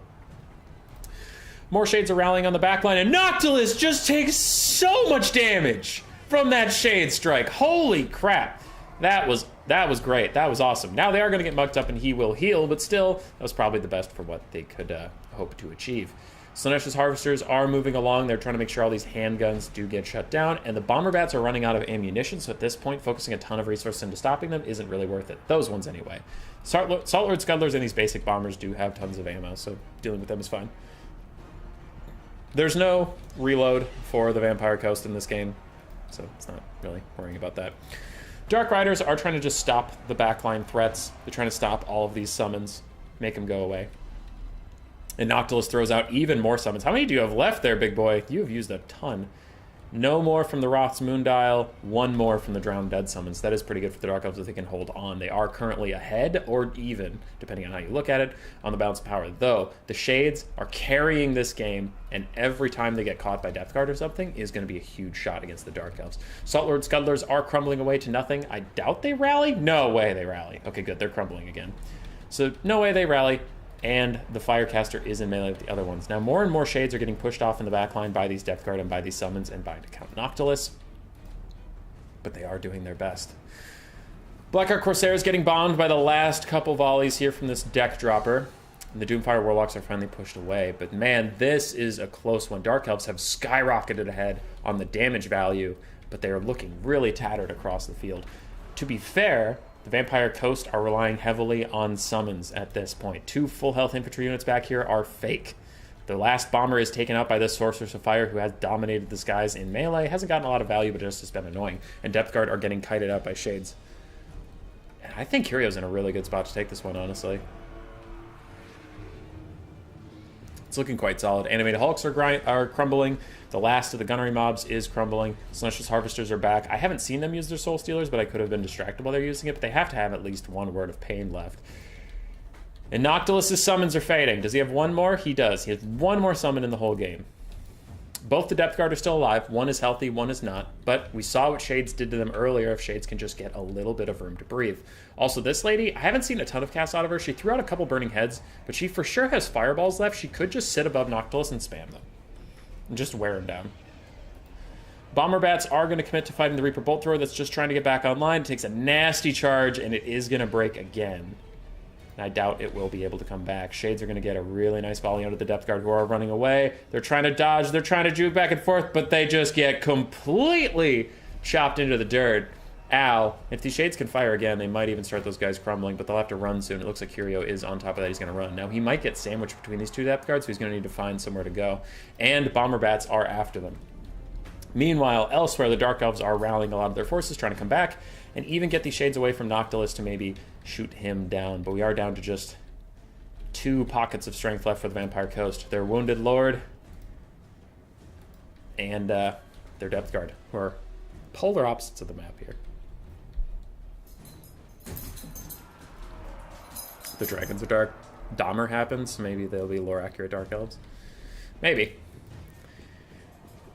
These Slaanesha's Harvesters are trying to catch the Bomber Bats. They don't really want to fight the Depth Guard, but this might just cause their leadership to dip too low on the charge. They do hang in there for a little bit. They get a couple shots off. They're just fighting these bombers. They're doing okay. Meanwhile, the Shades and the Bolt Thrower crew. The Bolt Thrower does get back online. That's pretty huge for Curio. If they can actually mount their things, where are they going? What are you doing? Strange. It's also a little strange to me that they aren't currently using these Shades to poke at Noctilus, but it looks like they're fine just letting him do that, and they're going to use their Shades to fight the Depth Guard, which is okay. Sorceress of Fire is currently sitting in Depth Guard. She does not like that. She wants to get out. She definitely has a Burning Head at this point, so she maybe could throw one down. It's not going to do that much damage, but if it needs to get her out of a bad situation, then it needs to get her out of a bad situation. Shades and the Bolt Thrower are going to discourage these Bomber Bats from falling through. It looks like the Bomber Bats will instead be used to chase off the Slaanesha's Harvesters. This does allow the other Shades to turn and fire, and I think the Depth Guard are in for a bad series of events here right now. Sorceress of Fire will probably keep after the Bomber Bats, or start using her Fireballs on Noctilus, not entirely sure. Noctilus has healed up a lot from fighting these Bleak Swords. It looks like he's getting into position to use his last summon, is probably what he's doing. Shades are now trying to fire on these Depth Guard, who are serpentining their way forward. Serpentine, Babu! Serpentine! But they are not going to be able to, and lose about half their HP. Goddamn. One of the Shades is turning to fire at the Bomber Bats, who are coming in, doing a little bit of damage to them. This will let them get caught by the Depth Guard. The Bleak Swords are going to have to be pulled up here just to eat the charge of the Depth Guard and give the Shades some room to maneuver. This has been a very tense game. And there's the summon from Noctilus. He does overcast, hurting himself a little bit, and there's his healing cap, the all-important healing cap of Noctilus, because he's going to hit it. You just got to kill him all the way through it. Depth Guard are not feeling good at all. These boys have taken some serious damage. Their healing caps are also in sight. They're even getting Invocation and Hex now. But Blackheart Corsairs and Dread Spears are fighting the gunnery mob that was summoned, not allowing them to really get any shots off. The Bomber Bats are stuck fighting Shades now, with the Firecaster still chasing them. She has to have a ton of Winds of Magic, right? Where is it all gone? I am shocked. If Curio has Winds of Magic, I'm shocked he's not using it. If he doesn't have it, then I am very surprised he doesn't have it. And I'm curious where it went. She's going to charge into the Depth Guard, just trying to buy some time for her Shades yet again. Bomber Bats are not crumbling. Now they're crumbling a little bit. And there's a Burning Head, just a good little bit of damage. Just needs to poke them down, need to keep poking away at these Depth Guard. Deck Droppers do get their leadership back by charging the Shades, but with a rear charge from the Lord, they will also be taken care of rather soon. These Depth Guard are getting back to danger low health. They might just keep crumbling until their death. The Shades are now even fighting them Honestly, that'll probably just kill him off. You might have to stay and fight them. The last of the shades are freed up. Dark Elves are very ahead on the balance of power, and Noctilus is losing in his fight versus the Bleak Swords of Dread Spears. He has no more summons left, and I think this is going to go 1-0 to Curio. Shades carrying the day. One of the depth guard is gone. The other depth guard is all but gone, and I think the balance of power will take Noctilus into army losses. And I bet this lady has a bunch of fireballs. Yeah, she does. She's starting her fireball cast now. Ooh, overcast even, risking her own life, but getting a good shot onto him and triggering the army losses. Masterfully played. Really good game by both players. That was close. So you had two almost dead shades, a bolt thrower that was almost dead, and then chaff that was all routing when the game ended.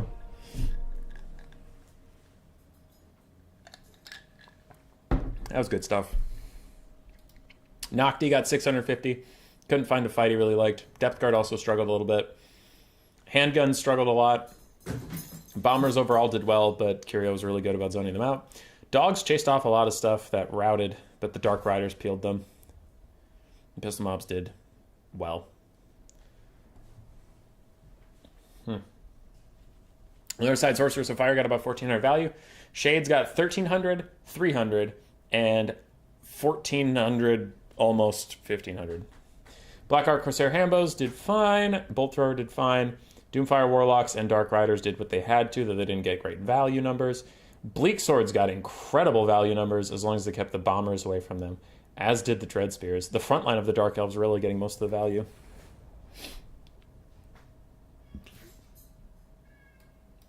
Nope, Hazel found the cat. Now they're fighting. That was a good game.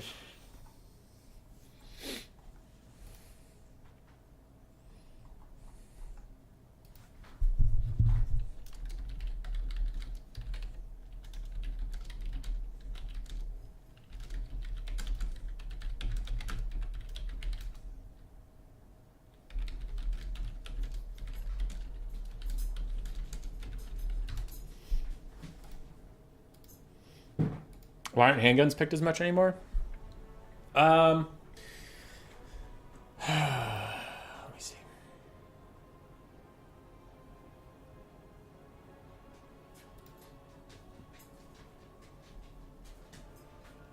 Pistol mobs have better melee attack. They're like half the cost. Their missile strength is extremely similar, with the handguns getting some armor piercing, but the pistol mobs can fire while moving, while the handgun mobs can't.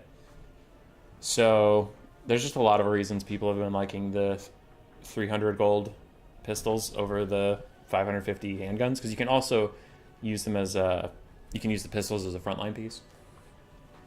Because 300 gold is a goblin, right? It's a goblin with a pistol attack that does plenty of damage. Not like a ton, but plenty. So you just use them as your frontline. Because it's the same, the pistol mobs are the exact same cost as the dual sword one.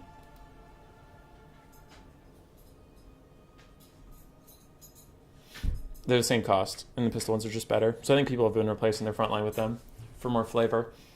As far as the handguns have been struggling for quite a while. In Warhammer 2, they got nerfs to their model count and their rate of fire. And then coming into Warhammer 3, they got their model count back, but ranged weapons across the board got 15% slower firing speed. So it's kind of a moot point. And handguns don't really have the DPS for how squishy they are.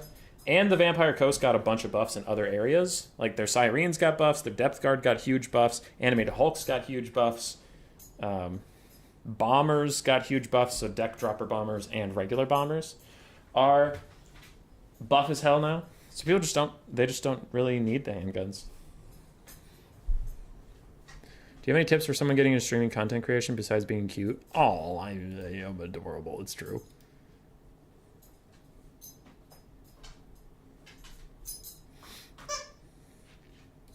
Can I ban Warriors cast twice in the rules? It says you can't repeat the ban in the third round with the second one.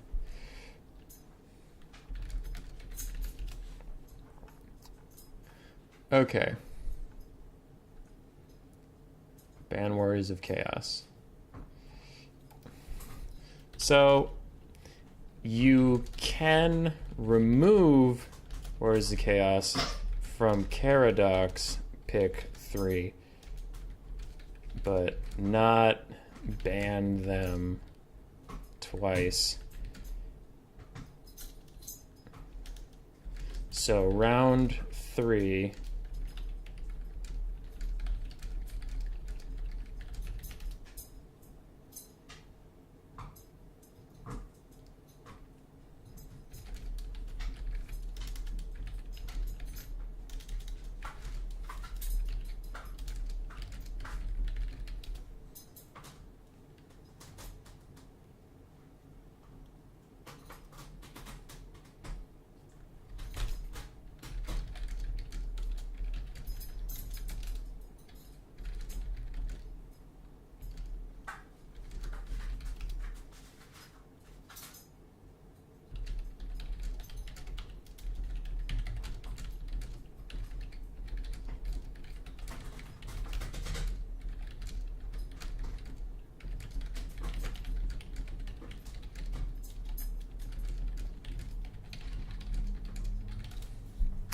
Sorry, I just had to explain the bans because it's been a problem for the entire season 2. I'll answer your question, Blueberry, in a second. But it's been a problem through all season 2, and we know about it. Where it says you can't ban the same faction twice in a best of 3. But when someone picks 3, if I went like Skaven, Empire, Brett, taking one out of that pick 3 is important. But like, if you can't ban Skaven twice, let's say, like. You go, I pick these 3, ban Skaven. And then in my pick 3, you can't take Skaven out. That really fucks up how the pick 3 system works. If that makes sense. Because if I know you can't remove Skaven, for some, like, this isn't how the system works, but if you, for some reason, couldn't remove Skaven because you already banned them in round 1, you couldn't remove them from my pick 3, I could do Skaven, pick 2 things that are good into a Skaven counter, like Warriors of Chaos. Let's go. Say I go Skaven, Dark Elves Chaos. Skaven, Dark Elves Chaos. And then I ban... What else is Skaven weak to? I don't know. Tzeentch. Or Slanesh. Doesn't matter. But then it's like, okay, you can't remove my Skaven. So they're just going to be there. So you have to pick something that counters Skaven. But then Dark Elves, Warriors of Chaos are overlapping, so you can't ban out anything. So you have to pick into either a mirror match or a bad match. We don't want that. But it is a really confusing wording, and it's really annoying. We get that. We're just trying to finish out Season 2. Then next season we'll do a different pick ban. But it feels weird to change the pick ban that you've used all season in playoffs.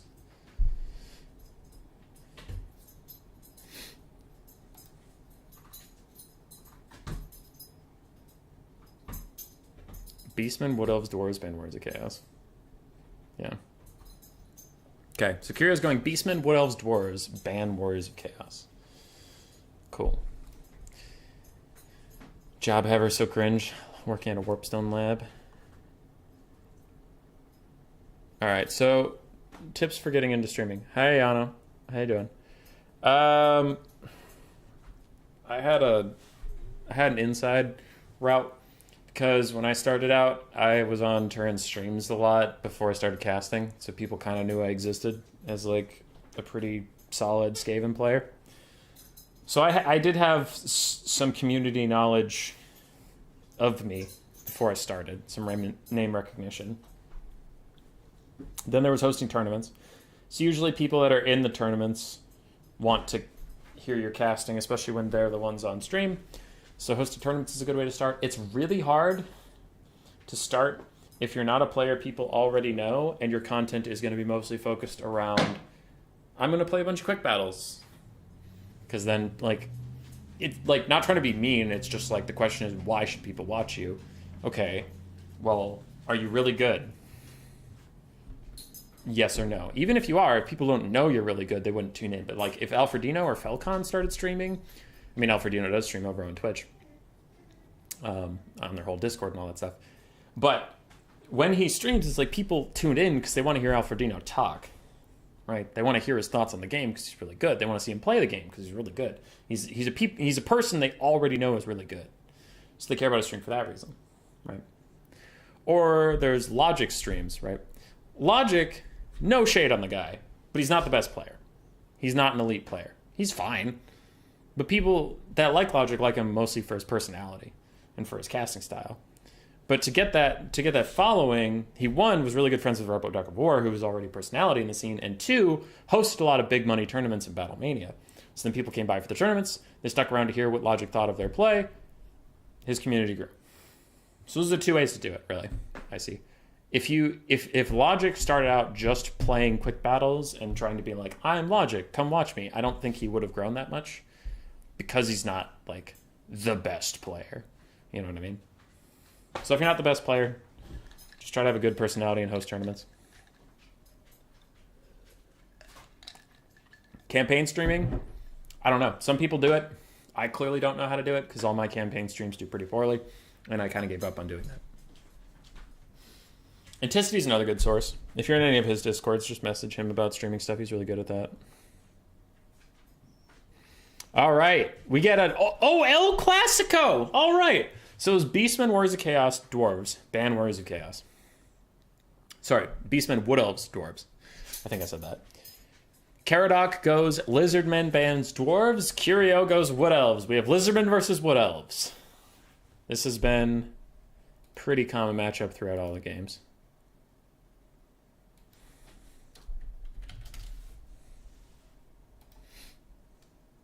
You guys know I'm doing this is my response.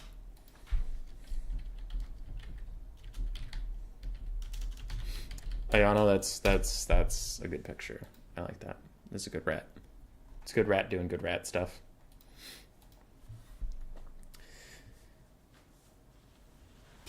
He never listened because his job wouldn't let him. Stream drunk and regular at 2 to 4 a.m. works every time. Tourney you hosted and had Valk and others cast for you? Yeah. I did. Before I knew I wanted to stream stuff, I did just want to run a tournament, so I ran it through 4 content creators and did stuff like that. It was fun. Be weird and memorable? Yeah. How are my Scaly Boys in 3? Guessing pretty mid? Yeah, they're pretty mid. They're mid-tier. As for streaming regularly, I try. Basically, whenever I'm not at work, I'll schedule a tournament and host that stuff. I used to do a lot of streams where I played a lot, but then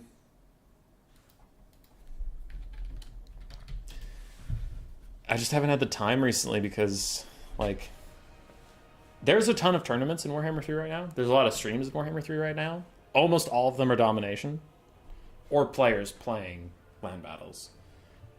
But I don't know. When I'm like the only one hosting land battle events, I'm not the only one. I did include like in there. ODM popped up. They started hosting a bunch, so that's been good for the community. But overall, most of the times I've had to stream, it's been like get some tournaments in the community and get some shit going.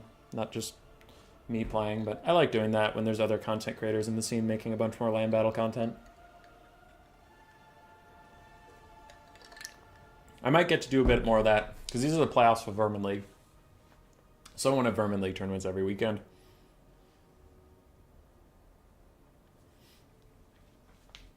So that'll be good. Give me some time back to maybe just stream me playing some games for fun. Also been helping out with this Warhammer World Championship stuff. Been running Faction War stuff, so I haven't had a ton of time to just sit and play Skaven and make boxes, and then people go, you box too much, and I'm like, you're a face, and punch him. What matchups are okay to bring Wood Elf Zotes? Bretonia's fine. Yeah, Bretonia's fine to bring Zotes in. It's a bad matchup for Wood Elves, so you kind of got to mix it up, and Zotes do all right. Zotes can be okay into Chaos, though I imagine that's gotten worse since Warhammer 3. Zotes do alright into Ogres. Zotes do alright into Ogres. Probably Ogres and Brett are the main two. I mean, the same time, for example, Steven Crowder always streams at 6:30, 16:30, Monday to Thursday, or Noseman streams till 6 a.m. Is there a prize for Vermin League? The winner of this tournament gets $100, and the winner of tomorrow's tournament, the Grey Seers,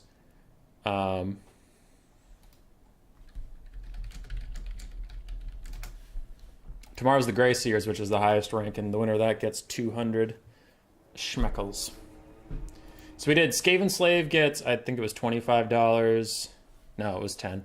Skaven Slave tournament was for $10. Clan Rat tournament was for 25. Stormburn was for 50.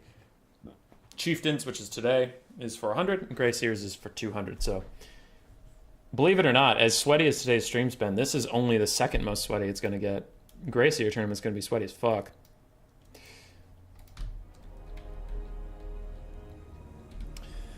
Alrighty. We are in Oxyotl, the return of the king. The return of the fucking king. What a pooper.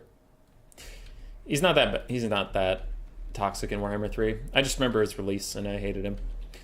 So we do have Oxyotl. We have 2 Chameleon Skinks, 2 Chameleon Stalkers, a couple Skink cohorts, 4 Saurus Warriors with Mace. We have a Beasts caster with Flock of Doom and Manticores. We have a Solar Engine, Oxyotl as I mentioned. And then we have triple Coldwind Riders. Caradoc, you madman. Coldwind Riders suck.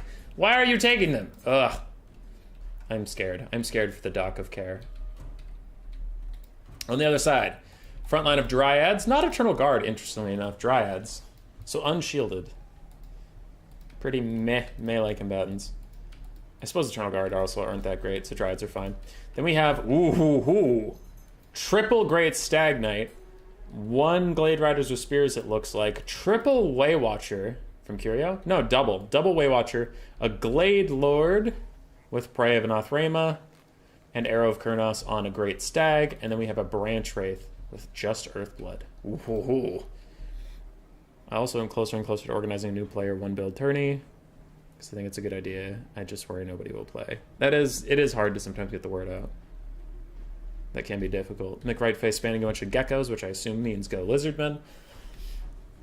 Or it just means that McRightface likes geckos. And I refuse to read any further into it. Considering the builds, I think the Lizardmen should be fine. I think they should be fine. I really am not a big believer in the current front line that we're seeing here, the Dryads. I think the Saurus will be fine. Waywatchers will eventually run out of ammo. I think the Saurus can grind it out. Now, the triple Great Stag Knights could be a problem if they cycle charge over and over and over again. They could do very, very well. I just worry. If Curio slips up even once, they're going to take so much damage from the Coldwind Rider counter charge, from Chameleon Skinks, from Oxy. I don't know. So we'll see.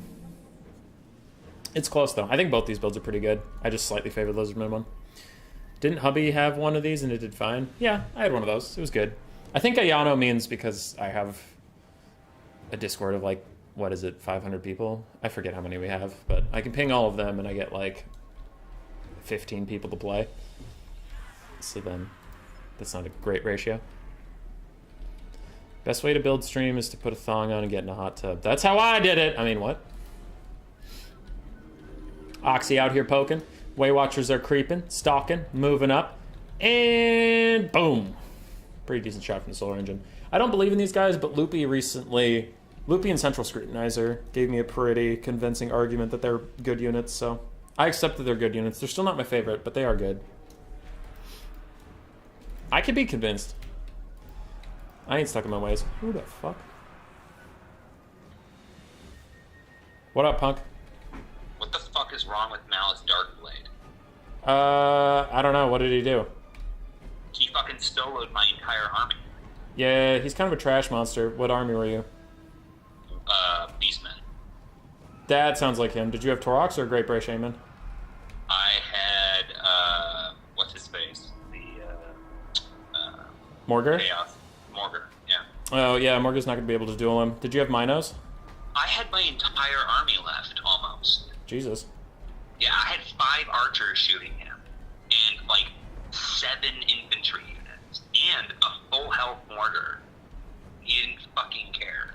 I killed everything else. He got 4,000 value, because he was spirit leeching, AoE, mortis engineering, everything down, doing explosions, transforming himself to full health, and still getting extra healing. I was like, is this guy gonna run out? Like, I thought he's supposed to, like, start taking crumbling damage when he procs his ability. So the Great Stag Knights charge straight into Soros, and they're having a lot of issues here. Malice is pretty strong, especially because he's a small model. So then it's really hard to actually get a proper thrown on him, and archers sometimes friendly fire your own guys more than him. But yeah, he's a bitch of an itch. He's like the only reason this gave a matchup versus Dark Elves is Dark Elf favored. Yeah, because he's running around. Fucking The Wood Elf frontline's not doing so good, but the Great Stag Knights are also not doing very well. They're getting poked down by a lot of these Chameleon Skinks and stuff. Oxyottl's getting a ton of shots off too. Like seriously, like he got launched further than my archer's range to find. Okay. It's like, what the fuck is this shit? Oh my god. I didn't know Morgar went flying. I thought he actually had pretty good mass. That's interesting. Yeah, he went flying to Malice. Great Stag Lady is chasing down the Beastcaster right now. It's a pretty good sniping attempt. She's a decent melee combatant, but she's going to take a lot of damage from Oxyotl behind her. And that's going to be a problem. One of the Great Stag Knights is about to route 2. You can see it's taking so much fucking damage from the Chameleon I don't Skinks. give a shit that you have your entire army left. I'm going to just slowly but surely 1v1. Waywatcher's also shut down in the back is a huge problem for the Wood Elves. They have one healthy Waywatcher left, but it's not looking good. So, did you or did you not have any Minotaurs? I had Minotaurs, but not by the time that it was just him left. Okay, yeah. I had Reaper Bolt. I used them to... I trapped 2 of their cav out the gates, and then I was... So the Glady's a little stuck. like She could be in trouble, but she is stopping like the Chameleon Skinks from doing anything, which is nice. Catch. Colded Knights are chasing down Great Stag Knights. So at that point, One Waywatcher's still healthy, and that's with him, kind of the last but I chance had that taken Wood out Elves have in all this of matchup the right now. chariots I don't know and what's stuff going to kill like Oxy. that, so- Maybe the branch rate. Well, should come down to... he's $2,300. He's like the cost of Mortar. Malice? Yeah, Malice is pretty cheap. Malice is Wood Elves are desperately trying to hold off the Saurus backline, but it's just pushing towards them.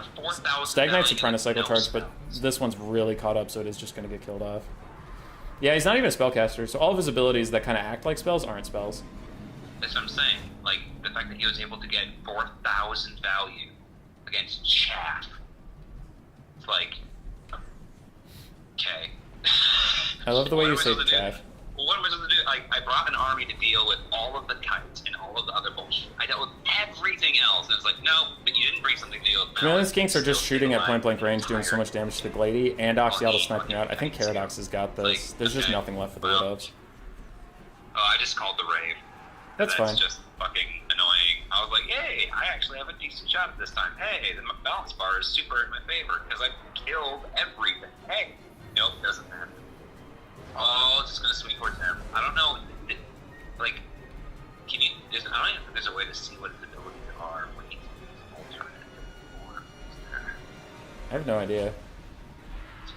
Also, you're on stream, so do you want to plug your homebrew thing or not really?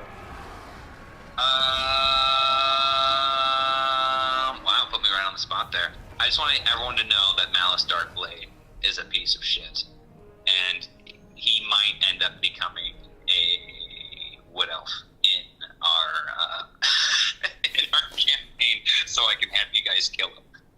All right, we love killing Wood Elves.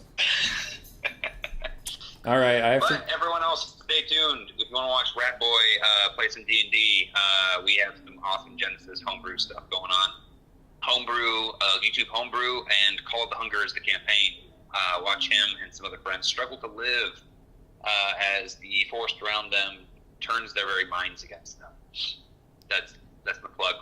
All right. Okay. Peace. I'll talk to you later. Goodbye. Yep. See ya. So exactly what we worried about happened. Great Stag Knights were all that Curio really had to cycle charge front and back on the front line, but every time they got caught in there, like even a little bit, they took a ton of damage. They weren't able to stop the Chameleon Skinks. Chameleon Skinks could fire as they were running away. Kind of the same problem we had with Marauder Horse Cav previously. Before this patch kind of fixed that, but it looks like the Chameleon Skinks didn't have that fixed. Because you saw at the end, the Glady was sitting in the middle of them, and they all just point-blank fired into her and took a ton of damage. So that's a problem for the Great Stag Knights. If they ever charged in, they got poison darts in the face, and they got Saurus in the butt. Waywatchers aren't able to carry entire games like they used to, so they weren't able to really get out a ton of damage value at all. Dryads got punked on the front line, which you kind of hope they would when they're fighting Saurus, to be honest. Yeah, so it was just down to triple Great Stag Knight trying their best to carry the game, and there were too many Lizardman bodies. Cold One Riders did good. They countercharged the Great Stag Knights, did well there. Chameleon Skinks did very, very excellently, and Oxyotto was a constant thorn in the side. The Solar Engine didn't do too much, but it didn't have to do too much. It was just applying debuffs. Then there was 2 Manticore summons over the course of the game, though the second one did come out after it was over. Boom. Caradog goes up. 1-1. We're going to game 3. Sorry about that phone call. Discord call? I don't know. It was... I mean, I do know it was a phone call, but I don't know if you're asking me to do a Discord call or if it's just a phone call. That was my friend Josh. He's a good guy. Mossy said, let's go Lizzie's. Well, Mossy, you must be happy because Lizzie's did win it. So game 3.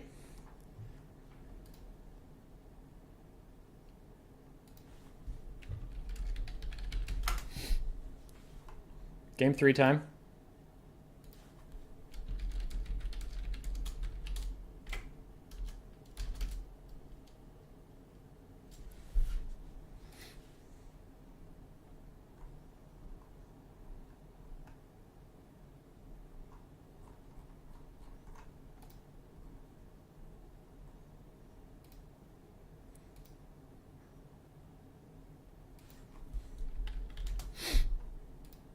All right. As a Malice enjoyer, I do like this rant. Yeah, Malice is pretty fucking strong right now. Why didn't the Wood Elf player use Treekin as a front line? Because they're expensive, and they don't kill that much stuff, so it's a good holding front line. But it, as we said, is expensive and slow. I don't know, because it's like 300 more gold per unit than the Dryads. You could have 3 Treekin, or you could have 5 Dryads. I think the Wood Elf build was a little... It was trying to do 2 different things. Like, the Great Stag Knights are great at charging and rushing and all that stuff, and the Way Watchers were good at sniping, and the Lord was good at sniping, because it had the Prey of Anathrema. But then the 2 didn't really work together that well. And, like, they could work together well, right? The idea was, like, if anything comes after these guys, the Great Stag Knights will take it out. But all that money is going somewhere, and what it left you with is, like, no front line. So as the Saurus worked their way through the Dryads, the Great Stag Knights had to become the front line. And we discussed that problem at depth, where it's like, you dive in, and if you stay, you get clubbed to death and shot. If you leave, you're going to get shot in the butt and countercharged by Cold One Riders. So it was just like, it was a lose-lose for the Wood Elves at that point. You like mass Starfire Shafts and Spears in that matchup, personally? Spears is more common, yeah. They haven't been performing as well in Warhammer 3, and Dryads did get a little buff coming into the game.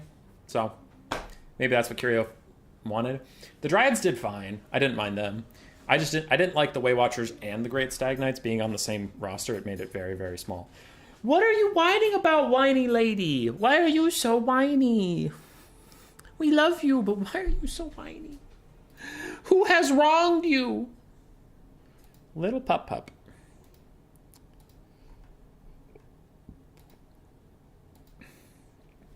So, Caradog has Warriors of Chaos, Dark Elves, Tomb Kings, ban Warriors of Chaos.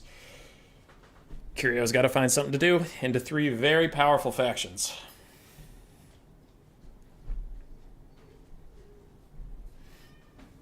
I'm going to go make sure Hazel doesn't need to go outside real fast, and then I'm probably going to put her in her kennel because she's being a lot.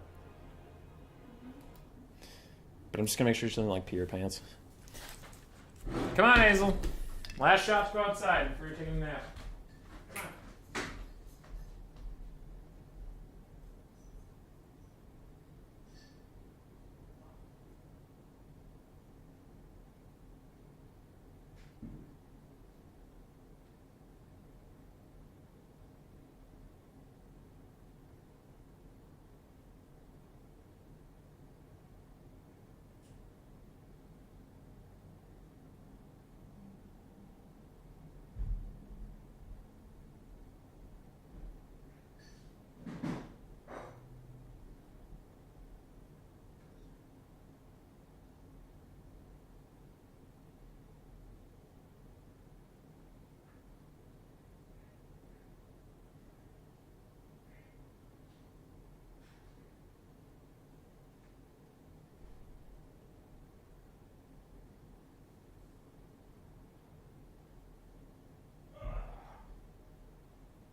back.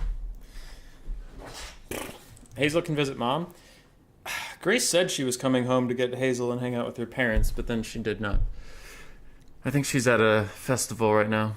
Beastmen ban Tomb King. So is Beastmen versus Warriors of Chaos or Dark Elves? I think both those matchups are good for Warriors of Chaos or Dark Elves. So Caradoc has kind of their pick of the litter here.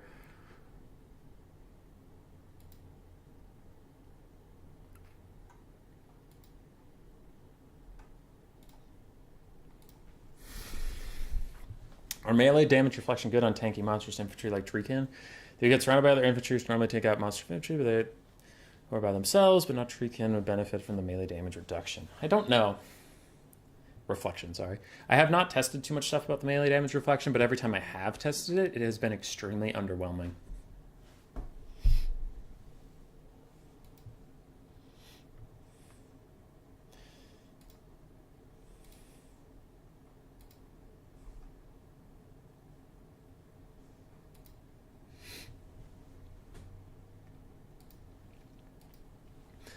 So Beastmen ban Tomb Kings. It's Beastmen versus Chaos or Beastmen versus Dark Elves. What does Caradoc want?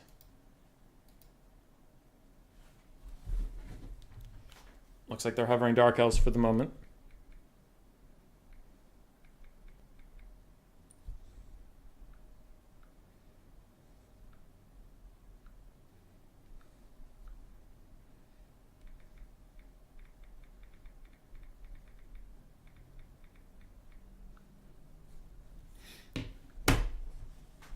Gotta do some big thinkings. This is match point for the semifinals. 1 best of 3 away from 100 schmeckerinos. So it's not fuck around time.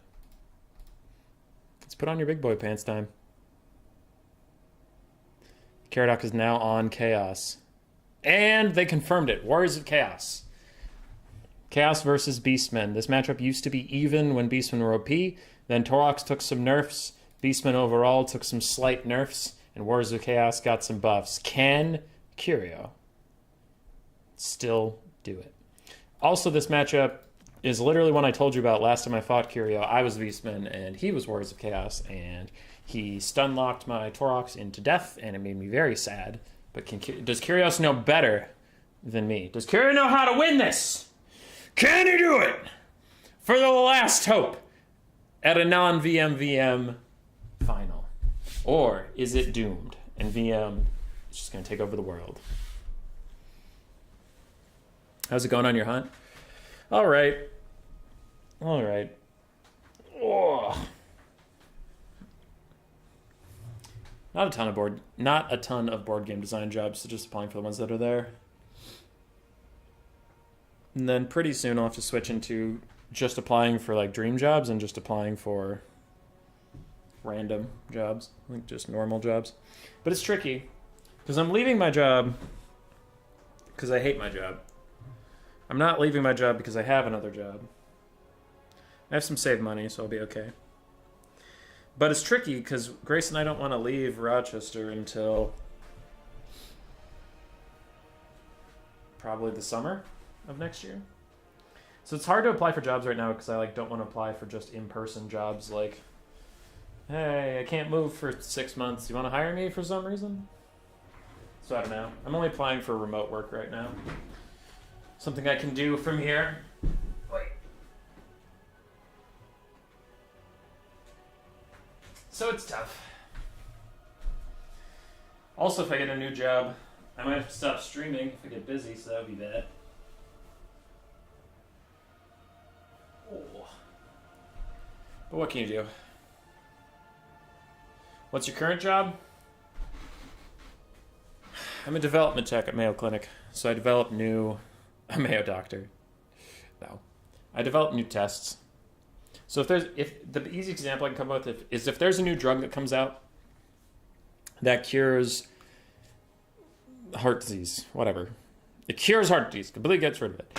But they don't know how much to give you. They'll give you a dosage, let's say 100 of something, like just 100.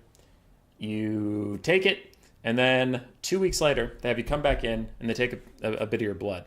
And they want to find how much is still in there, because it should be 0. If your body metabolizes it all, then 100 is your dosage. That's what you're going to take. You're fine. That's what you get.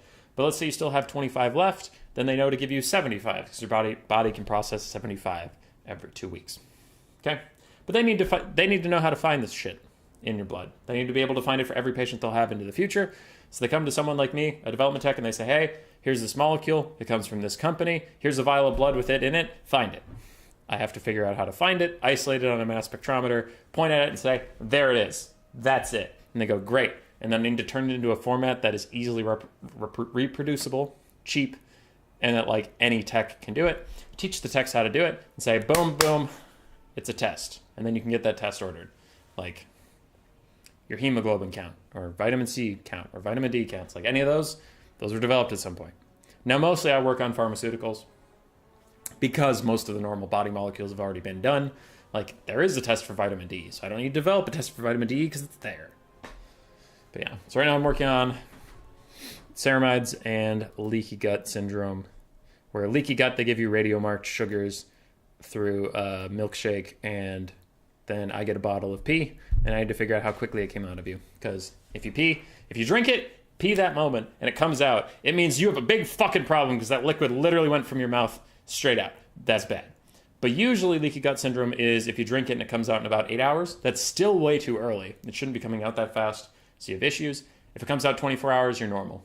So then I'm developing a test right now where it's just like they give a patient one of the marked milkshakes.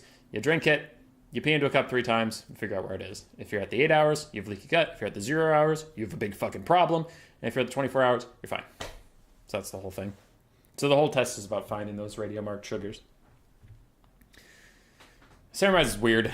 That would take hours to explain, so I'm not gonna. It's a phospholipid in your heart. The chain length that it determines whether or not you're gonna have a heart attack. I wonder if harpies or flock of doom could be used to counter Slanesh secret cab of chaos. Probably. Secret cab is really expensive and low armor, so harpies would be great. Caradox ready? Curio's still thinking? Well, hey, it pays for Vermin League. It sure does, Mossy. I built a setup to test the epoxy strength on optical fibers. That sounds like engineering, which I know very little about. I went to college for chemistry and biochemistry, and it was only after college that I realized I didn't really like chemistry or biochemistry. RIP. So, I don't know what I'll do in the future. I really like board games. I like working on them. I've developed a few. Selling them is very hard, so it'd be nice to work for a board game company. But those openings are limited, so we're applying for them. We'll see if we get them.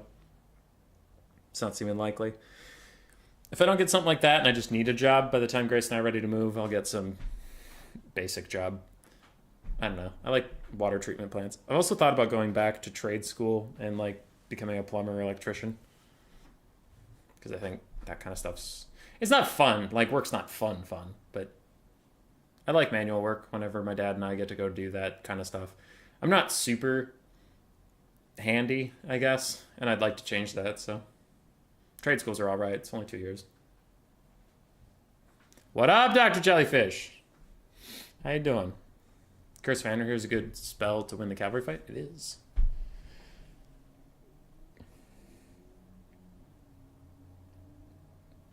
You went to trade school? No, but I kind of wish I did.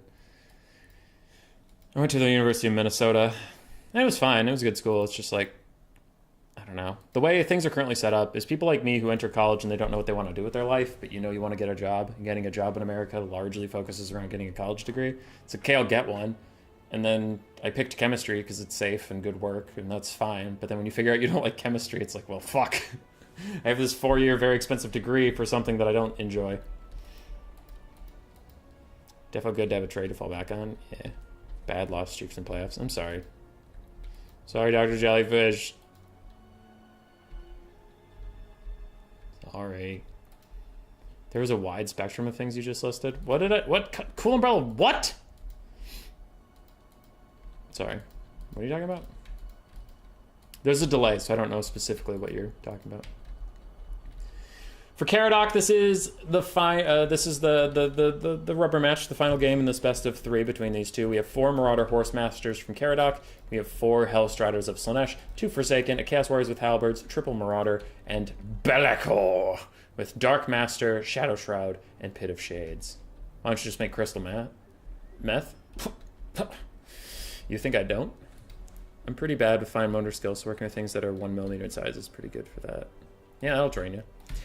On the Beastmen side, they're still setting up a little bit, so I might stall so I don't miss anything. But we do have Torox, the Brass Bull, butt naked except for Bloodgreed, which I think just comes on him, so I think he is butt naked. Bray Shaman of Wilds with only Bray Scream. Interesting. Very interesting. Only Bray Scream, no Beast passive, and no second caster in sight. That is new. Plumbing, board games, biochemistry, and a couple more I forgot about. You went up and down the job spectrum. I have a degree in chemistry and biochemistry. I do not enjoy chemistry or biochemistry, and I figured that out too late. So I think I'd be fine either doing a trade or some board game stuff. Anyway. For Curio, we do have 2 Centaurs with throwing axes, 2 Centaurs without. Do have 1 Razor Gore Herd, 1 Minotaur with great weapons, a whole bunch of Ungors. Just so many Ungors, and a front line of Gores, more Ungors, Ungor Spears, and Ungors. We have 1 Tuskor Chariot. I think I said the Minotaur with great weapons. This is just a one of everything build. It's a one build. What if I need one of this? One of this. What if I need one of this? One of those. Alright. Beastmen are going to lose the skirmish game pretty hard. They don't want that. They want to eventually just go catch up to these Marauders and make them pay. Hazel, we gotta cook. This is a wild Beastman build. It is pretty wild. I wonder how much damage they're going to take from the skirmish cav. We'll see. Curio's like really good at skirmishing though, so it might be a false thing to believe in, but I have to think that since he's good at skirmishing, he would be good at dealing with skirmish. But we'll see. It could be like that false dichotomy thing where it's just like, yeah, he's good at playing skirmish, not against it. I want to see if it'll work. I have my doubts. I mean, I do too. They should win the infantry fight. Should. Because they have way more infantry. And some Minotaurs to support it. But I do worry that the skirmish cav Hellstriders Bellicor can carry the entire game. It's the cow zone of Beastman builds. Just put whatever leftovers you got in there. Skirmish cav is firing. Beastmen mostly just want to keep them away from the Minotaurs and the Razor Pigs, because the Razor Pigs, if they take enough damage, will rampage and walk off to their death. They ideally want all the ammunition possible to go into Ungor herds and Gore herds with shields. Looks like the Centaurs with throwing axes are really committing to trying to skirmish, and they haven't taken too much damage yet, but it is risky. They're just inferior skirmish combatants to Marauder Horsemasters in every way. But the Beastmen are walking down Chaos. Chaos can only ring around the rosy for so long before they get caught by the superior speed of the Beastmen army. And that's exactly what the Beastmen want to do. They want to kill off these infantry units, force the skirmishers to either sacrifice all of their infantry or take a melee fight.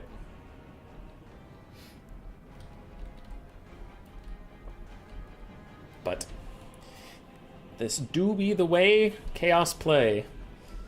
Chaos in the lore, sprint at you with axes held high, screaming for the blood god. Chaos in-game, skirmish around like Navy Pandies. I am a well-known skirmish hater. There's nothing wrong with how Caradoc's playing this. I'm just being a bitch. Looks like they're going to play the Carousel game style. Yeah, but you can see the Beastmen are getting closer and closer to the Marauders at all times, because like if they spawned, you know, one army here, and now it's like one army here, one army here. Getting pretty close. Torox is out here, trying to absorb some of the skirmish fire. He is small for a single entity, so he won't take a ton of damage, and he can try and dodge.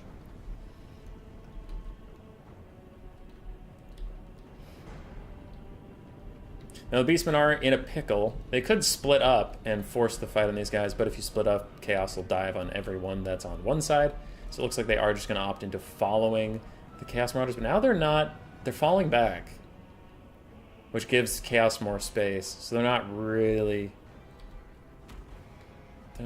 pursuing them at full speed. Looks like they don't want to lose their formation. What it looks like. Bellicor lands briefly, just gets a little bit of poke damage on the Ungor Spearman herd, not too much there. More skirmish fire into these Centaurs. They are shielded, and they have some moderate armor, but it's really not going to matter. They're squishy to this kind of thing. They should just dodge. Rattling Gunners on Brood Horrors for skirmish win. Oh, God. Torox beats Be'lakor 1v1. Never seen it. Torox is like half the cost of Be'lakor, and Be'lakor is Dark Master plus Brass Body, which makes Torox so tanky. Be'lakor pretty much has that in Shadow Shroud. So I would bet on Be'lakor. But he is more expensive, so that kind of tracks.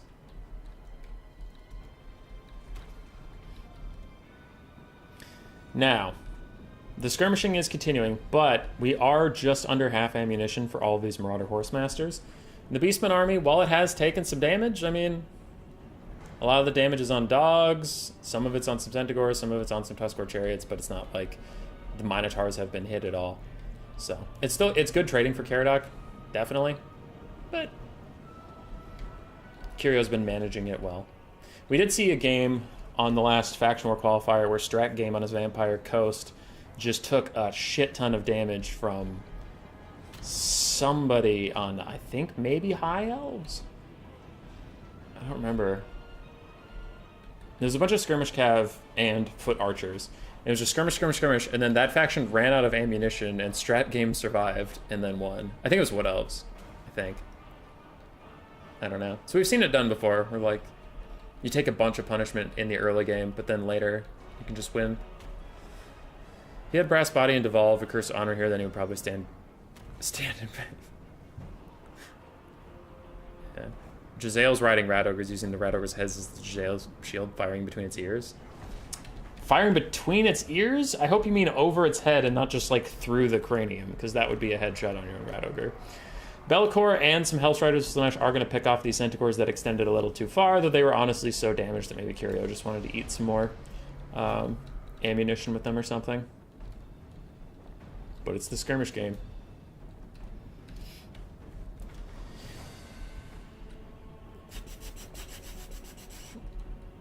Beastmen continue to push. But again, they have stalled around these corners sometimes where they're so focused on getting their formation back together that Chaos has just been running away from them and gaining. Because we saw earlier they were closer than this. Chaos has actually made more distance. So it was like, I don't know whether it's the right decision or not, but it looks like Curio's just decided to eat the ammunition rather than try and look for the melee fight.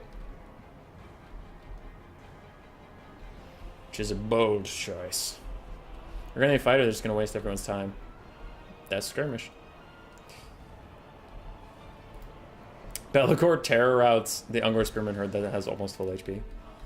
That's very silly. They will fight once all the ammo's gone. Yeah. Pit of Shades cast from Be'lakor, but it's mostly hitting Centaurs and Razorgore herds, so it's really not doing that much damage. It was a nice attempt. Looks like Curio fell asleep at the wheel a little bit and left the Centaurs in there, so they do end up taking a good amount of damage, but they can walk out of there. That doesn't actually hold them in place. Meanwhile, Marauder Horsemasters are going to run up, try and throw. Now they're running away. These ones are still throwing at the Centaurs, doing pretty good damage. How many volleys are we at? 4, 6, 7. Okay. Skirmish phase is dragging out. Yup! Sure is. I'll be back in 10. Yeah. Probably 5. Looks like most of the ammo's gone. I'm a well-known skirmish hater. I'm a biased piece of shit. Centaurs charge up to push off Be'lakor. Then when Be'lakor runs away, the skirmish cav come back up, and the Centaurs run away again. 3, 3, 5, and 6. They are currently firing at dogs. I'm just being salty because I'm sick of seeing Warriors of Chaos Slanesh. Yup! There should be a patch soon. Don't you have to expend ammo at a reasonable rate? I think they are. These guys have been firing up here, Cool Umbrella. Because these guys were at 7 and 8 earlier, and they've been spending volleys. These guys stopped firing for a bit, but those guys have been firing. So much that they caught up to these guys. It's now 2, 2, 3, and 4. But yeah, he's been shooting. Warriors of Chaos are up about 1,500 gold value. And that is good, but the balance of power is only slightly in their favor. And that's just because all the ammo you're using. We're down to 1 volley on each of them. 3 and 4 up there still. Dogs are routed off by the Hellstrider Slanesh, but with some Ungor. Spearman herds running up there, the dogs will get routed. Beastman getting outkited by Chaos Sterling out with Games Workshop, imagine, by creating these factions. Yeah, that's what you do. You give Chaos all these Marauder Horsemen and stuff, and don't give Beastman any skirmish elements, except for throwing axes, which are piss poor and that sort of thing. Throwing axes try to get a little bit of damage onto Be'lakor, but he is just going to tear out off the Ungor Spearman herds and walk away. 0 ammo on the Marauder Horseman. 2 and 3. Can't wait for the match to start. Dude, me too. I should talk to the Fruit Rules people about limiting 360 shooting units to 0. Another Pit of Shades. Looks like it catches some Gore herds. Ooh, yeah, that's not ideal. They're not taking that much damage, though. It looks like it was an overcast. 2 ammo, 1 ammo. Still firing. And now Chaos is starting to move back in. But to be fair, Beastmen were catching up to them in the melee fight, and then they just stopped. Like, both sides are complicit in what's happening. Because way earlier, back when we were over here, they almost caught Chaos, and then, like, they stopped here, and they stopped here, and just stopped chasing them. Which they could have caught them because they're faster. Feels similar if every fight was just both armies running at each other. That's fair. I just think people don't like 9 minutes of watching these guys walk around in circles with nothing really happening. Nerfing skirmish cav speed by 5% would be good nerfed. Coughs increase wouldn't really work. The off cliff for not being worth it. Yeah. Alright. Chaos is officially out of ranged options. They will need to engage in melee to fulfill attacking rules. And right now they're fulfilling it by killing this Razor herd. As the Beastmen try to do a reformation, but it's currently just ending up in a bit of a line. And every time there's crossover like this, you have to worry about a Pit of Shades popping in. Definitely don't hate skirmish, but they need more options for counterplay. Yeah. How do Marauders carry 25 throwing axes with them? I don't know. Hey, did I mention something about watching out for blobs? Ooh, that's going to be bad. If that's overcast, that's going to be huge.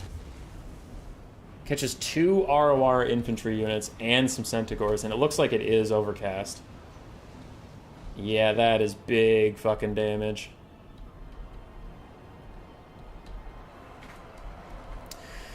Chariots are getting involved in the melee fight at last. They roll through some Marauders, do pretty decent damage, but look at that damage over here. The Blackhorns, Ravagers, and the Destroyers of the Drakewald are so close to dead that if the Hellstriders charge in, they will just get them to rout off. Centaurs charging in and out. Tuskor Chariots charging Forsaken. And the Dark Master has popped onto these Minotaur's great weapons, giving them 0 melee attack, which allows Be'lakor to actually land and fear no repercussions.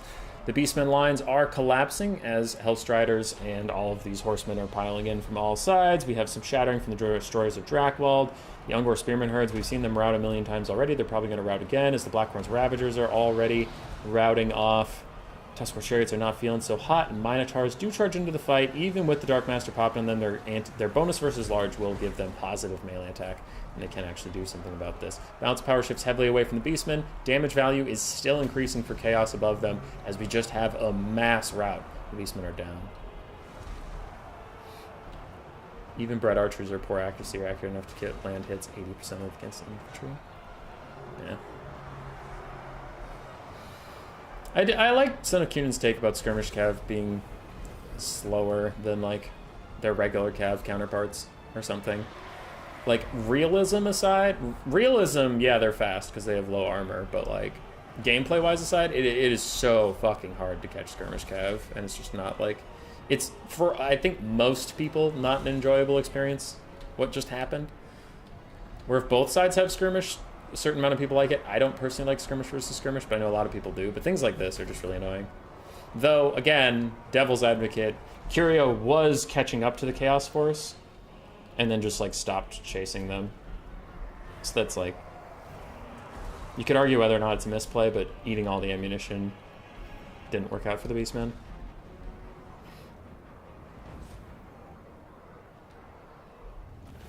Like Malachi, Micus, and Axe throwing machines strap the horse's flanks. Be'lakor did fine. Skirmish Cav did fine. Hellstriders of Slaanesh did well. Marauders and Forsaken didn't have to do anything. The other side, Torox didn't really get to fight, but he did okay. I think a Deathcaster... That's another thing, is like a Deathcaster could have been better, because then all the time there's skirmishing around, you're just getting free Spirit Leeches. So the Wilds Caster also wasn't set up to counter skirmish. It's tough. This build didn't have a lot of counter skirmish elements in it. Yeah, nothing really got value because most things just got run down.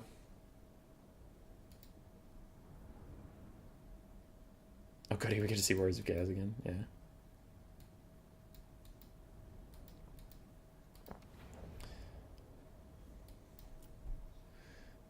And that's GG.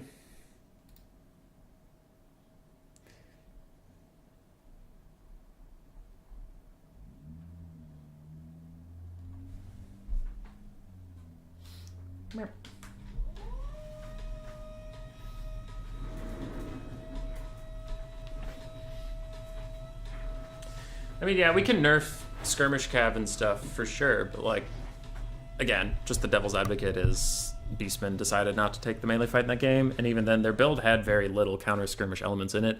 They didn't have a magic type that was counter skirmish. They didn't have Ungor Raider archers that was counter skirmish. They didn't have mass mobility to just chase down the skirmish cav. They opted into a very heavy infantry and monstrous build and then got kited. So sometimes that just happens, you know?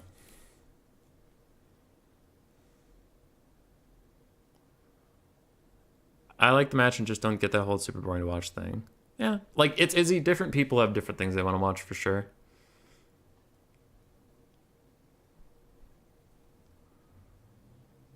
Jellyfish, you suggesting that Bretonnian Peasant Archer shouldn't be able to destroy a steam tank with literal sharpened sticks? That's pretty good. I think 2 Cygor is the best way for Beastmen to do anti-cav. Each shot kills cav models in closer range, they don't miss much. Yeah. I usually the old Warhammer 2 build I had was the Eye of Morslib plus a bunch of stuff, but then you could throw at the skirmish cav, and if they ever got close enough to throw at the Eye of Morslib, you just net them down and hit them with Senegors. It's still a hard matchup, but there are ways to deal with it. Berserk and Thunderwolf are still fighting somewhere. So I have no idea how that's going.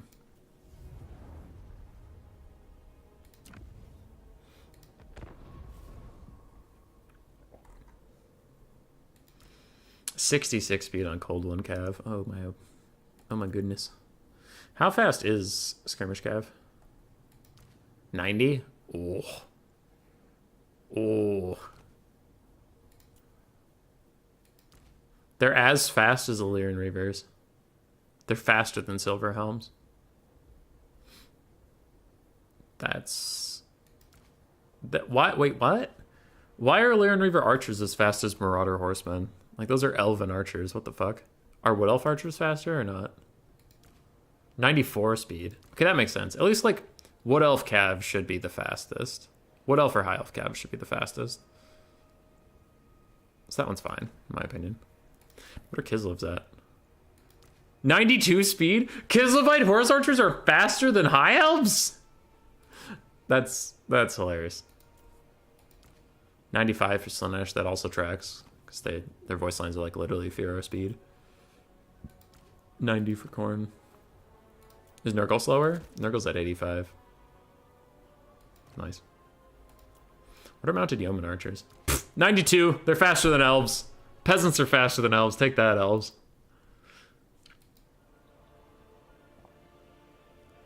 JG's back. Should have brought Raiders, maybe? Yeah, that was a tough one.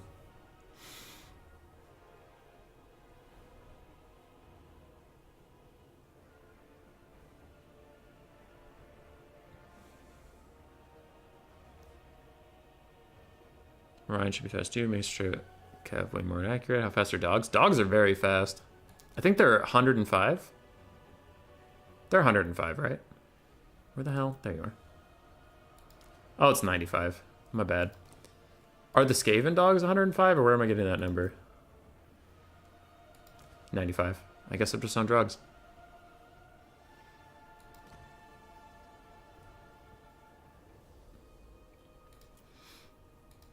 Hex Race are 94 speed, but they do have a chilling. They have Frostbites. They can slow you down. Wolf Riders are faster. 92. Yeah. Hex Race got that AoE slow. I don't know if it's AoE. I think it's just Frostbite. Because the ROR have the chilling aura, but regular Hex Race don't have the chilling aura. ROR does. Minus 30% speed, minus 30% speed. The ROR are chill geists. These guys could really fuck you up. Minus 60% speed is a lot.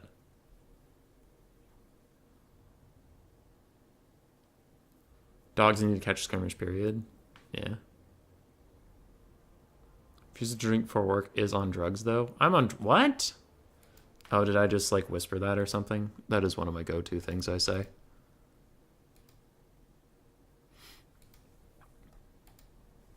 All right. Berserk and Thunderwolf, I don't... They're doing stuff. They're vibing. What about Norse and Ice Wolves? If they touch the skirmish cav can never get away again. Well, that's true. There have been issues with just, like, not being able to catch skirmish cav. Norska and Ice Wolves have 95 speed. Wow, Norska in general has... Jesus Christ. 95 speed. Oh, I suppose the dogs. We already talked about dogs having 95 speed. Yeah.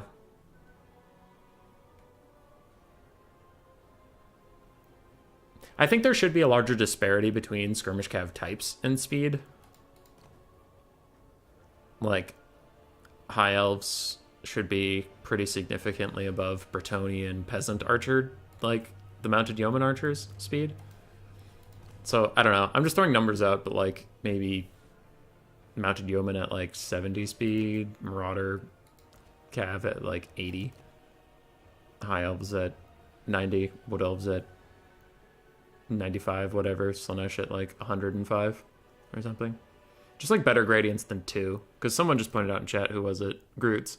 Someone pointed out in chat that 2 or 4 speed doesn't really matter. So they should have bigger gradients so it actually feels like it matters for the speed. Because 90 to 95 doesn't really matter.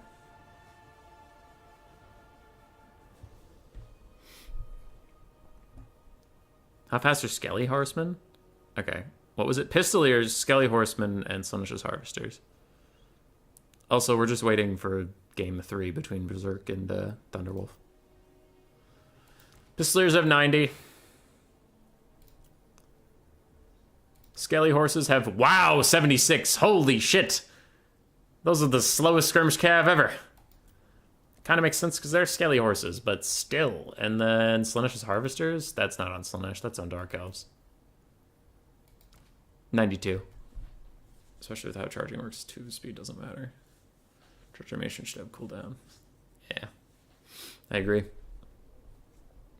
How are we doing, Thunderwolf and Berserk? I want to message them, but if they're like in a game, then I don't know what they're gonna tell me. Like, just wait till the end of their game. So we will have the VM finals, but Caradoc's still in it. If it's Caradoc versus Thunderwolf, I win no matter what, because I said Thunderwolf was my dark horse. If it's Berserk versus Caradoc, then I actually have a risk of being wrong.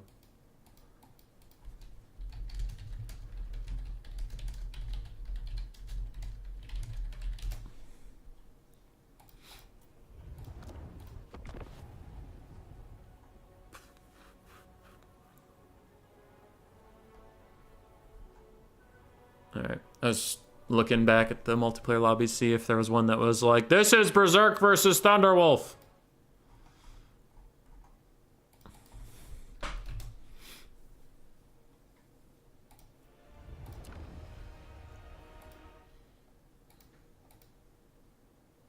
So we be waiting. Speed is also fixed, and Tabletop Warhammer Cav wasn't it that faster than infantry, and fast infantry was almost as fast as slow Cav. All the Outriders of 90? Yeah. Chaos Spawn's charge animations really annoy me. They're so fast.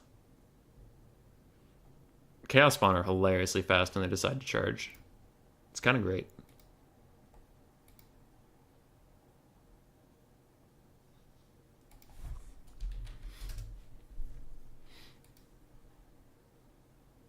If you hate to deal with skirmish cav, I think Kislev would be great just to say, I deny your skirmish cav existent Bring them if you dare.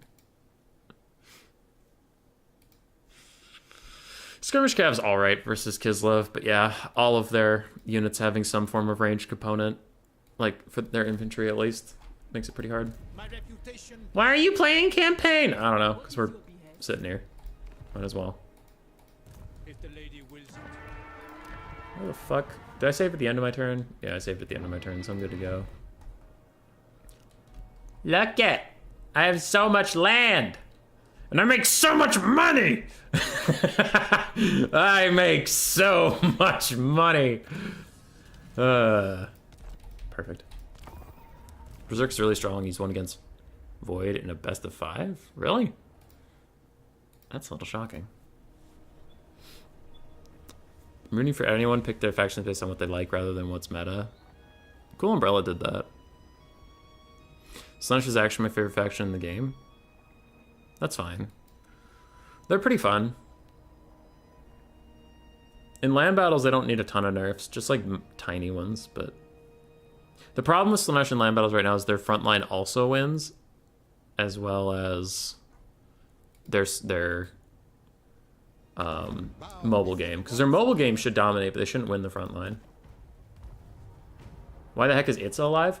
Dude, this campaign's been kind of stupid. It's been fine, but it's kind of dumb. So, hurry up. Go away. Go away. I shouldn't have ended my turn. I fucked up. Okay, cool. Okay, cool. Okay, cool. Okay, cool. Yeah, so I started out here, obviously.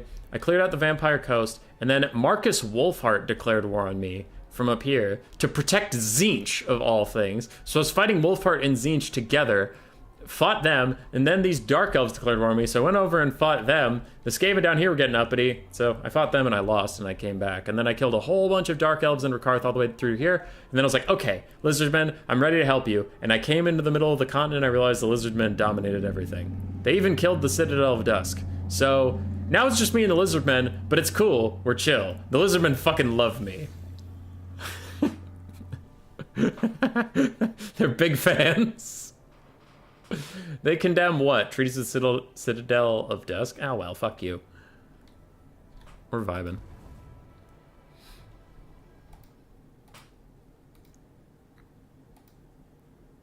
Alright. So, yeah. We're doing that. Where am I going again?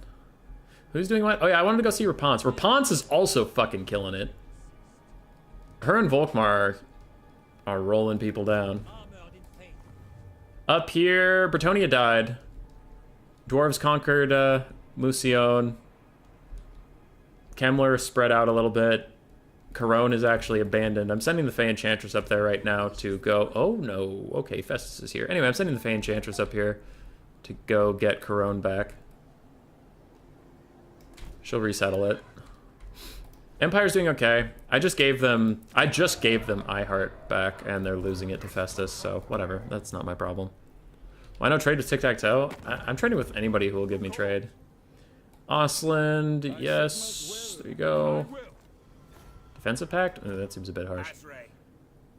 Okay, I don't want peace with the Wood Elves because I intend to destroy them soon. Tic-Tac-Toe doesn't want to trade with me. That's why no trade with Tic-Tac-Toe. Military access, defensive alliances. I don't really want any of these. I don't want to get dragged into your people's shit. I don't want to get dragged into your shit either. What is this Vermin League? I'm waiting for people. Alright, Thunderwolf won. So we have our finals. I don't know what I should get next. I was actually ready to get the anti-Tomb King stuff so I could roll down here and help out Rapunz, but she and Volkmar have it covered, so I actually don't need to do anything. Rapunz has the Blackbeard and the Gash. So now I don't know what I want to do. I could get the Forest Edge Decree and piss off all the Wood Elves, but that seems a little aggressive. I guess I'll just continue on trying to get Lewin, Heraldry of Corone, all the way to Unification of Bretonia. Anyway, it's not important for right now. Let's go watch the finals! Let's go! You can get Lizardmen Mercenaries, that's the thing in Mortal Empires. Oh, I could if I was allies with them, but I'm not.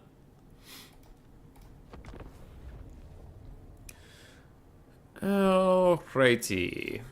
Turn the opponent at Caradoc and at Thunderwolf. Can you do picks and bans in here so chat and I can discuss? Thanks. Also, one of you host. Because otherwise, if I host as a spectator, it's probably going to bug out. How do you increase peasant capacity per city? I think if you just take the cities... Isn't it? If you just get more cities, you just get more peasants? Or is it that I keep building farms there? Because I always build farms there. More like D-pants. Huh.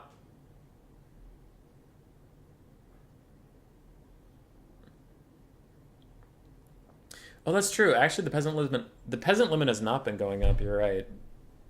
This is tech for more capacity. Yeah. I am Big Daddy. Join that game.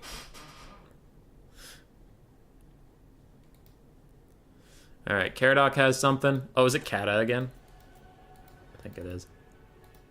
If it's Kata again, he's got to give me a freaking spec slot. Yeah, spec slot. All right, we in it. Caradoc's in the same spot. Nice and easy for me. On the other side, we have Thunderwolf. This is the finals. Winner of this will get 100 schmeckaroonies and be named the chieftain winner. Or, I highly doubt it, but they will be also invited to, instead of taking the $100, join the Grey Seer tournament tomorrow at a chance for $200. But then you don't get the 100, so I doubt they'll do that.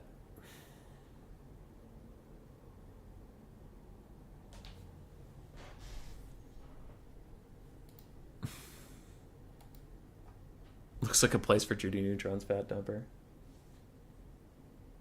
Yeah. I did request they do their picks and bans in a public chat so I can see it and comment. Thunderwolf is first pick. I was right either way, by the way. Dr. Jellyfish, Thunderwolf, and Caradoc. I mean, Caradoc and Dr. Jellyfish were my favorites still in the tournament. Thunderwolf was a dark horse, and in the finals we have the dark horse and someone I said would win. So I was right! I am great! Everyone besides me sucks! Thunderwolf has global banned Tomb Kings. There's no more Tomb Kings for us today, and that means Cathay or Vampire Counts is going to make it through. That is spooky. Dark Elves is banned. Tomb Kings and Dark Elves are the global bans. Alrighty! We have seen a lot of those factions today, so I'm not going to say I'm going to miss them, but I'm not super excited about seeing Cathay or Vampire Counts either. I wonder what we will get. Could you send money to Russia? Thunderwolf is not Russian. I have sent him money before.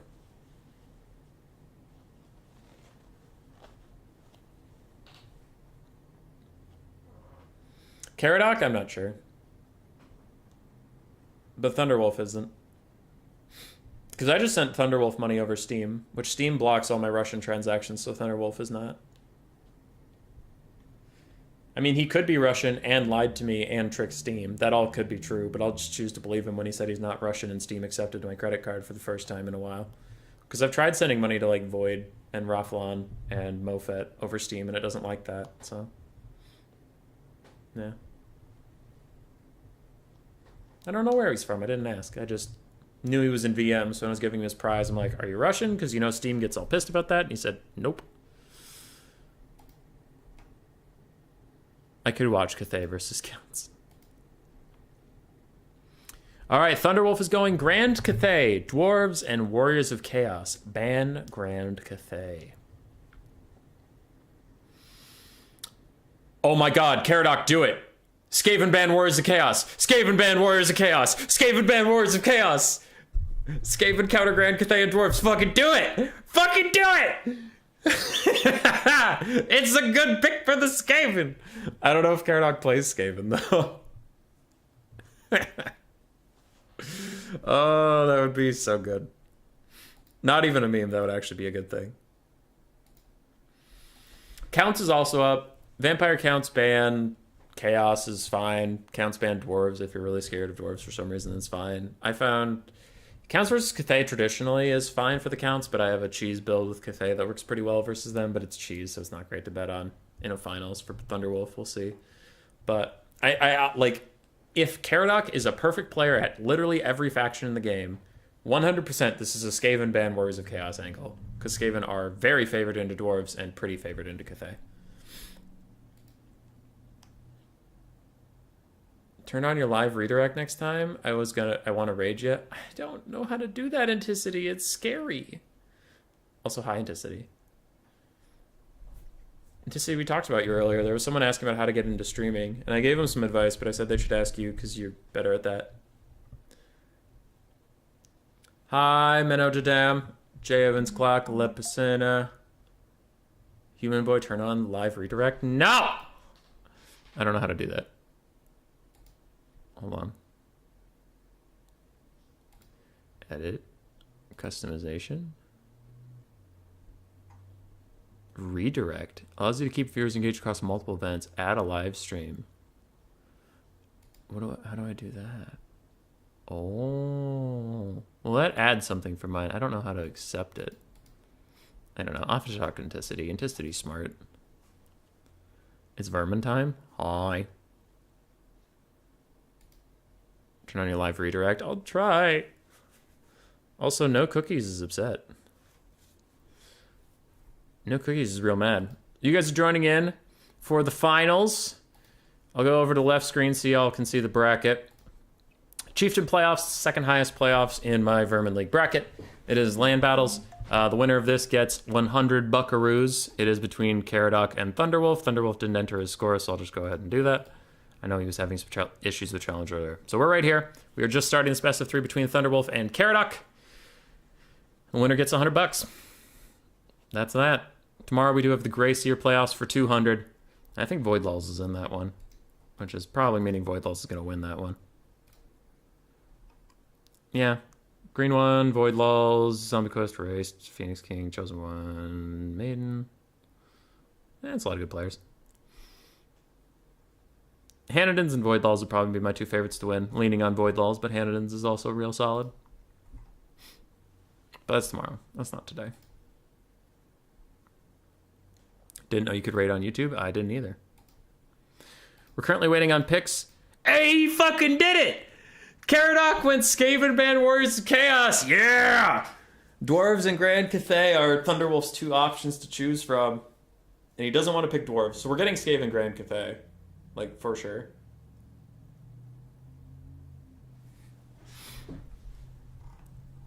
It's our first Skaven of the day.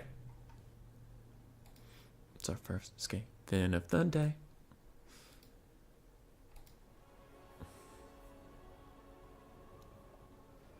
There's no way you go Dwarves here, Thunderwolf. Yeah, that's right. You switch over to Cathay.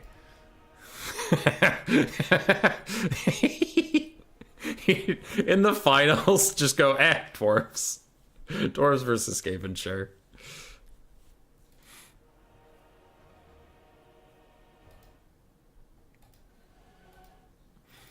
I'm clicking back and forth between some stuff, making sure that he has officially picked Dwarves. So, both these matchups are Skaven favored. Dwarves is well known. Why is Grand Cathay Skaven favored? Well, Cathay currently dominates land battles due to their extremely cheap, very, very proficient melee frontline, and then backing it up with shielded, armored archers and or accurate cannons. Okay, that sounds pretty tough to deal with. Well, it gets worse. They also can form a heal blob of giant terracotta sentinels that are unbreakable single entities that are very tall and well armored. Okay, that sounds bad.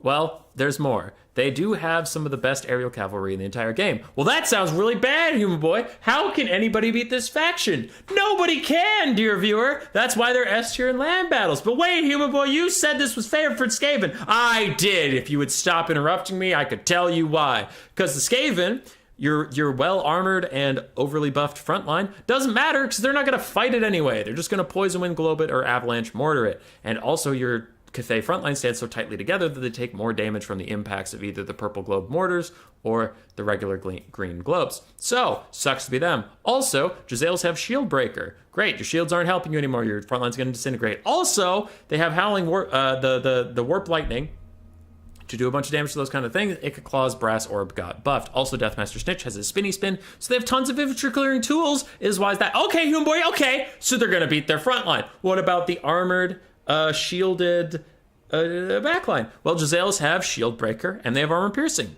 So sucks to suck. Also, Poison Globes, still good against Cathay Archers if you get in range. And the Purple Mortars, really good against Cathay Archers at any range. Okay, human boy, okay, but what about the artillery? I mean, Skaven are pretty good at outdueling artillery anyway, but still, Giselles can walk up, take the cannon fire for a little bit, and shoot the cannons. Okay, human boy, okay, but what about the giant single entities? Well, they do have rattling guns, which miss a lot, to be fair, but they are some of the best at taking out large things. That's why the Lizardman matchup has been bad for Lizardman forever, and Giselles are still quite good against those large, big lads. And Flensing Ruin got buffed, so if you do a healed blob, Ica Claw will just get 3-for-1 value on Flensing Ruin. Wow, you boy, that sounds pretty good, but what about the flying things? Skaven are the best anti-air in the game, and they have the cheapest aerial net in the entire game, and they can just shoot them to death. Wow, human boy, you're right. You're smart. We love you. I know. I know, I'm pretty great. So, Skaven just have all of the exact specific tools you would need to fight Cathay, which is why it's generally pretty good. Is it like dwarves? Is it if the Skaven player loses, did they fuck up? No, Cathay still has some ways to play this. They can be really surprising. Dr. Jellyfish and I played this matchup not too long ago. I think it was in the Faction War qualifier. And he took 4 Jade Lancers and tried to cav rush me. And he played really well with his cav. And it came down to a super close game. I still won it, but that just kind of shows you why the matchup's bad. Is because he played better than me, and I won. Right? If a matchup's even, if one player plays better than the other, they'll win. But you can do stuff like that. Go with Jade Lancers instead of trying to box. Maybe take a thin front line of peasant mobs with a bunch of cav to rush and some crane gunners rather than stationary cannons and just move up into that kind of thing.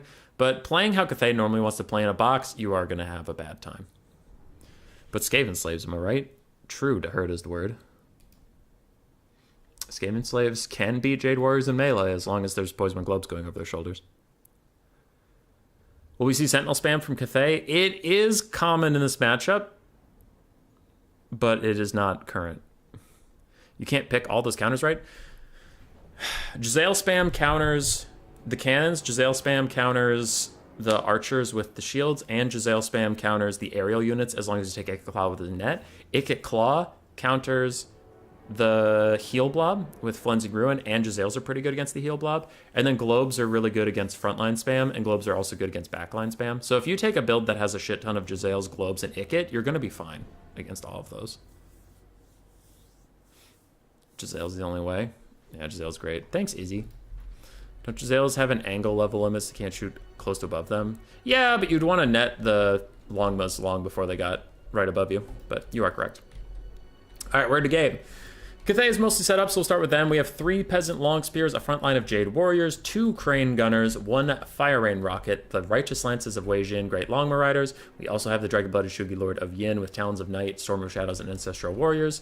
And we have 4 Jade Lancers. On the Pillar of Bone map, that is small. This is a very good and competitive build. I really like what Thunderwolf put together. Knowing his weaknesses, he did take the Crane Gunners that we just said could be smart, because they're just Giselles. They're just human Giselles, so they'll do okay. I am worried about the Fire Rain Rocket and the Longbow Riders. I think they could be weak links, especially if Ickit manages to net them in the sky. You can get huge damage onto them, and they're 1,600 gold, which is not anything to really scoff at. And this Fire Rain Rocket's going to get off maybe 3 or 4 volleys before the Giselles get in range. That's if the Giselles don't get distracted fighting against the Crane Gunners. I think it's risky, but it's fine. On the side of Caradoc, we have 4 Rad Ogres, 4 Poison Wind Globes, triple Giselles, one of which is the ROR Natty Bubos. We have Eshin Triads. Eshin Triads on each flank, which is interesting, and then a front line of Skaven Slaves and Skaven Slave Spears with 1 Clan Rat. We have Ickit Claw on his Doom Flayer. I like that a lot. It saves you some money, and the Doom Wheel doesn't really help him in this matchup too much. But he has unlimited power. I don't like that. I generally don't like damaging Ickit for Winds of Magic, personally. Howling Warp Gale, Flensing Ruin, and the Brass Orb. So I like his loadout a lot. This is going to be really bad.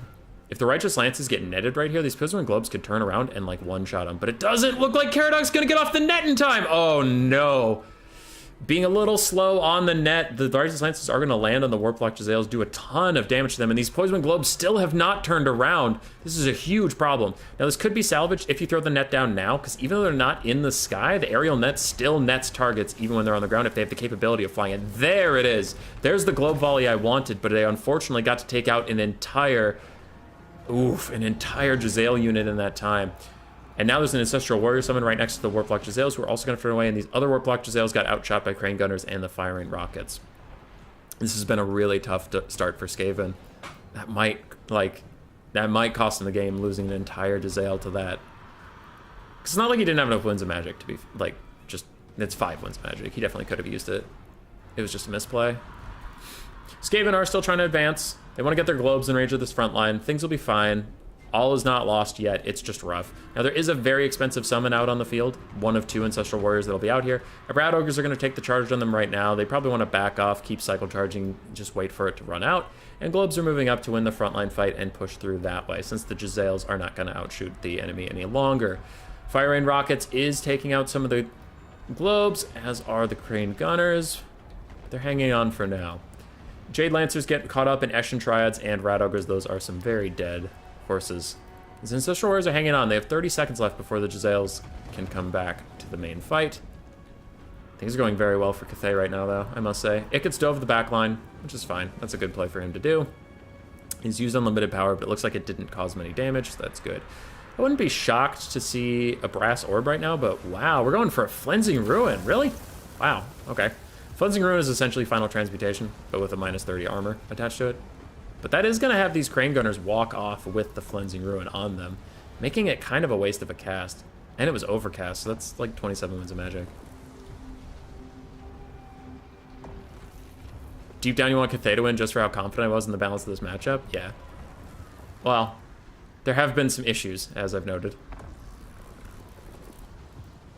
Rat Ogres and Ikit are piling onto these last Crane Gunners. The other Crane Gunner is routed off. Eshin Triads are sprinting through the front line. And you can see now the balance of power is turning against Cathay a little bit, and I would tend to agree. Their front line is still healthy-ish, but the parts where it's broken, the Skaven have gotten into the cookie jar, and they're just rampaging through here. Jade Lancers are not able to stand up to the Eshin Triads that Caradoc decided to include in this build, and the Crane Gunners are desperately trying to find a place to just stop and shoot for a little bit.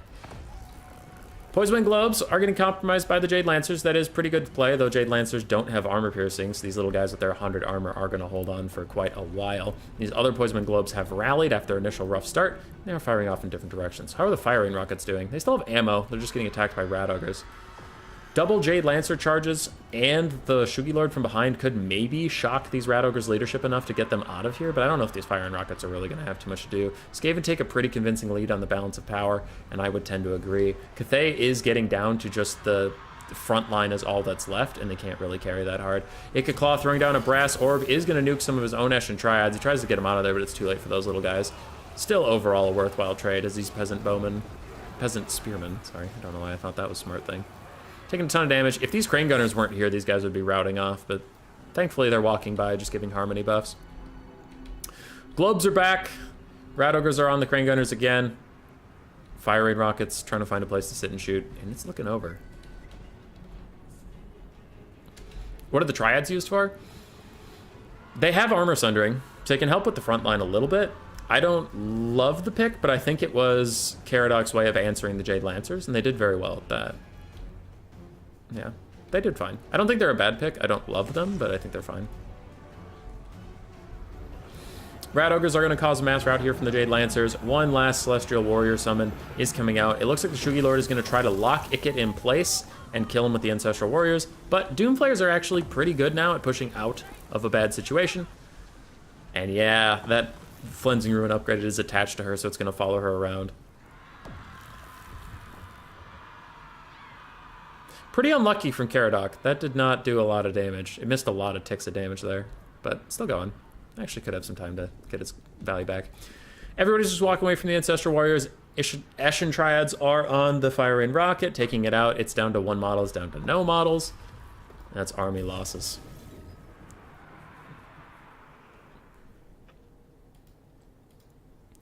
Ikit got good value.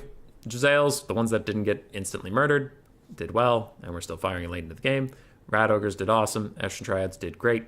Poison Globes also got murdered right away in the game and still almost paid for themselves. And the Slaves didn't have to do anything. Shugi Lord was doing her best out there. Righteous Lances of Wei Jin, they got the ideal situation. They snuck into the enemy army. They took out an entire weapons team right away. And then they got netted, run over by Rat Ogres, and hit by Poison Globes and instantly died. That's why the Longmas are bad in this matchup. Skaven are so good at dealing with air threats. Fire and Rocket did excellently. I think Thunderwolf protected it very well, caused a lot of disruption, let it keep firing, but it wasn't enough to carry. Crane Gunners did honestly fine. Jade Lancers got really shut down. Caradoc played well around them with the Eshin Triads and Rat Ogres. And the front line of Cathay, most matchups, they can kill anything that walks at them, and the Skaven are like, pass. And they just don't fight them. They walk around.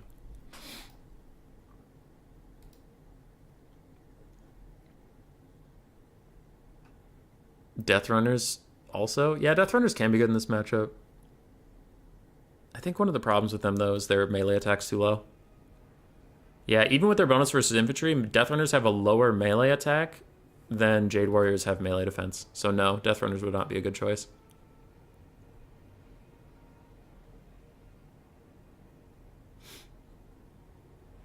Because Death Runners, with their bonus versus infantry, have a 42 melee attack, and Jade Warriors have 44, 50. Jade Warriors have 50 melee defense.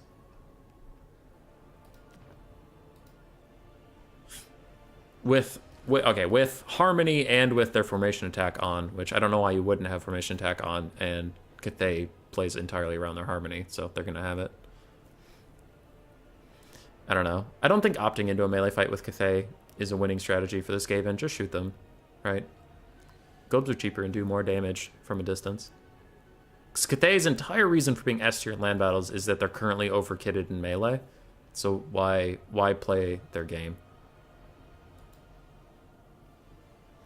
My cat has entered into bead mode and has thus become one with the Speed Force. So much zoom. Gotta say I'm so damn excited for the Faction War. Yeah, Faction War is gonna be hype. We have some pretty good combatants. Bracket's gonna be fun. Bracket of 32 should be good games. Voidlaws is probably gonna win it on his vampire counts, unless the ultimate fuckery would be Voidlaw's already qualified for the Faction War for Tzeentch. Last time we played, he won the tournament, and when I told him there was no Faction War because there were too many bugs in this patch, he was pretty bummed, which is understandable. So I said, hey man, if you don't make it, and if you don't like it, too bad. I'll run my tournaments how I want to. But I was like, hey man, you're clearly like one of the best players in the game right now, if not the best. You won this Faction War qualifier. I have an extra spot, which I gave to Butcherbird because Void qualified. But I said, if you don't qualify, you can come in as Tzeentch. That's fine.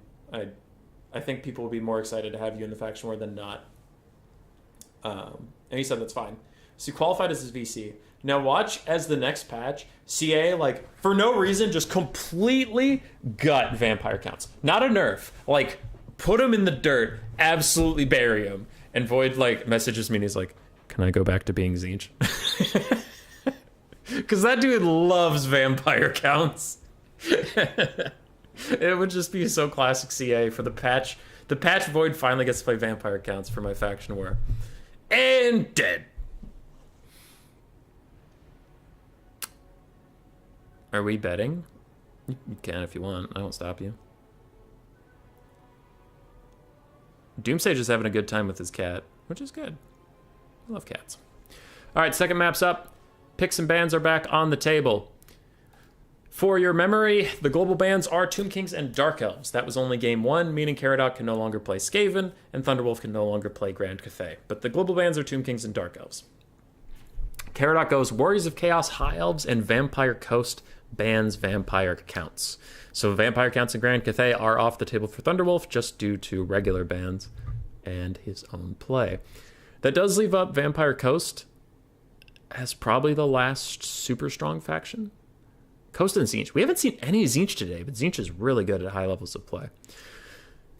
So again, I don't know what Thunderwolf's preferences are. I don't know what factions he's comfortable on, but if he was perfect at everything, the meta would say he should probably go Tzeentch or Vampire Coast here. and then probably ban Warriors of Chaos and force either a Vampire Coast Mirror or Tzeentch versus Coast. Tzeentch versus Coast or Tzeentch versus High Elves would actually be pretty good. If he plays Tzeentch, that would be a strong pick. Oh, I'm stupid.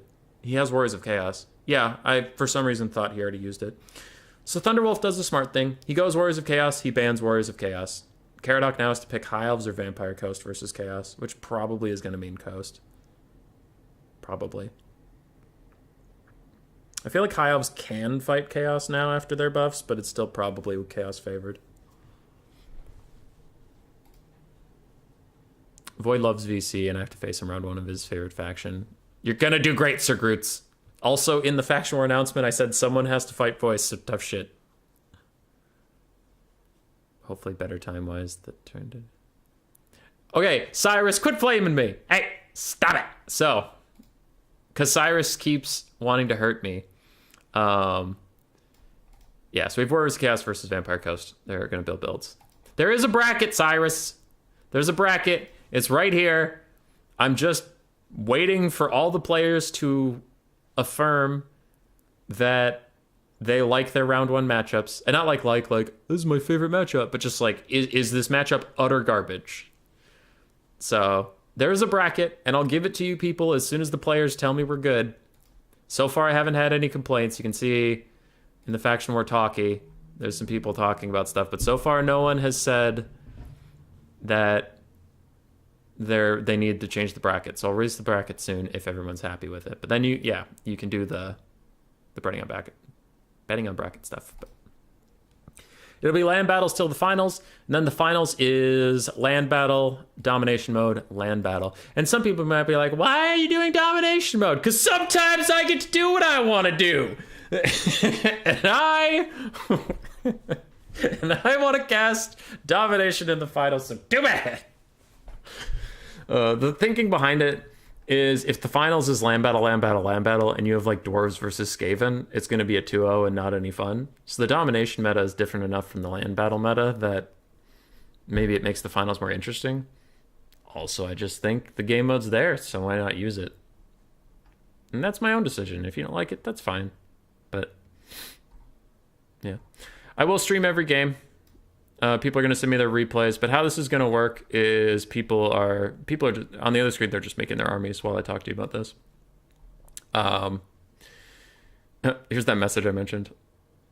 You have until we start to tell me if there's a fuck up. I tried to make sure no one has a shit matchup to start or that any duplicate factions could only possibly be in the finals. I did no balancing player-wise, just faction-wise, so you get what you get. Someone has to fight Void, so tough. And unfortunately, that's Sir Groot.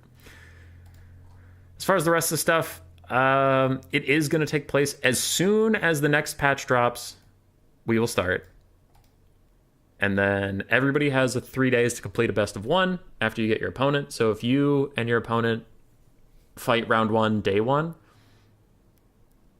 and then you're waiting, the other game where you're waiting on for your opponent, they have 3 days to complete theirs, and then they'll join you. And then from whenever you get your opponent, you have 3 days. It'll hopefully keep the bracket moving. And I'll cast the top 4 live and the best of 3 live. The round of 32 I'll cast in a stream, and the rounds of 16 and 8 I'll cast in a different stream. So the faction war will be over 3 streams. Round of 32, round of 16 and 8, and then the final top 4 will be live. That's all of that. And we're getting into game on the other screen. So let's skedaddle. Game 2. Coast versus Warriors of Chaos.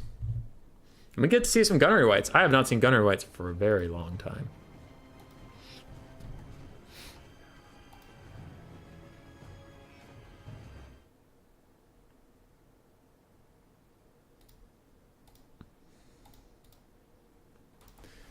FFA final? FFA final. That'd be pretty funny. VC will get nerfed next patch, don't worry. I'm pretty sure they'll get nerfed. I just don't know if they'll get nerfed into the dirt. Dom from a Dom streamer classic. Why I would not use hybrid for the third game? I don't know. Wasn't the problem with hybrid like maps? But I suppose with the best of one, it could be fine. I'll think on it. I just didn't want to overcomplicate things, but I thought Dom could mix it up. If we get a shit matchup in the finals, nobody wants to watch a quick 2-0. Thought maybe Dom could be a nice fail-safe.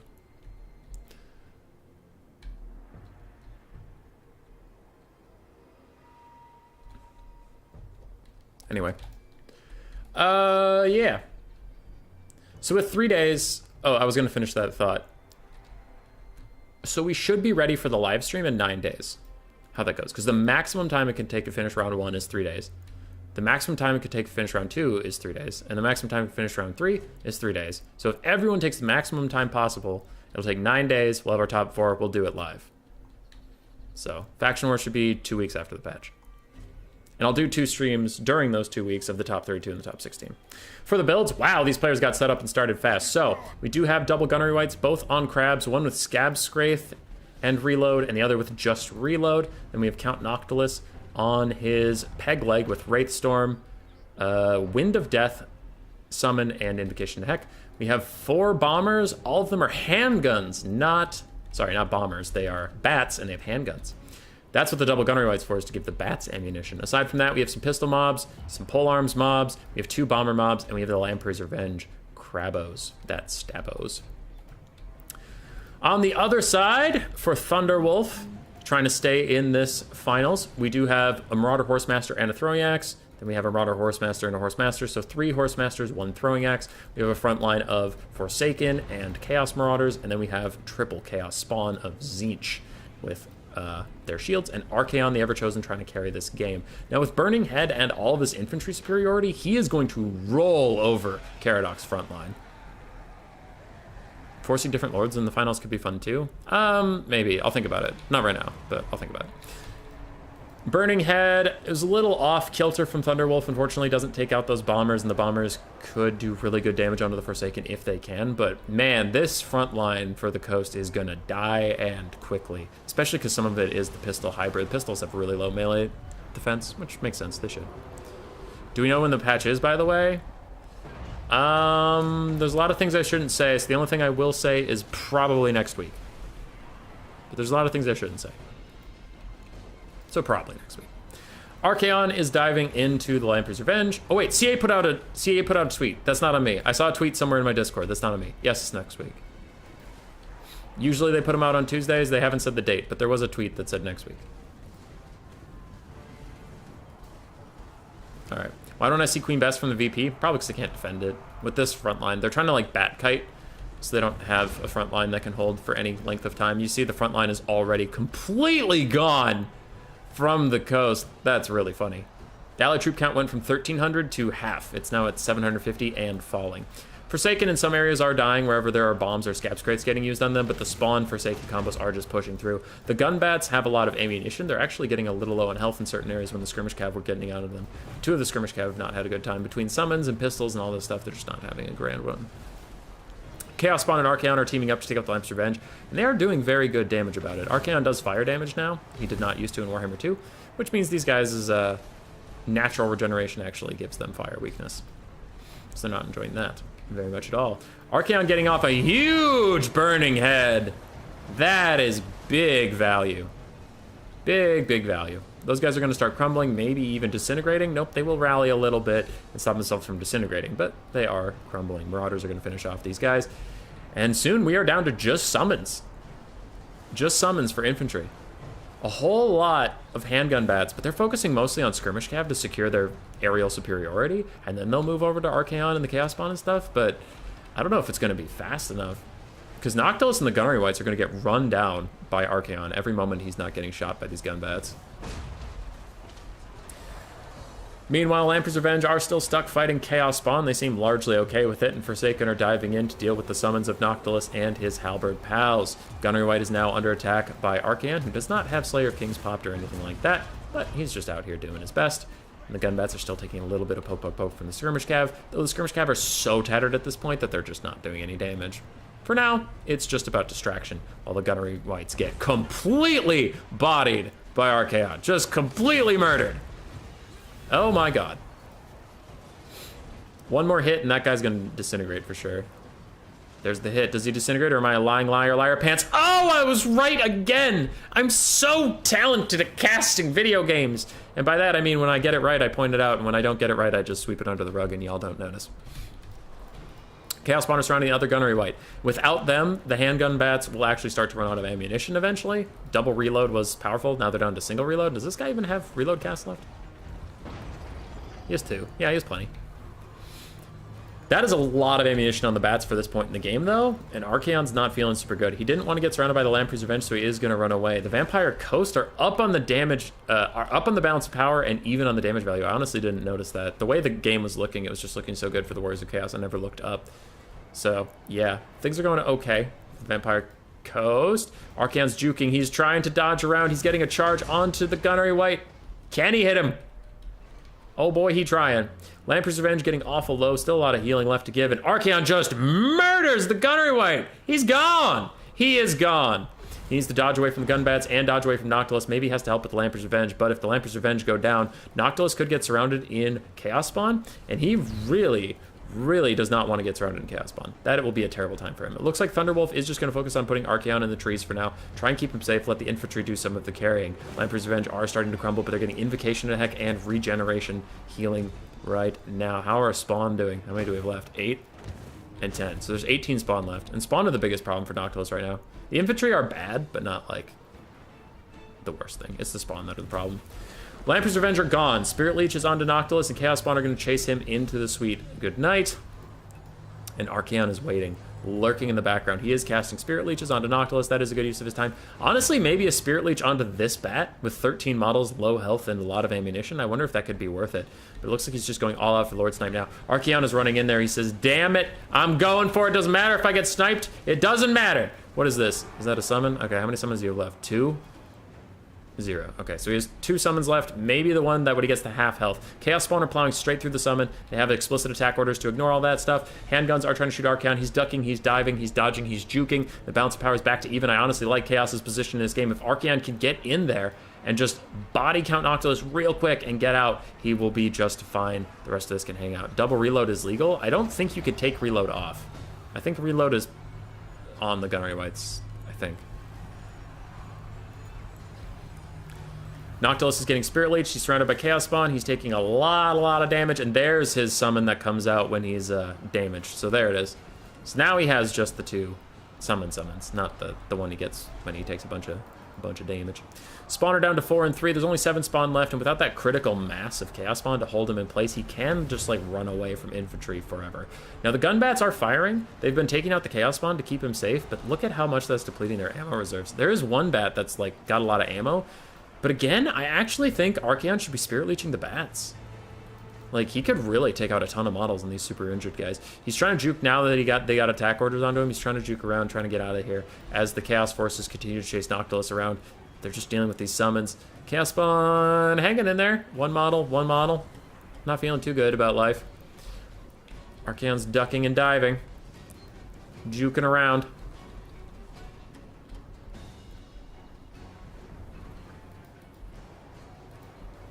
If it's limit use, then yeah. Yeah, I just don't know if you can take it off. I think they might get it passively.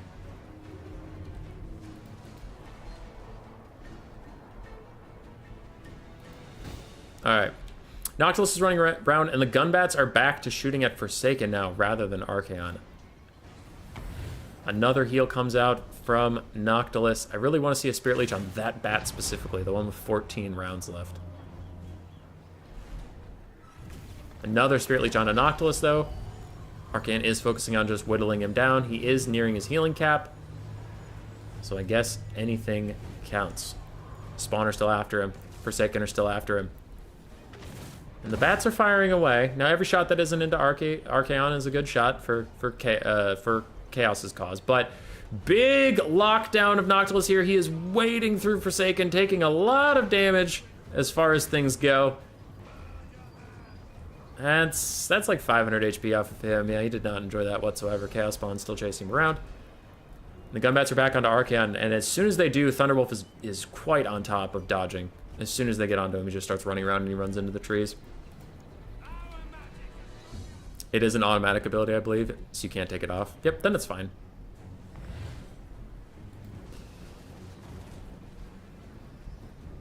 Noctilus is using another heal on himself. I think that's probably the last heal for him. Not that he's out of Winds of Magic, but just that he's out of heal cap soon. And another Spirit Leech is going to be on top of him. Thunderwolf has to dodge. And he does. He starts juking. He starts ducking. He starts diving. And Archaon takes a little bit of a tickling, but not a full-on massacre that it could have been.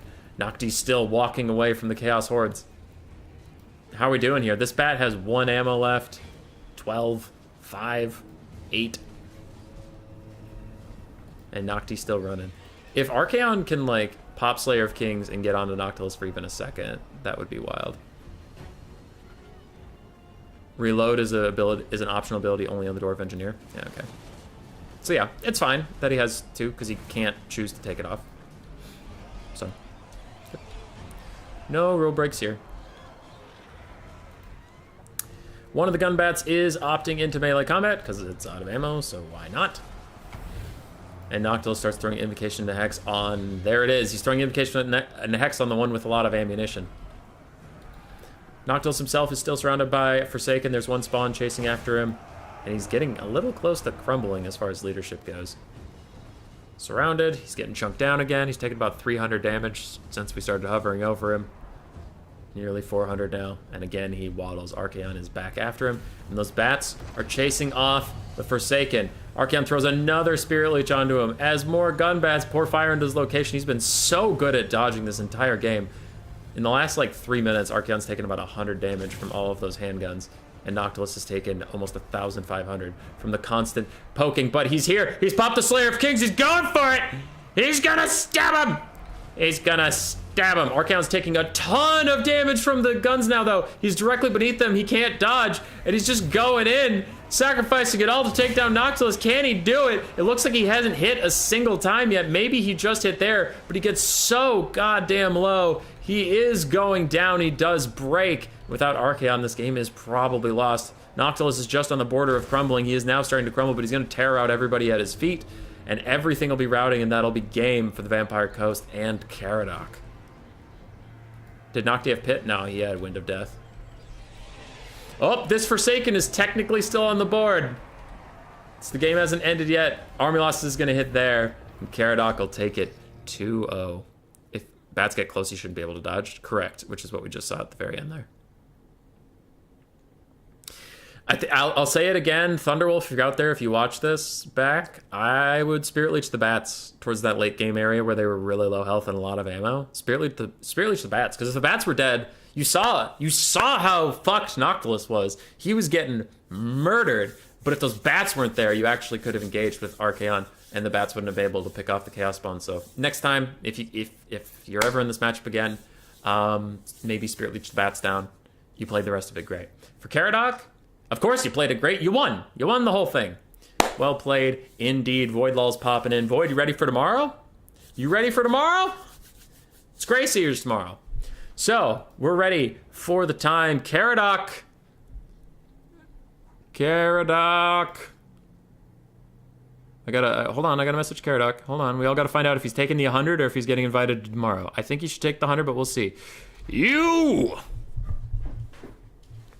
Also, I predicted Caradoc or Dr. Jellyfish to win, and Caradoc won, so I am great.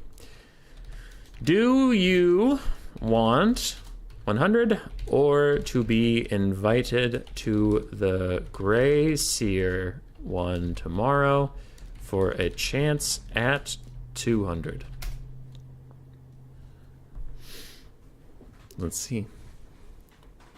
I think they'll take the 100, but you never know. So far, I don't know. The winner of the Storm Vermin took the 50. The winner of the Skaven and Kleinrat both opted to just get promoted. But I think once you get to the 50, 100, 200 range, I think people just take the money rather than the promotion. But we'll see. Maybe Caradoc thinks he's the best player in the goddamn world.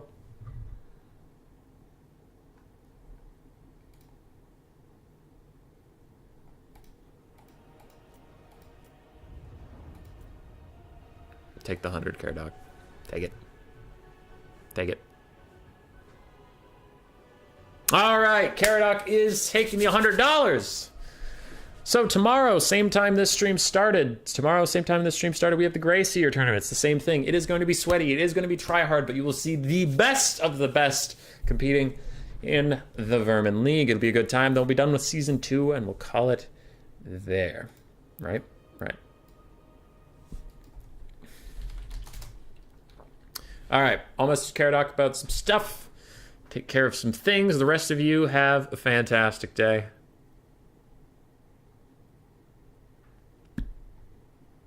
All right. That's all I have. Go away. Shoo.